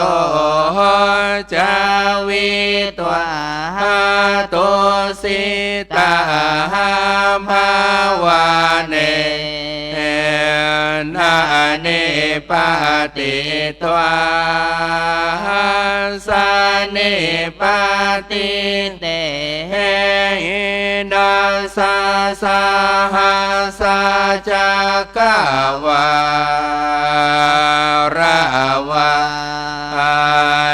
สิหิเตเวหิกาโลยันเตมหาวิรา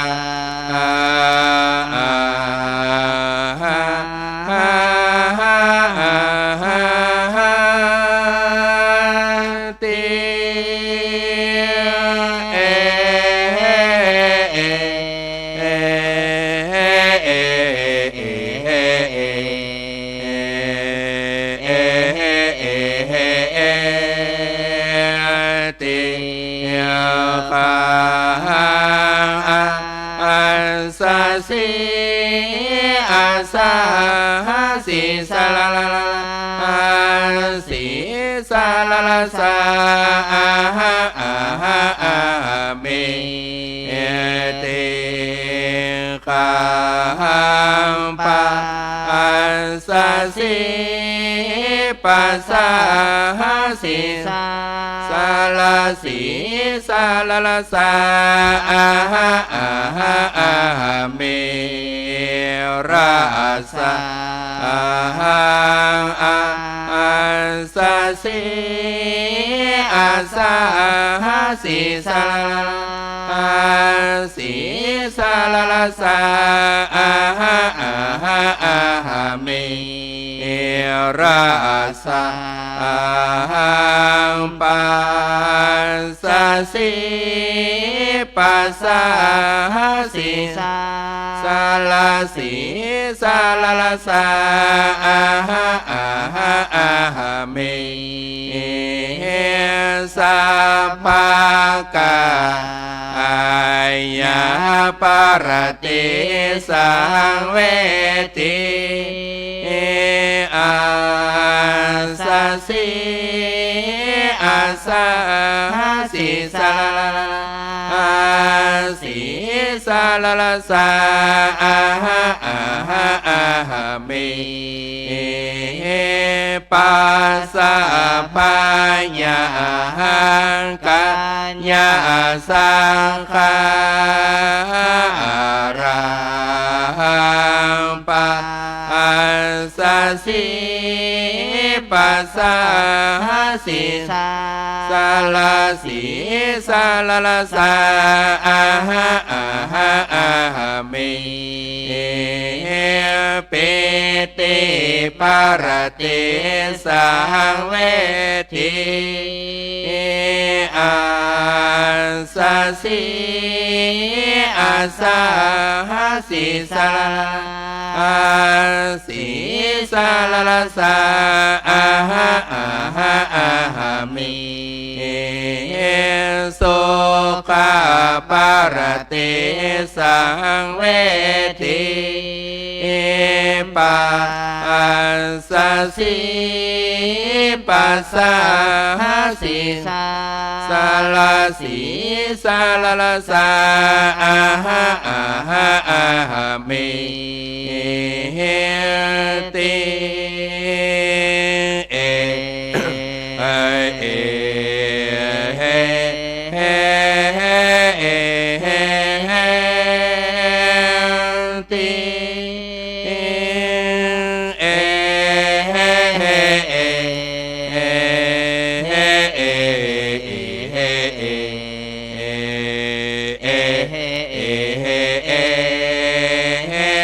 ตัสสะ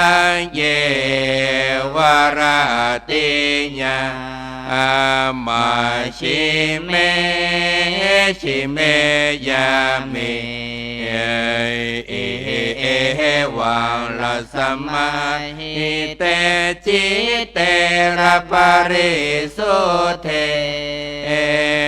ปาริโยตาเตอานาลาลานาคาลาลาลาเนวิเปกตุปกิเลเสโมโตละโมโตปุเตกัมมานิเยระนิเยทิเตอาเนจะปาเตสัตตานาลจุตุปปาตัญญารานาญาจิตังละอาเปนินานานินาเมนโตโหอาเปนินานานินาเมนโตโอโหโอโอโอโอโอโอโอโอโอโอ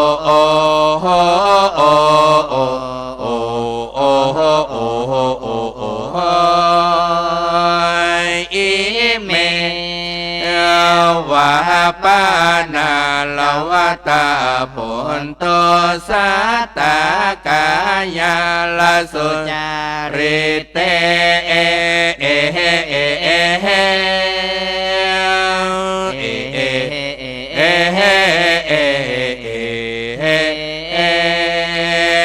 นะสัมมนาสัมมนากตาวาจิสุจาริเตน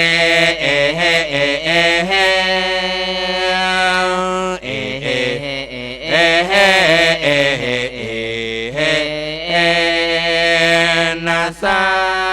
มมานาลาลสัมมานากาตามโนสุจาริเต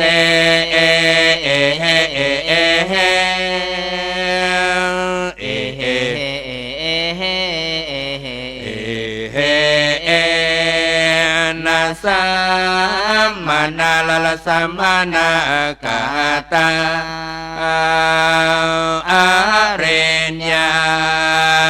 ณังโอปวา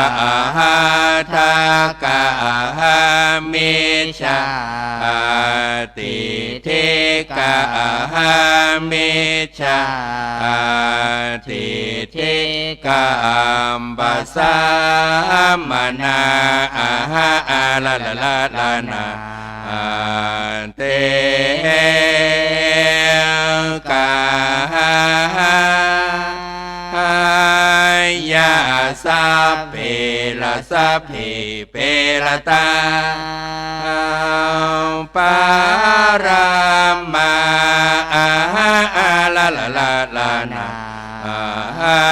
อาปายาตุกาติเอเวเนปาตังเนเรญาลาอุปปานา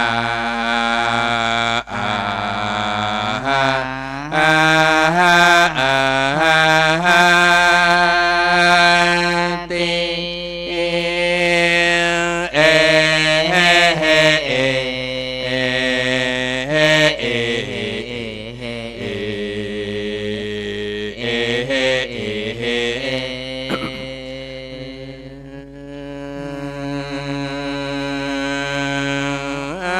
โนโรโหมันยาลาลาลาลานาตาตานาตานัลตาลาลาลาลาลาลาตาตานานันนาลาลานันตานันตานันตาลาลาลา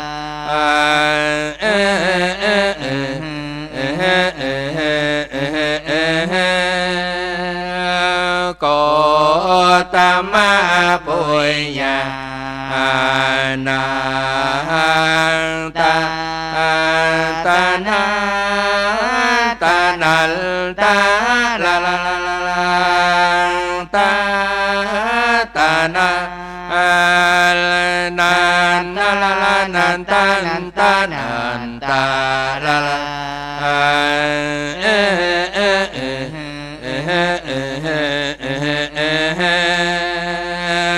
สักกายาเตเตเวเจกิจาศิลาปาตาปารามาชะโยชานานาปาริโยโสตาปาติมากัญญาลาลาลาลานาตาตานาตานัลตาลาลาลาลาลาตาตานานันนาลาลานันตานันตานันตาลาลา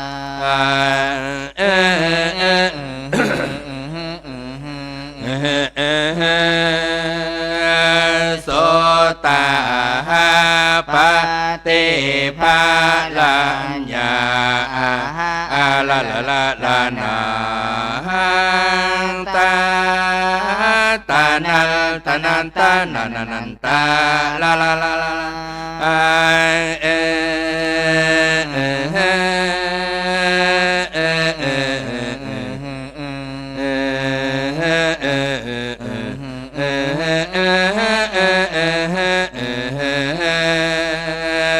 สักกิตาคาเม มากัญญาอาหาอาลาลาลาลานาตาตานาตานันตาลาลาลาลาตาตานานันนาลาลานันตานันตานันตาลาลาลา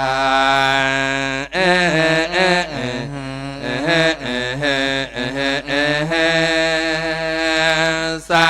กิทาคาเมภาลา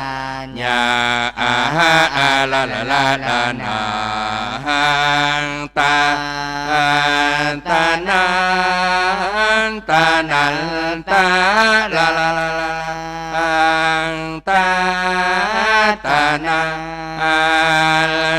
นันนาลาลานันตานันตานันตาลาลาลา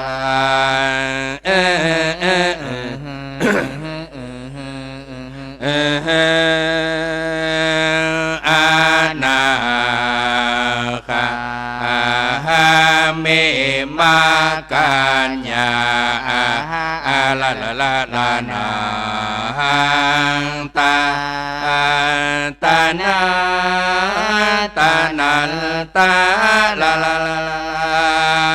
ตาตานานันนาลาลานันตานันตานันตาลาลา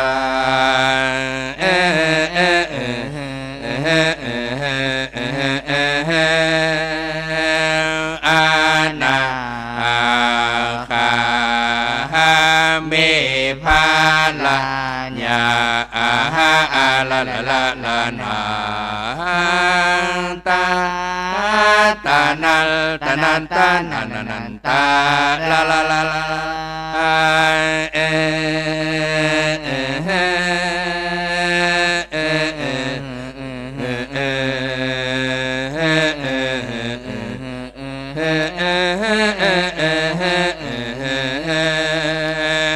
อาราหันตาเมมากัญญาอาหาอาลาลาลาลานาตาตานาตานันตาลาลาลาตาตานานันนาลาลานันตานันตานันตาลาลาลา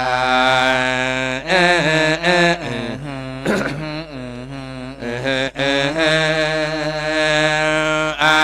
ราหันตาเมภาลาญาอาหาอาลาลาลาลานาตาตานาตานันตาลาลาลาลาลาตาตานานันนาลาลานันตานันตานันตาลาลา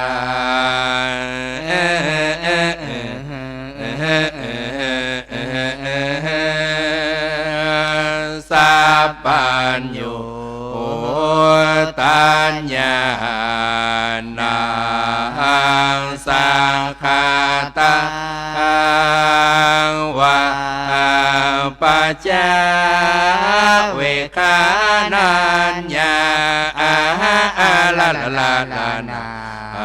หังเปตัวอิตังละอิตังทุกขังอเนโรนิโลโลโลโลโลโอยนิโลโลโลโลโอยนิโลโลทากาเมนิปะหะติปัตตาอาริยสัจจังตา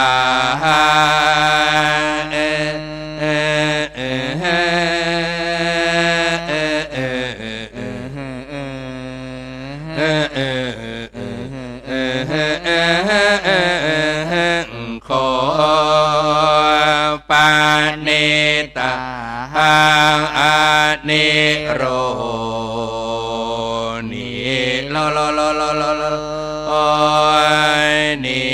โลโลโลโลโลโอโล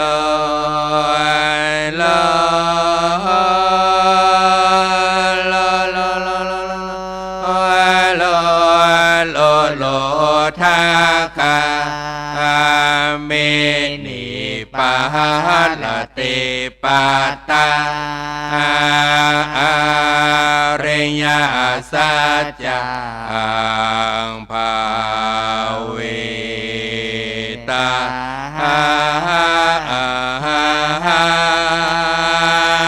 ติเอ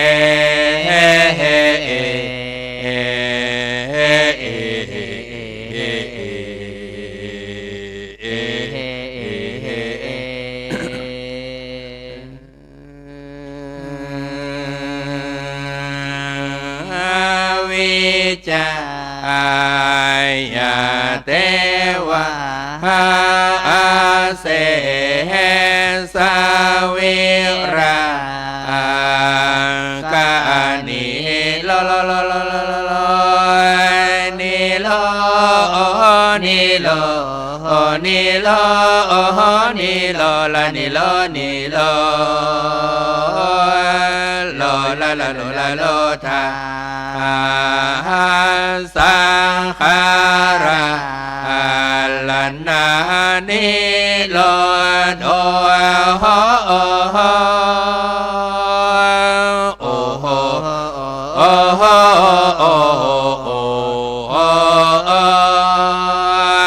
สังขาราลานานิโลโลโลโลโลนิโลนิโลนิโลนิโลลานิโลนิโลโลลาลาโลลาโลทาวิญญาลานานิโลโดโหโอโหโอโหโอโหวิญญาลานานิโลโลโลโลโลโลนิโลนิโลนิโลนิโลลานิโลนิโลโลลาลาโลลาโลทานามาโรปานิโลโดโห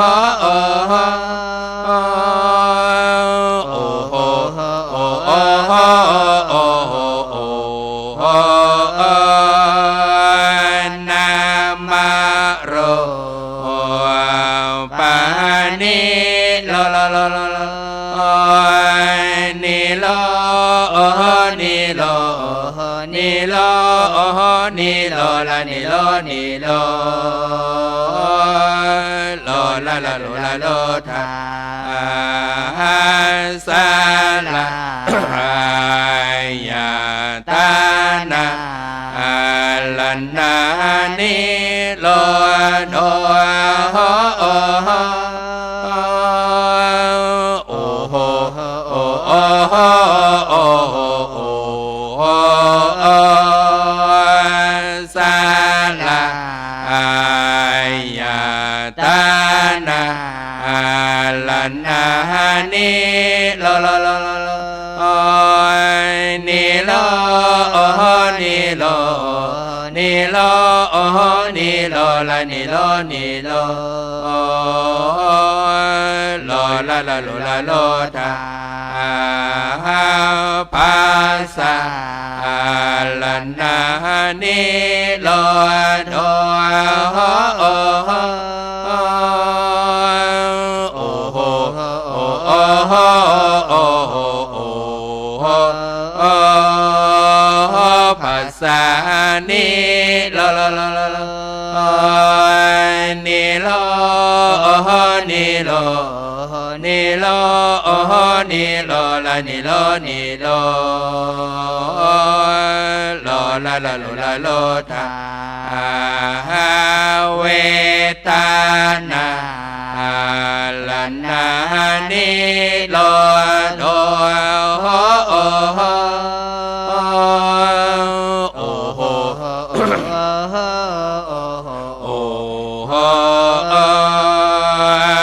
เวตานาลันนานิโลโลโลโล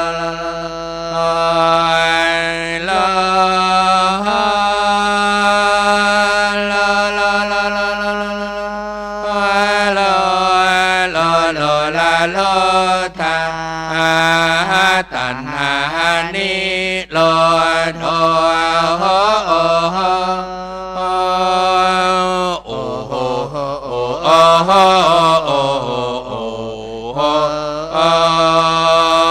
ตัณหานิโลโลโลนิโลนิโล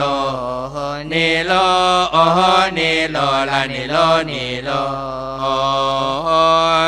โลละละโลละโลทา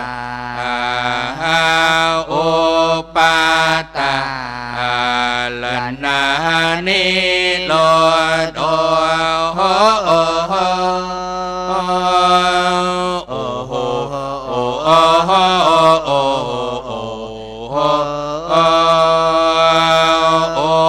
ปา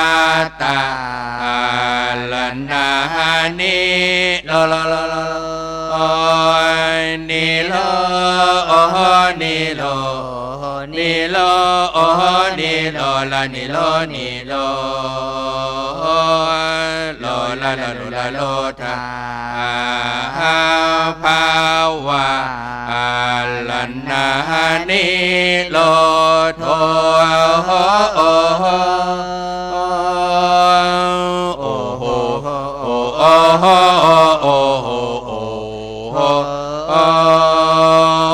ภาวะ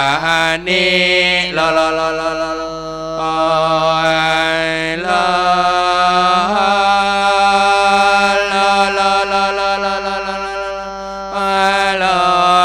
ลโลโลทาจตินิโลโท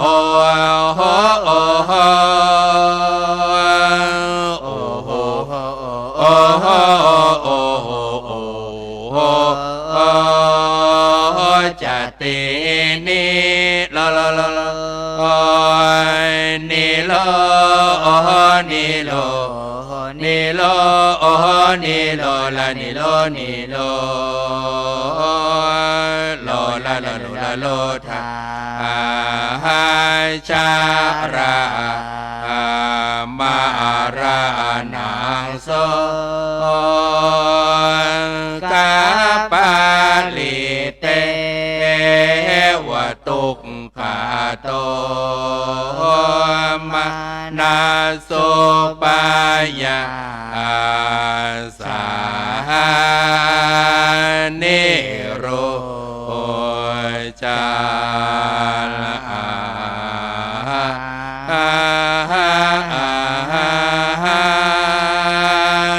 ติ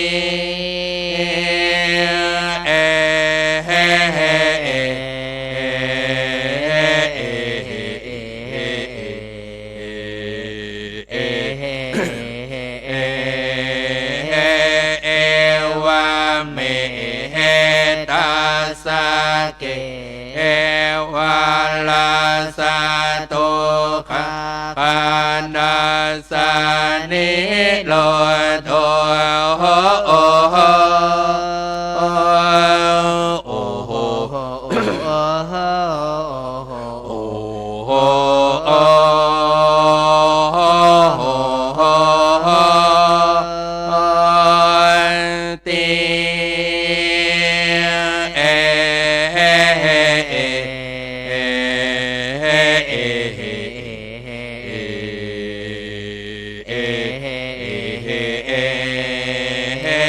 อัตถาสะ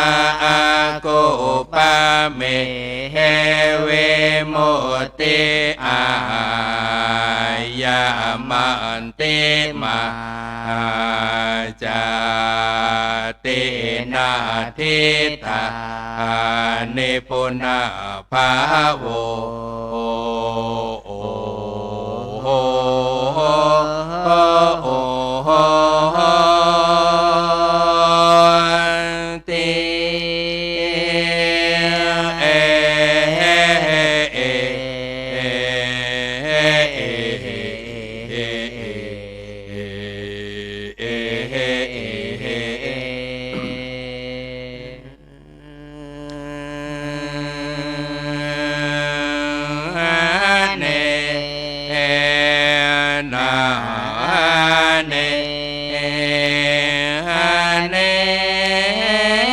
เนกาจ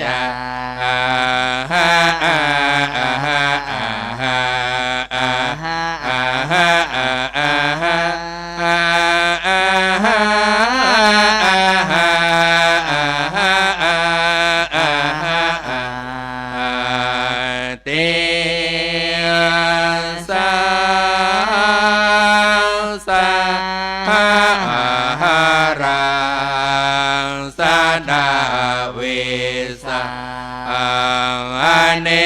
เมสังกาลังละกะเวสันโตโอโอโอโอโอโอ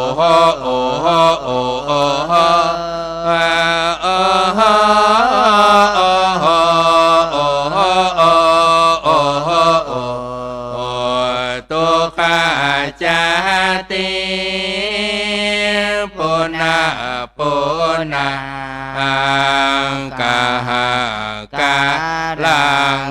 กาลังละกติละละโทโอโอโอโอโอโอโอโอ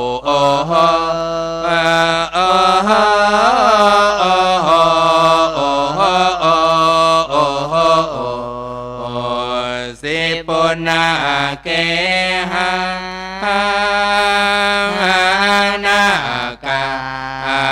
นากาสิ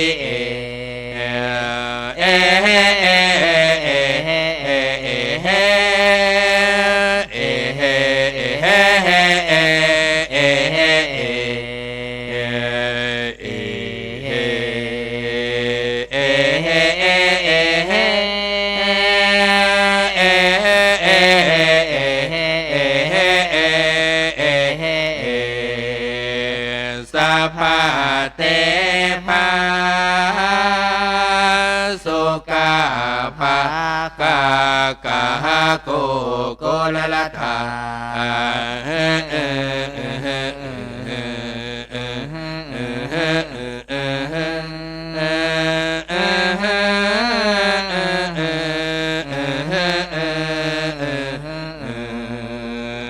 วิสา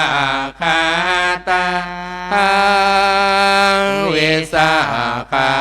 รกตังจิตตังตา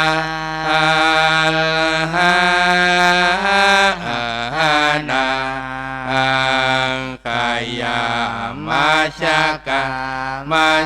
กาชกติ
เสื่อหองกองนะกองแสงกอง โอนาเร็วเร็วโอเร็วละละเร็วเร็วแสเสียงก้องก้อนแม่ตาละก้อนสื่อเสียเฮเอเฮไรเอเอเฮเอเฮเฮเอเอเอเสียงกองนะกองเสียงซื้อเสียงนะเสียงนะเสียงนะเสียงแสงกองนะเร็วเร็วโอนะเร็วเร็วโอเร็วละละเร็วเร็วแสเสียงกองแน่ตาแล้วก็สื่อเสียงเฮเอเอเฮไรเอเอเฮเอเฮเอเอเอฮอนอสายนาให้นอสอนกองละกองเสียงกลองเสียงแสงกลองละกองเสียงกลองเสียงแสงกองหน้ากองสื่อมาสื่อกองเสียงเสือมาสื่อกองเสียงนาเสียงน้ำไปบนละโอละแม่ไปบนกะละปนกะละแม่ไปบนโดย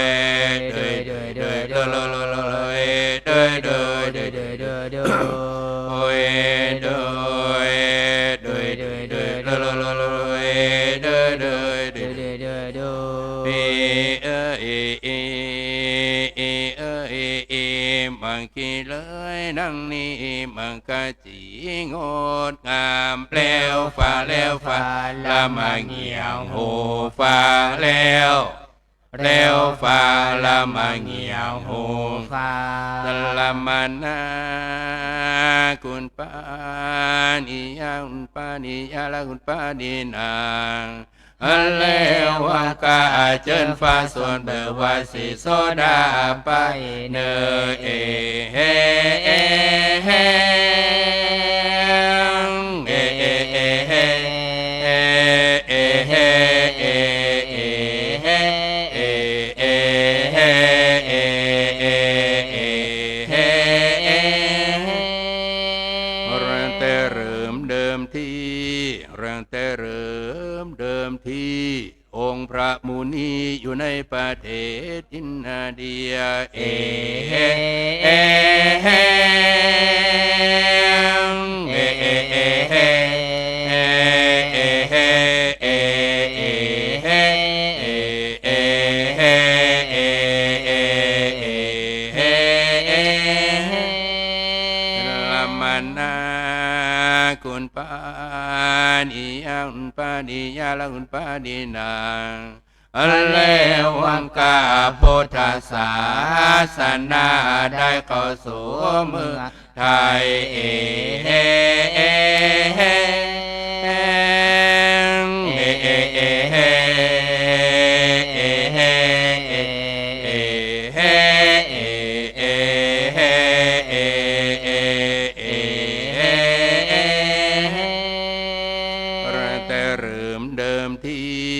เรื่องแต่เริ่มเดิมที่มีพระโสนเถระพระอุตราเถระอรหันตานำพุทธศาสนาเข้าสู่เมืองไทยเอเอเฮเอเอเอเฮเอเฮเอเอเฮเอเอเฮเอเอเอเฮพุทธศาสนาพุทธศาสนาเป็นศาสนาประจำชาติไทยเอเอเฮเอเอเอเฮเอเอเฮเอเอเฮเอเอ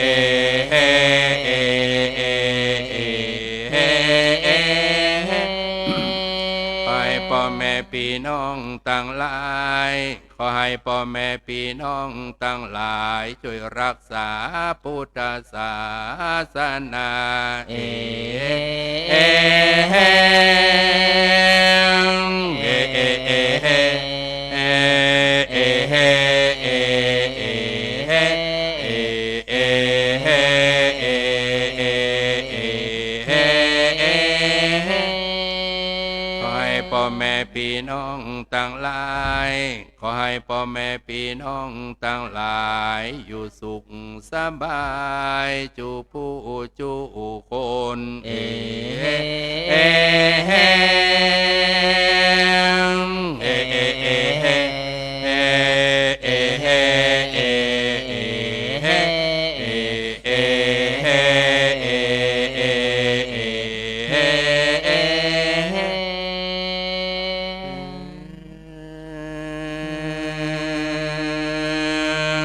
สุตวา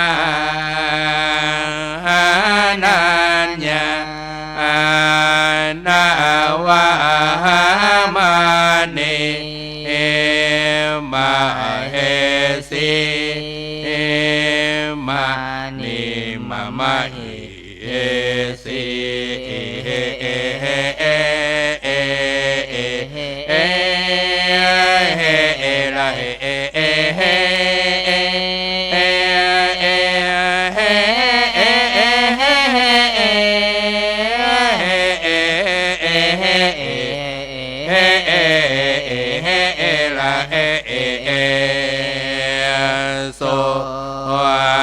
สันติเกยังจัตุวิจลาลาลาลาตินนาตินนานานาตินละตินนานานา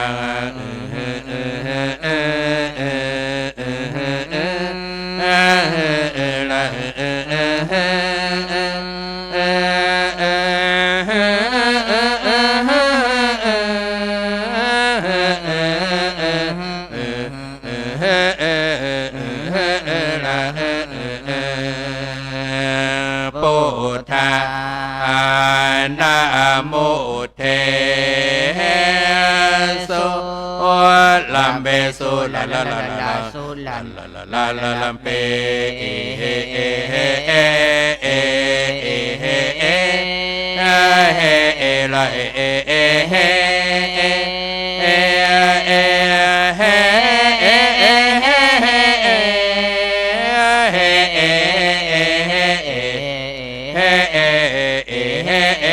เฮเอเอเฮปา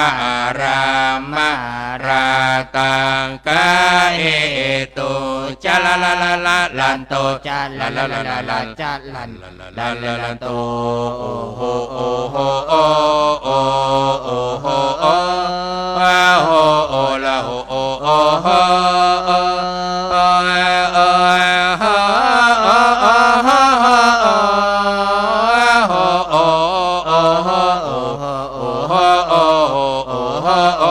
โอโอตาปิเวสันตาราโพมิลปะลาลาลาลาโลโซโลลาลาลาโลปะโลลาลาโลลาลาโซโอโหโอโหโอโอโอโหโอโหโอละโอโอโอโห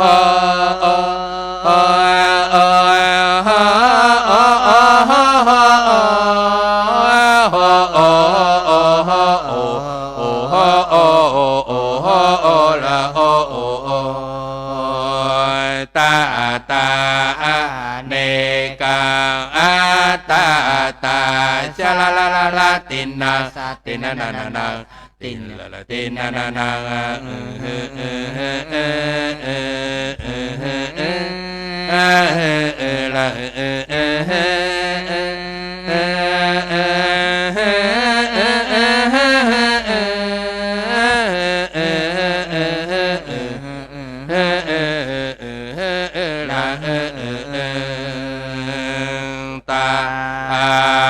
สั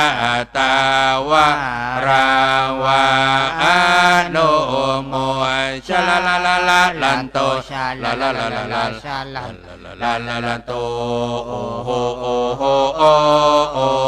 โอโหโอโอ โหโอละโอโอโอโหโอโอ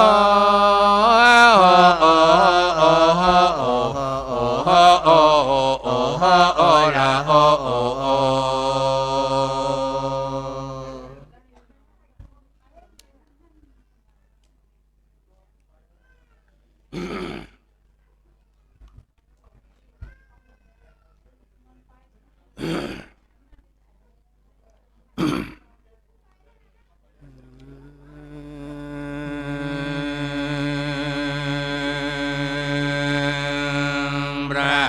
มาลาพระมาลาอันว่าแม่เพิ่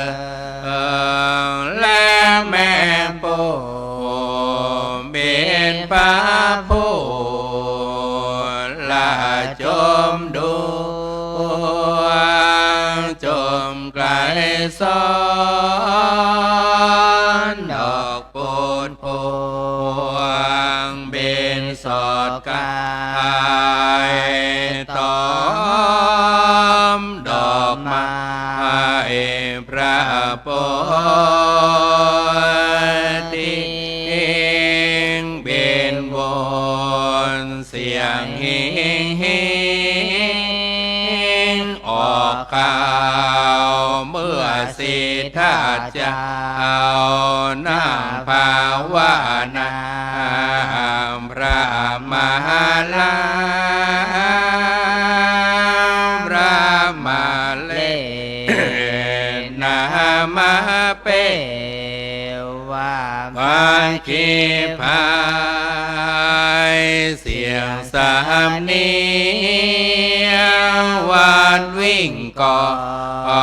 งเบนร่อนรองส่งเสียงยังตอมดวงพระโพชาลาสนสอดเสียวเบนลอดเกลแอวไปมาพระมาลาโอ้โห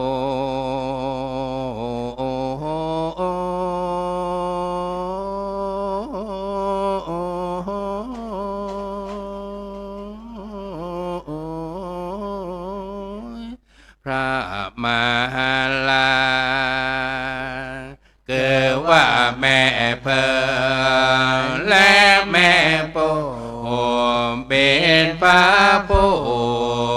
ลาเป็นบนจมกลิ่นร้อนสอดเว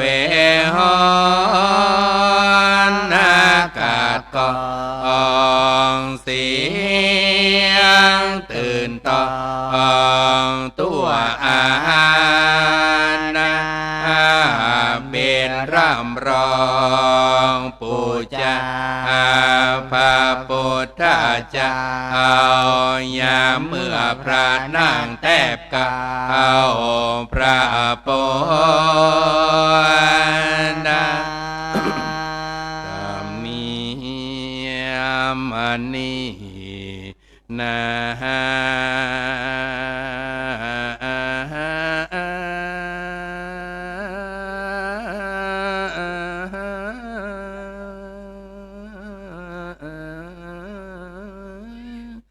นิมิตอันนี้นาหากมีมาแต่กาวปางเมื่อพระพุทธเจ้าทารัตปัญญาสัพพัญญูอวิชชาสิสัตถุตัดขาดแล้วสถิตนั่งเหนือแท่นแก้วปัลลังกา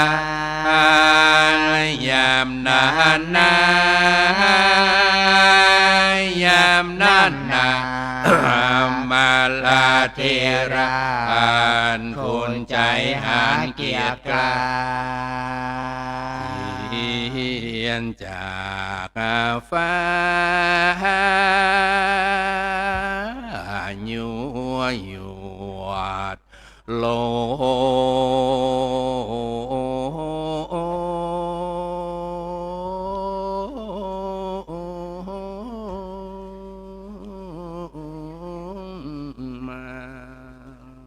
มาคำลามพระสัทธาตนผ่านแผ่วว่าเต้นแก้วแห่งกุณนะหากเป็นของเรามาแต่เดิมมาแต่เก่าว่าตั้นเจ้าจุหนีไปว่าเต้นแก้วเป็นของแห่งมารอยู่แต่ใจจะไอลวดเพศพาเงาทายใจปอนว่าเจ้าสิธาตุนี้นอ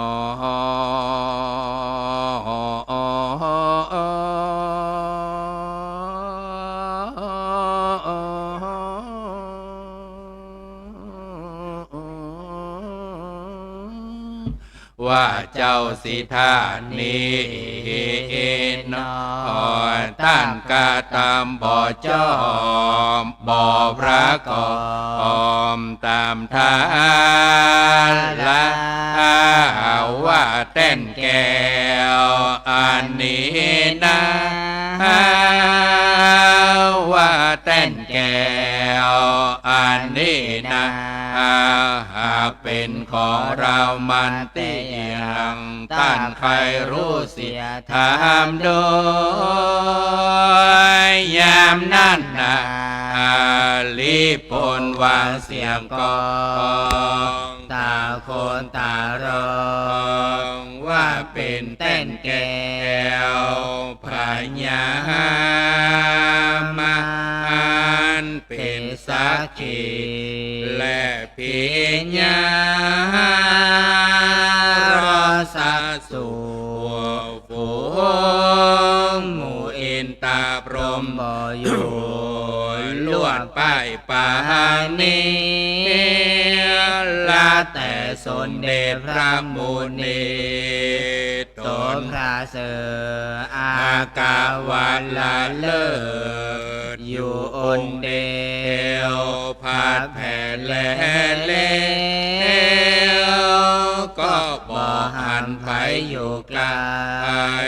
เปลี่ยวอกปฏิวายเวิงวอนใจแลนาใน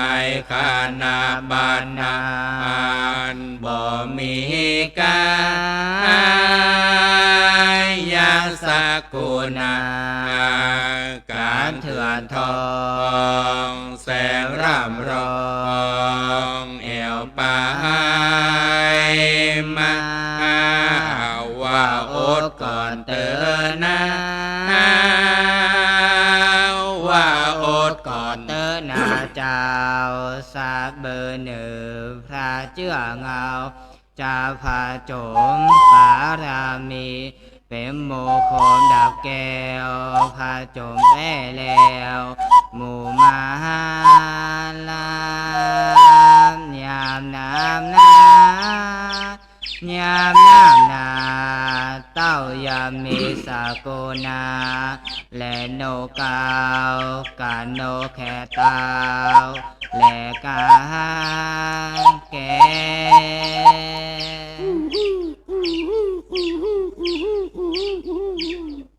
โนตาลายก็มารอเสียสานังก็ตัวโดมพราย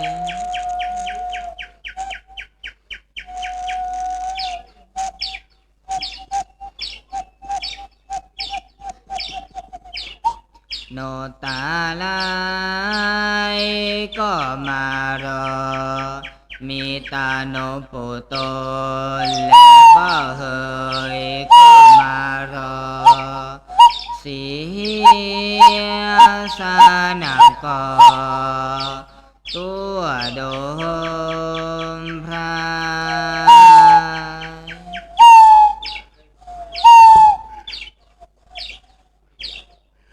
บัดนี้นาบัดนี้นาไก่ผู้แจแก้วก็มาคาเสียงสานังก็ตัวโดมพระ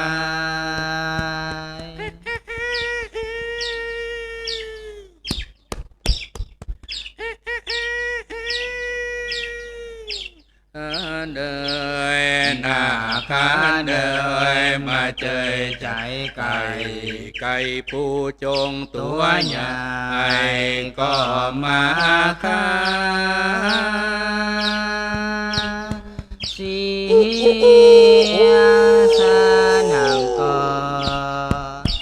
ตัวโดม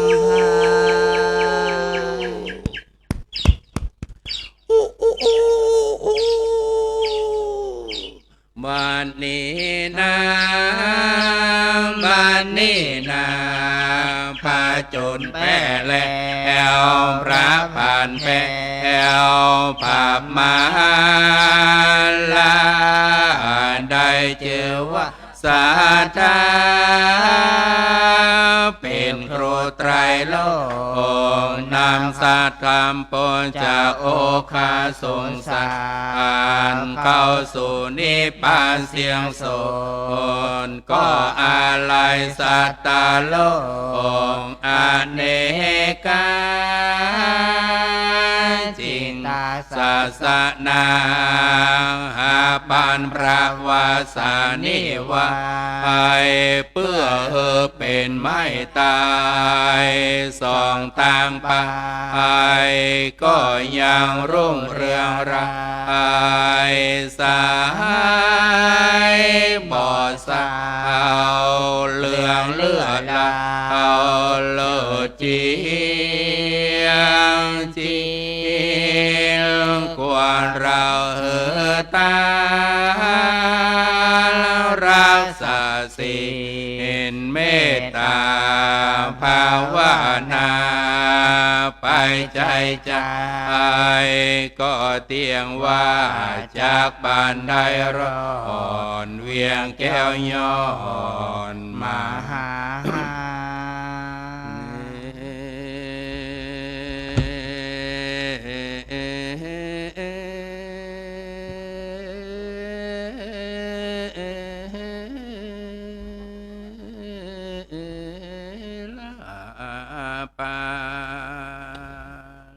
และเด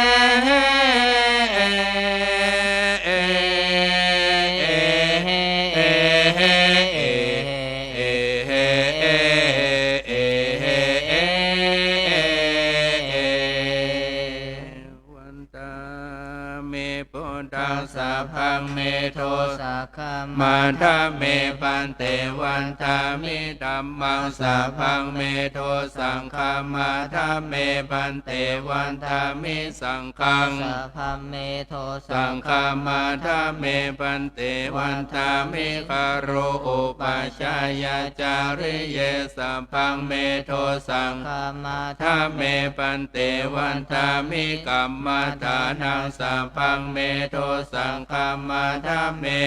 เตวันตามิอาราเมปาทาสีมายังสัพพังเมโทสังฆามาทาเมพันเตวันตามิเจติยังสัพพังสัมปทาเนสุปฏิทิตาสาริรัตตุมหาโพธิพุทธรูปังกาลาสาธานาคาโลเกเทวะโลเกพรหมโลเกจัมบุทิเปลังกาทิเปสาลิราธาตุโยเกสาธาตุโยอาระหันตาธาตุโยเจติยังคันทากุติงจตุราสีทิสหเสธรรมกันเดสเพสังปาทะเจติยังอาหังวันทามิสัพพะโสวันตามิปันเตสัพพังอปาราทังคามาธรรมเมปันเต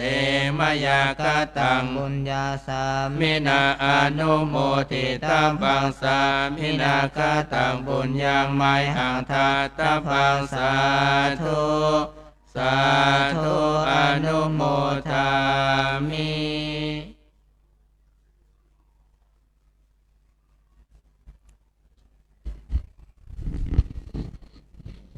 สา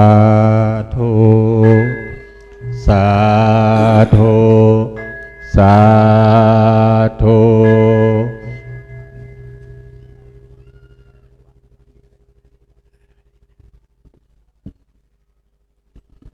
กับคณะไซเบิกหรือคณะสวดเบิก จากวัดศรีโสดาพระรามหลวง ซึ่งได้การสวดเบิก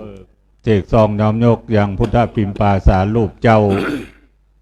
ตลอดจนถึงปัดเป่าสิ่งที่เป็นอวมงคลสิ่งที่บดีบังงามออกไปจากวัดจากวาออกไปจากศาสนาออกไปจากคณะสัทธาสาธุชนเราท่านทั้งหลายเหลือไว้แต่ความเป็นมังคละเป็นมงคลแถมอย่างหนึ่งในเมตตาธรรมของท่านอาจารย์พระครูได้เมตตาศึกษาและรักษาไว้ซึ่งหีบหอยของการสวดเบิกโดยคณะวัดศรีโสดา เพราะว่าการสวดเบิกนั้นต้องมีการฝึกฝนเล่าเรียนซึ่งเป็นบทของพระธรรมเทศนาบทหนึ่งในอักษรล้านนาเมืองเหนือที่ได้นำมาในด้านของการสวดเบิกซึ่งก็คือพระธรรมเทศนาขององค์พระสัมมาสัมพุทธเจ้าปัดเป่าเอาสิ่งที่เป็นอวมงคลนั้นออกไปจากวัดจากวาจากศาสนาจากคณะศรัทธาเฮาท่านทั้งหลายซึ่งคณะสวดเบิกของวัดศรีโสดาได้เมตตาสวดเบิกเป็นที่ละเมาเอาใจฟังแล้วม่วนอกม่วนใจนะครับซึ่งในวันนี้ตัวนี้เลยเที่ยงคืนมาละนะครับการสวดเบิกก็เป็นการเสกซ้อมย้อมยกยังองค์พระพุทธปิมปาสารูปเจ้าและพระเจดีย์เจ้าตลอดจนถึงอบรมสมโภชน้ำสงฆ์จากองค์พระบาทสมเด็จพระวชิรเกล้าเจ้าอยู่หัวที่ได้พระราชทานน้ำสงฆ์ประกอบในพิธีส่งน้ำพระบรมธาตุประจำปี 2568 ซึ่งวันนี้เอาถือว่าตอนนี้เวลานี้ตรงกับวันที่ 11 แล้วนะครับวันที่ 11 เป็นวันวิสาขบูชาเที่ยงคืนเลยมาหลายนาทีนะครับต่อไปนี้จะได้น้อมนำถวายโดยเฉพาะในนามของคณะสัทธาสาธุชนพอออกไม่ออกที่ได้มาร่วมอนุโมทนาในการเสกซ้อมย้อมยกในค่ำคืนนี้ขอเรียนเชิญ4 ท่าน 5 ท่านนะครับ5 ท่านได้ออกมาแม่ขาวนะครับเรียนเชิญเลยบัดเดชญาตินามของท่านออกมาเลย5 คนนะครับ5 คนได้ออกมาเลยเป็นมังคละเป็นมงคลนะครับที่ได้น้อมถวายนะครับน้อมถวายองค์สวดเบิกนะครับ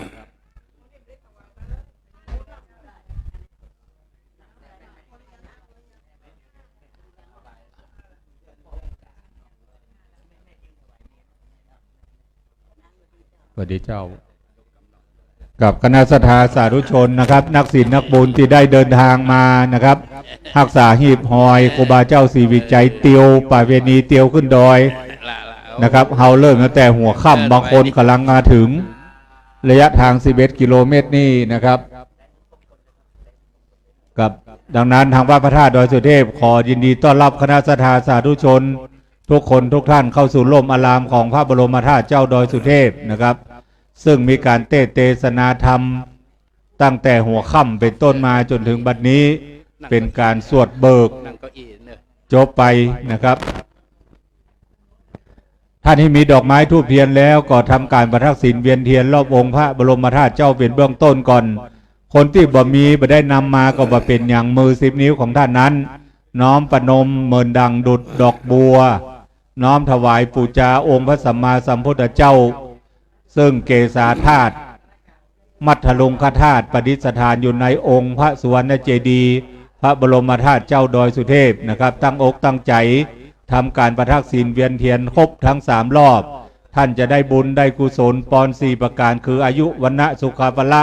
จักได้มีแก่คณะศรัทธาสาธุชนทุกคนทุกท่านที่ได้ขึ้นมากราบมาไหว้มาสาสักการะบูชาในค่ำคืนนี้นะครับบัดนี้รับปอนนั้นเป็นมังคละเป็นมงคลต่อคณะสวดเบิกณบัดนี้กราบไหว้สาครับผม ยะถาวาริวหาปุราปริปุเรนติสากะลังเอวะเมวะอิโตทินังเปตานังอุปกปปติอิจิตังปฏิตังตุมหังกิปะเมวะสมิจตุสพเพปุเรนตุสังกปปาจันโทปนรโสยะถามณิโชติรโสยะถาวิวาจันตุสัพพะโรโควินาสตุมาเตปวะตวันตรายโยสุขิธิคายภาวะอภิวาทนาสิเรสนิจจังบุทธาปัจจายจัตตารโอธรรมวัฏันติอายุวันโอสุขังภาลังรัตนตยานุภาเวนรัตนาตยเตข้าพยาเวราโสกาสัตตุจุปันทวาอเนกาอันยาปิวินาสันตุอเสสโตชยสิทธิทันังลาพังโสนภาคยังสุขังพลังสิริอายุจวันโนจะโพวุฒิจะยสวาสตวาสาจะอายุจะวสิทธิภวันตุเตภวตุสัพพมังคลังรักขันตุสัมวตาสัมภพุทธานุภาเวนัสสันทาโสตภวันตุเตภวตุสัมภมังคลังรักขันตุสัมวตาสัมภธรรมานุภาเวนัสสันทาโสตภวันตุเตภวตุสัมภมังคลังรักขันตุสัมวตาสัมภสังฆานุภาเวนัสสันทาโสทิภวันตุเตสาธุสาธุสาธุอิตังตานากัมมังเนปานาปัจจายโหตุโนเนจังอิตังศีลากัมมังปานาปัจจายโยโหตุเนจังอิตังภาวนากัมมังเนปานาจายโยโหตุโนนิจังนิจังวาตาปานังสุขังวาตานิปานังสาลังวาตาปานาปัจจายโยโหตุโนนิจัง วันตาน้อยพร้อมกัน เพื่อความเป็นมังคละเป็นมงคลและบ่ได้เป็นบาปเป็นกรรมแก่เราท่านทั้งหลายตัวเองนะครับวันทามิพันเตสัพพังอาปาราทังพระเมพันเตมายากาตังปุญญังสามินาโมติตาพังสามินากาตังยังไม่หังตาตาพังสาธุสาธุอนุโมทา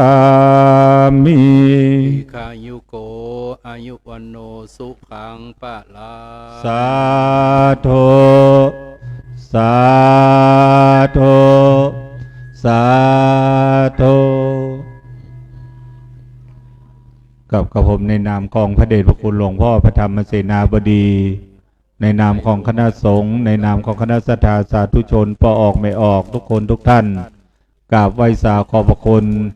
ในเมตตาจิตเมตตาธรรมของคณะไสเบิกคณะสวดเบิกของวัดศรีโสดาพระรามหลวงที่ได้เมตตามาสวดเบิกใส่ชอมน้อมยกอย่างพุทธปิมปาสารูปเจ้าองค์พระบรมธาตุในงานวิสาขบูชาประจำปีนี้กราบไหว้สาขอบพระคุณเป็นอย่างสูงนะครับกับคณะศรัทธาสาธุชนนะครับ วันนี้ตรงกับวันที่11ละเลยเที่ยงคืนมาแล้วนะครับคณะศรัทธาสาธุชนที่ได้เดินทางมาถึงวัดพระธาตุเจ้าดอยสุเทพขอยินดีต้อนรับคณะศรัทธาสาธุชนทุกคนทุกท่านเข้าสู่ร่มอารามของพระบรมธาตุเจ้าดอยสุเทพเราได้มากระทำมังคลกรรมอันเป็นมงคลมหามงคลเตียวขึ้นมาตามหีบห้อยครูบาเจ้าศรีวิจัยนักบุญแห่งล้านนาไทยที่ได้ทำการป่าเวณีเตียวขึ้นดอยซึ่งเมตตาธรรมของครูบาเจ้าได้สร้างถนนให้เฮาท่านทั้งหลายได้สะดวกสบายโดยการเดินขึ้นมาเตียวขึ้นมาก็ดีได้ขี่ได้นั่งรถขึ้นมาก็ดีก็เพราะอาศัยบุญญาบารมีของครูบาเจ้าศรีวิจัยนักบุญแห่งล้านนาไทยได้เป็นผู้ประธานนำคณะศรัทธาเรือนหมื่นเรือนแสนมาทำการสร้างถนนระยะทาง11กิโลเมตรกว่า5เดือนครับ22วันสำเร็จได้นะครับคณะศรัทธาสาธุชนวันนี้คิดว่าเป็นเรือนแสนคนนะครับที่ได้อุตสาหะบักบั่นมีความอดทนวิริยะเตียวขึ้นมาจนถึงวัดพระธาตุเจ้าดอยสุเทพและได้ทำการประทักษิณเวียนเทียนรอบองค์พระบรมธาตุเจ้าดอยสุเทพ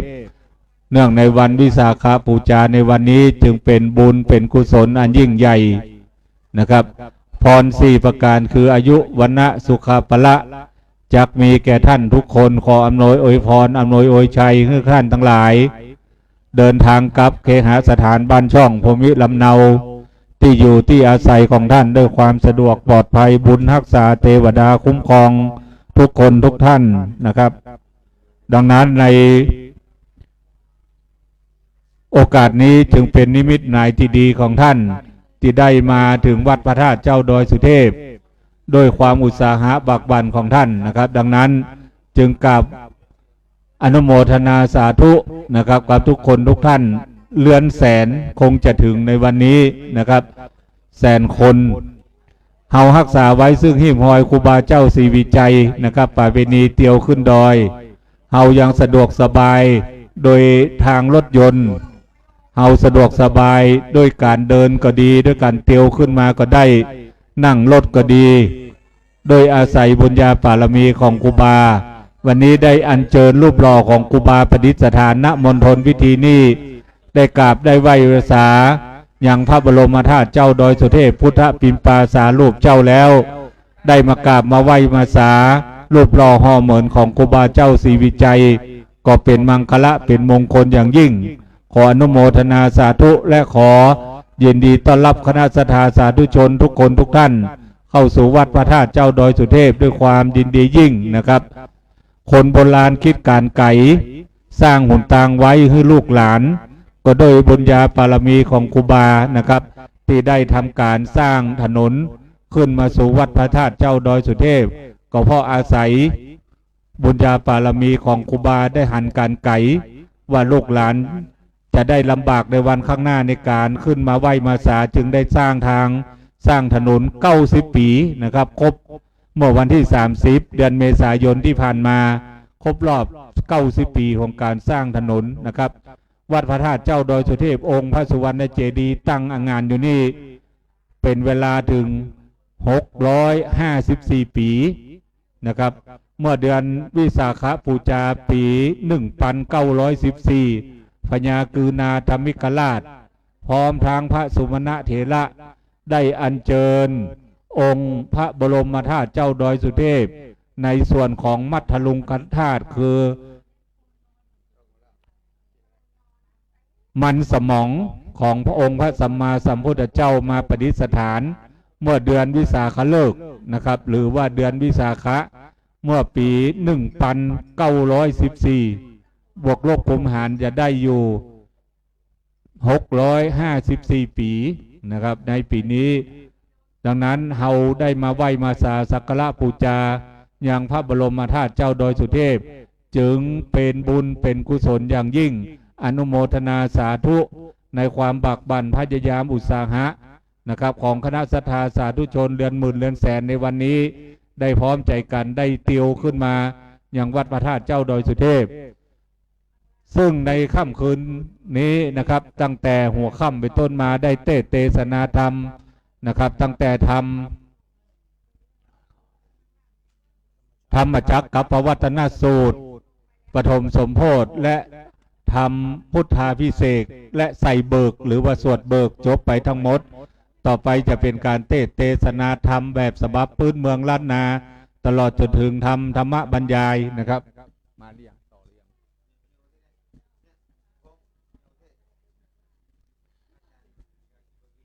ครับในเมตตาธรรมของท่านอาจารย์พระกฤษประวินสุรเตโชนะครับหรือพระสุรเดชนะครับพระสุรเดชสุรเตโชจะได้เป็นองค์เมตตาเทศนาธรรมขอกราบไหว้สานิมนต์ขึ้นสู่ธรรมาสน์กราบไหว้สาพระสุรเดชสุรเตโชนามใหม่ของท่านว่ากฤษประวินนะครับ